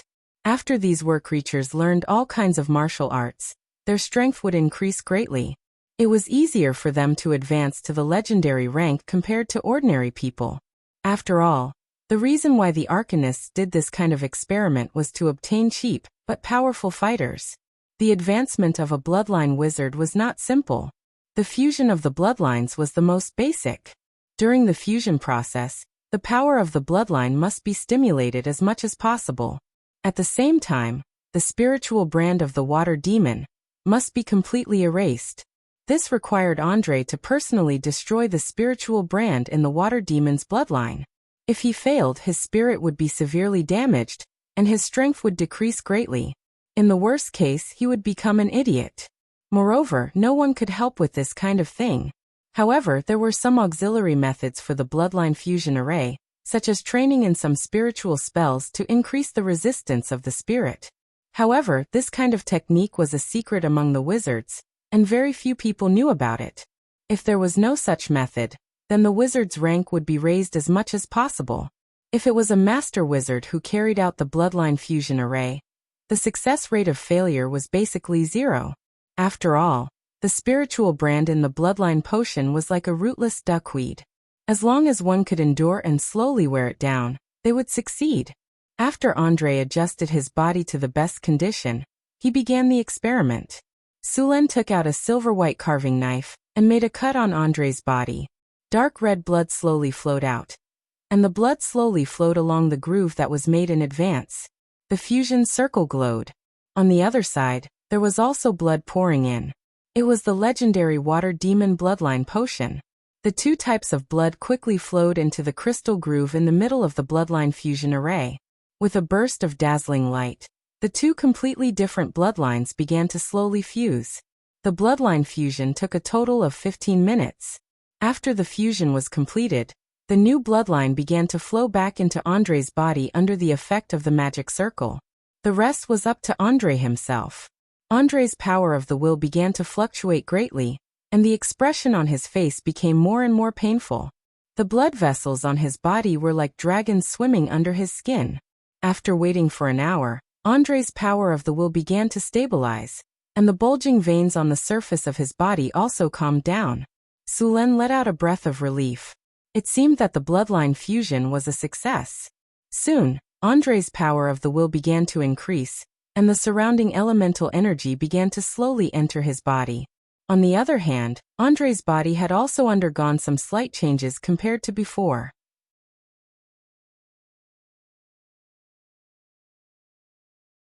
With a groan, Andre slowly opened his eyes. "How do you feel?" Sulen asked with a smile. "Very good." Andre nodded and said, "I can clearly feel the powerful force in my body. This feeling is so captivating." "That's just an illusion of having just advanced." Sulen interrupted his fantasies. "All right, since the bloodline fusion is successful, let's get to work." "No way, I just advanced. Shouldn't you hold a banquet to celebrate, or give me some time to familiarize myself with this new force?" Andre said loudly. "Forget it. You're still holding my money. Hurry up and make money to pay off your debt." Sulen rolled his eyes and said directly, "You know, in order to help you advance, the Wizard Tower's construction has been stopped for 2 days. You still want to rest? As for familiarizing yourself with the new force, you'll have plenty of time after work."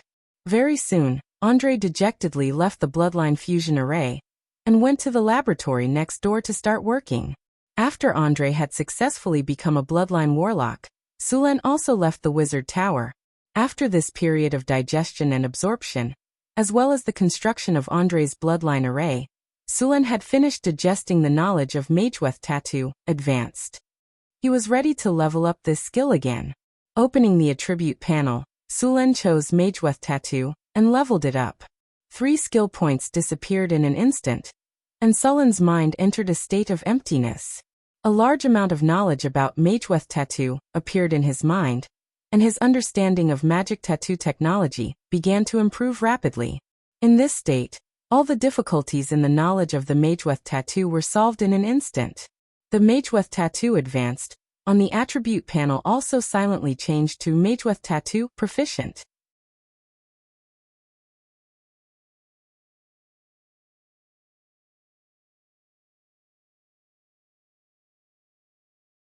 Chapter 363. Sulen slowly breathed a sigh of relief and rubbed his somewhat swollen head. Although it was very satisfying to learn knowledge in that state, it was very uncomfortable to exit it. This kind of after effect would last for a while, so Sulen didn't continue with the experiment. Instead, he began to rest. It was very easy to resolve this kind of after effect. He just needed to let his brain relax and rest. Early the next morning, Sulen woke up full of energy after a night's rest.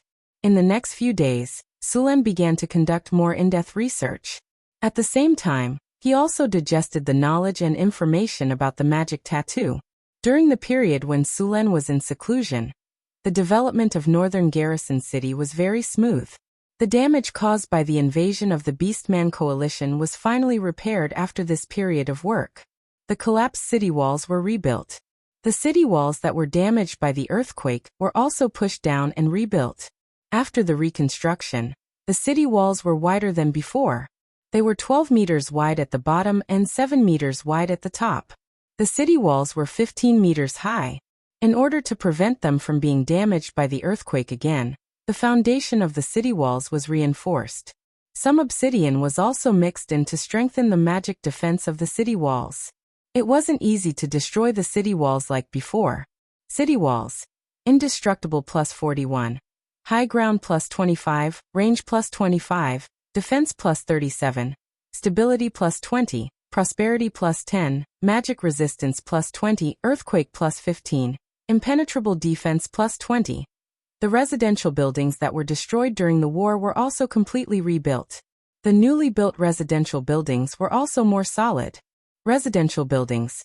Warm in winter and cool in summer plus 12, comfort plus 10, indestructible plus 20, population growth plus 10, stability plus 20, popular plus 15, earthquake plus 15. After the construction was completed, the infrastructure of Northern Garrison City continued. According to Sulen's plan, all the roads in Northern Garrison City needed to be paved with stones or slabs. The width of the main road required 8 horse carriages to pass side by side. The other roads also had to allow 4 horse carriages to pass side by side.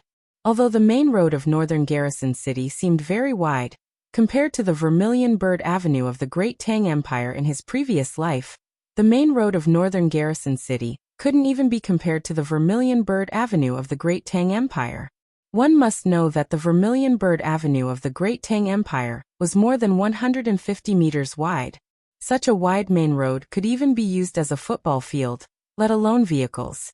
After 3 expansions, northern Garrison City's surface area wasn't small in this world, but it was still far from being comparable to the Great Tang Empire.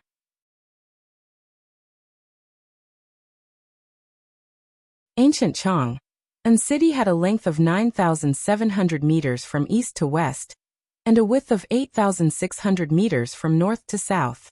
The entire city had a circumference of 36.7 kilometers and an area of 84 square kilometers.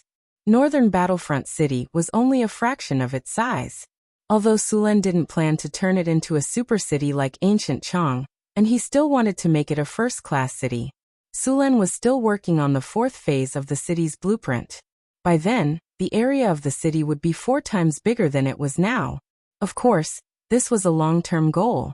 The population of North Town City was too small to support such a large city.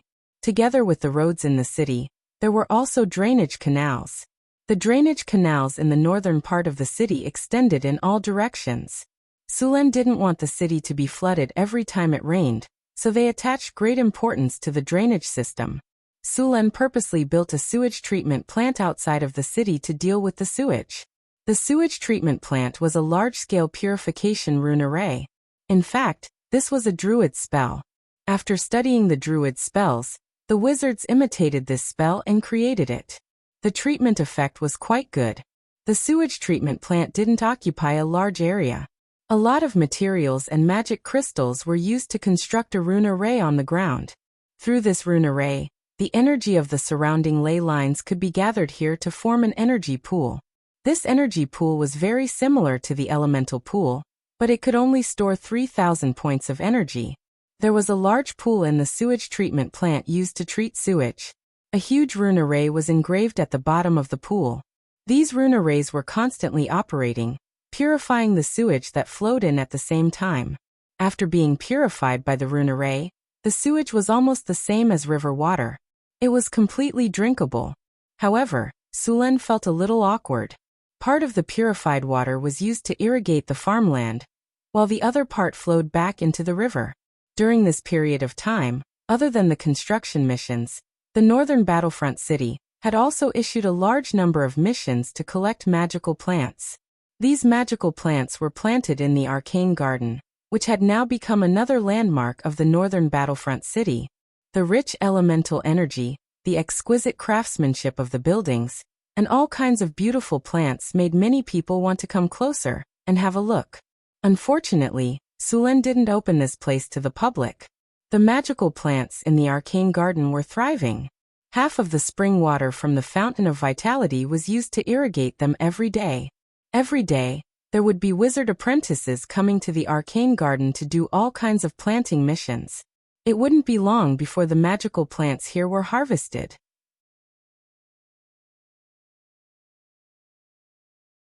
The ones who liked the Arcane Garden the most were the half-elves. Grace purposely asked Sulen to allow the half-elves to enter the Arcane Garden. There were many druids among the half-elves, and they were quite knowledgeable when it came to cultivating plants. Sulen agreed to this request, but he also asked the elven druids to complete all kinds of missions. With the addition of these half-elves, the Arcane Garden quickly became more beautiful. The half-elves were also art lovers. These half-elves also began to modify and decorate some of the sculptures in the Arcane Garden. It could be said that the Arcane Garden had now incorporated some elven art. Sulen was very satisfied with the development of the northern Battlefront City.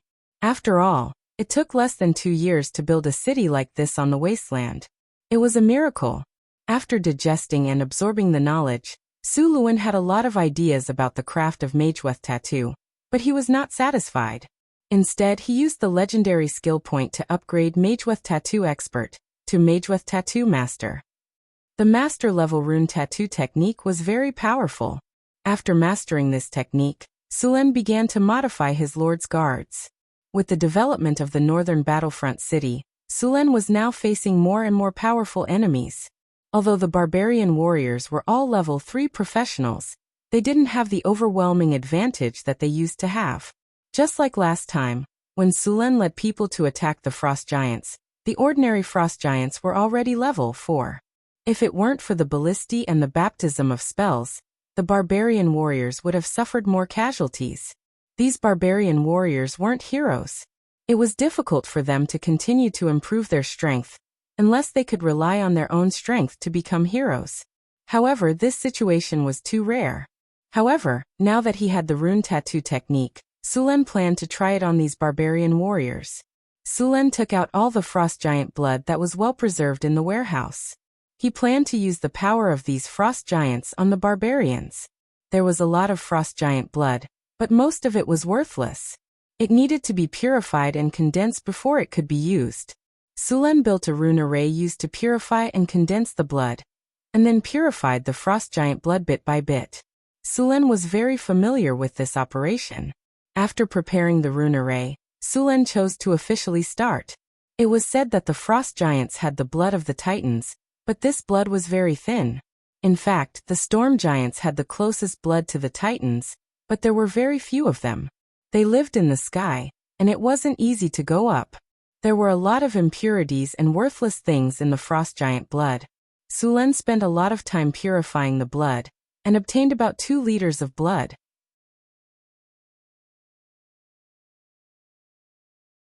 Originally, the frost giant blood filled more than a dozen vats, but in the end, there were only 2 liters left. After preparing the other magic materials, Sulen began to inscribe runes on the barbarian warriors. The condensed and purified frost giant's blood was named Giant's Blood by Suluan. If this kind of blood was discovered by frost giants or other giants, they would definitely fight for it.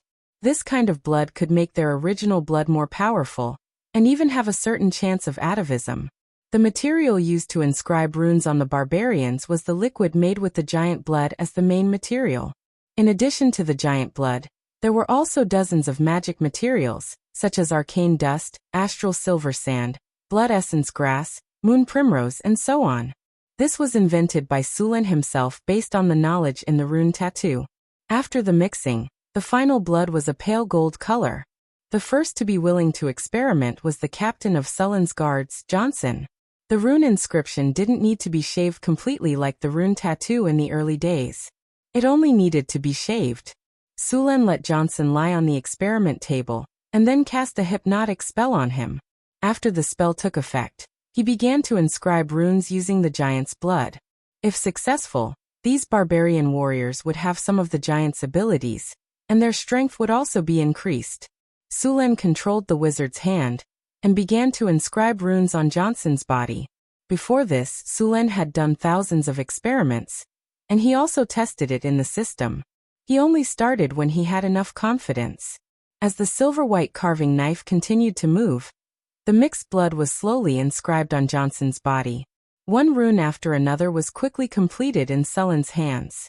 The pale gold liquid slowly merged into the runes, and soon, the runes covered most of Johnson's body. Finally, after Sulen inscribed the last stroke, all the runes were connected. A dazzling light appeared on Johnson's body, and an ancient aura also appeared. Johnson's body continued to grow stronger, and finally, all the light dissipated, and Johnson gradually returned to his original state. However, there was some additional information on Johnson in Sulen's attribute pane. Giant strength.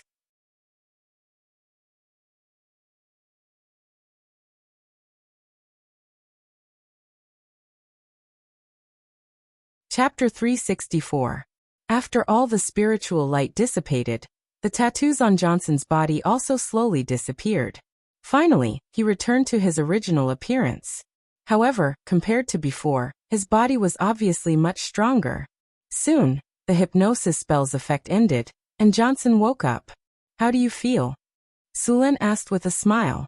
"Very strong," Johnson said as he clenched his fist. Sulen checked Johnson's attributes. The most obvious change was that his strength and vitality had increased by 2 points each. At the same time, he had gained a skill called Giant Strength. "Let's go to the training ground and test it," Sulen said after putting away the items. Okay.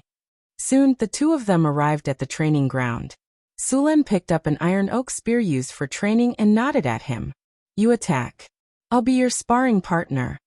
Johnson nodded and took a wooden axe used for training from the weapon rack next to him.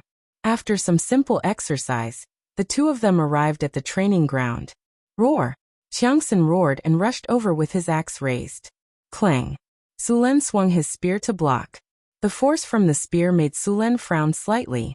Johnson's giant axe drew an arc and attacked Su Luan again. Bang! Bang! Bang! Continuous sounds of impact sounded. The giant axe in Johnson's hand chopped down one after another. The offensive was like a storm without the slightest pause. However, although the attacks were endless, they still couldn't break through Sulen's defense. Okay, the warm-up is over. Show me all your strength, Sulen said. Johnson nodded and took a deep breath. The muscles all over his body began to expand, causing his already tall body to grow even bigger. Green veins popped up on his body like earthworms, and his muscles were filled with explosive power. Giant strength. A powerful force appeared in his body. Silver runes appeared on the surface of his body. Spiritual light flashed, and a touch of bronze appeared on his skin. There was even a touch of metal on his body. Is this the power of giants? Seeing Johnson's change, Sulen was also a little surprised. Johnson felt that his body was filled with an incomparably expanding power. This power made him roar uncontrollably. The axe that he used to be comfortable with was now like a toy in his hands. Sulen was equally surprised when he felt the aura coming from Johnson's body. He had actually broken through to the legend rank. No, there was still some difference between this and a legendary. At best, it could only be considered a pseudo-legendary level. Roar!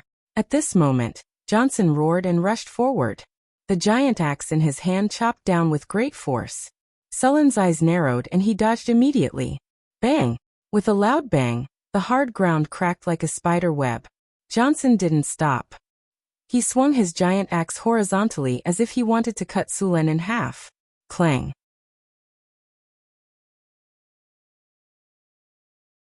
A dull sound of collision rang out as the huge axe was blocked by Su Luan's long spear. Su Luan also withstood the huge force of the axe. With a light cracking sound, the ground under their feet cracked inch by inch, and a large number of stones were sent flying. The hard ground simply couldn't withstand the aftermath of the battle between the two. The two didn't have any intention of stopping. Johnson's attacks became more and more powerful. The whole training ground was like a house that had been demolished. A large number of stone slabs on the ground were broken, and a large number of cracks appeared on the surrounding walls. If the building wasn't sturdy enough, it would have collapsed long ago. The iron oak weapons in their hands, which were as tough as steel, had also become tattered. Crack!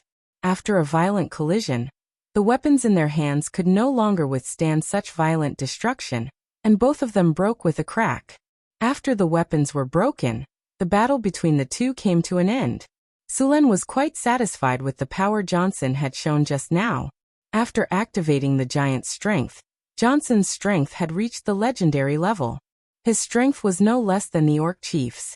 In this state, Johnson's defense had also become very high. The layer of bronze-like skin on his body didn't just look like bronze. After testing, it was found that ordinary weapons couldn't cause any damage to his body. Swords and sabers could only leave a shallow white mark on his skin. In addition to physical defense, Johnson also had good magic resistance after transforming. This strengthening of both attack and defense made him a meat grinder on the battlefield. Giant strength. You have inherited a trace of power from the ancient giants. After activation, you will become a god. Your strength will increase by 20. Your vitality will increase by 20. Your armor will increase by 10, equivalent to full body plate armor. Your magic resistance will increase by 50, and you will also become a regenerative state with accelerated recovery of injuries. Lasts for 1 hour. Giant strength? God strength?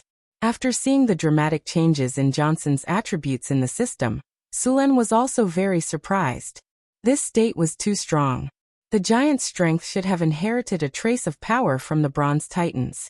The Titans were born at the same time as the ancient gods and dragons. The earliest Titans had the same power as the ancient gods. Many of the ancient gods were Titans themselves. In the newly born multiverse, Titans, ancient gods, and dragons were all abnormally powerful creatures. With the continuous perfection of the rules of the universe, the ancient gods retired, and the Titans and dragons gradually declined. According to the research of the Arcane Empire, the original dragons were far more powerful than the current dragons.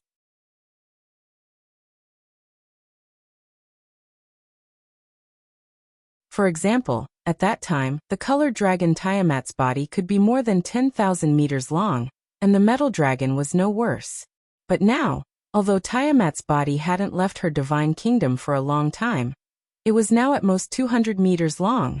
The perfection of the rules of the universe made these powerful creatures continue to decline. In order to adapt to the environment, they had to change. Until now, when the rules of the universe were perfected and stabilized, the chromatic dragons and metal dragons became what they were now. And after the rules were perfected, in the material world, the ancient dragons would be rejected by the material world. They had basically reached the limit that the material world could bear.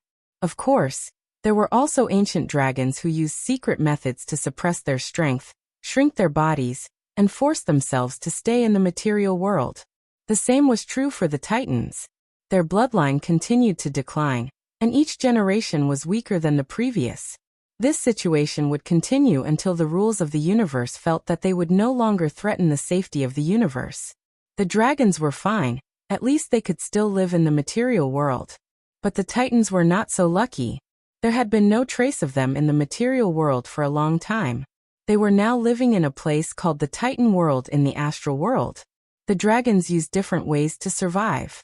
For example, the legendary dragons paid more attention to quality, and were unwilling to reduce their strength too much. Therefore, the number of these dragons had become very rare. There were only a dozen powerful dragons like the Time Dragon in the entire universe. The white dragons, on the other hand, chose numbers and obtained the strongest reproductive ability of the true dragons. However, their strength was a little lacking compared to the other dragons. The storm giants, frost giants, and cloud giants also had some Titan bloodline, but like the dragons, it was gradually deteriorating. This time, Sulen used all the blood of 30 frost giants, including a legendary level frost giant, to purify and condense the blood with a trace of Titan bloodline power. After obtaining Titan's strength, Johnson's strength also rose to the peak of Tier 4. After activating Titan's strength, he reached the legendary level. Seeing the powerful effect of the magic pattern inscription, Sulen began to experiment with the other barbarians. This time, Sulen didn't purify a lot of Titan's blood. There were only enough for 12 barbarians. Apart from Johnson and Boulder, there were still 10 more who could be inscribed. After confirming the safety of the experiment, Sulen began to inscribe the magic patterns on the barbarians. It was a lot of work to inscribe 11 barbarians. Sulen spent a week to successfully inscribe the magic patterns on all the barbarians.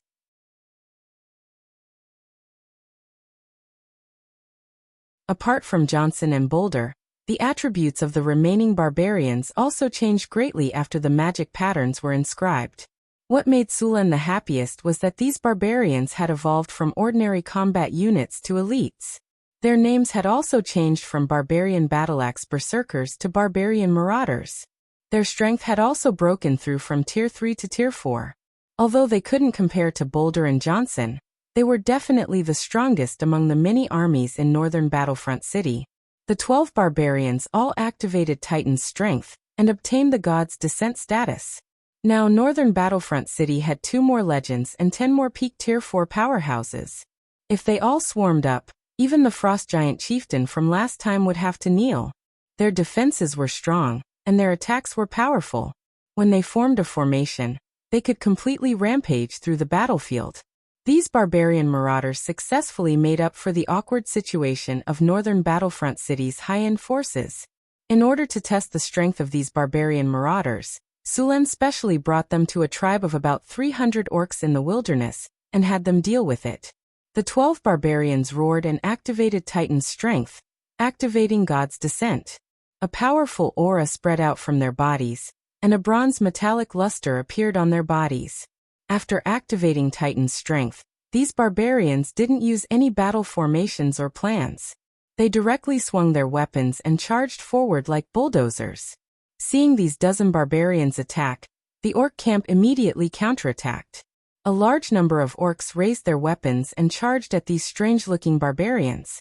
However, what made them despair was that their weapons only left shallow marks on the barbarians' bodies. They couldn't break through their defenses at all. The barbarians didn't even bother to dodge. They directly charged at the orcs, swinging their axes and clearing the monsters in front of them as if they were vegetables. You're tuning in to the Li Mei's Wuxia Whispers YouTube channel. We're so grateful for your support, and don't forget to subscribe to join us on this incredible journey through captivating stories.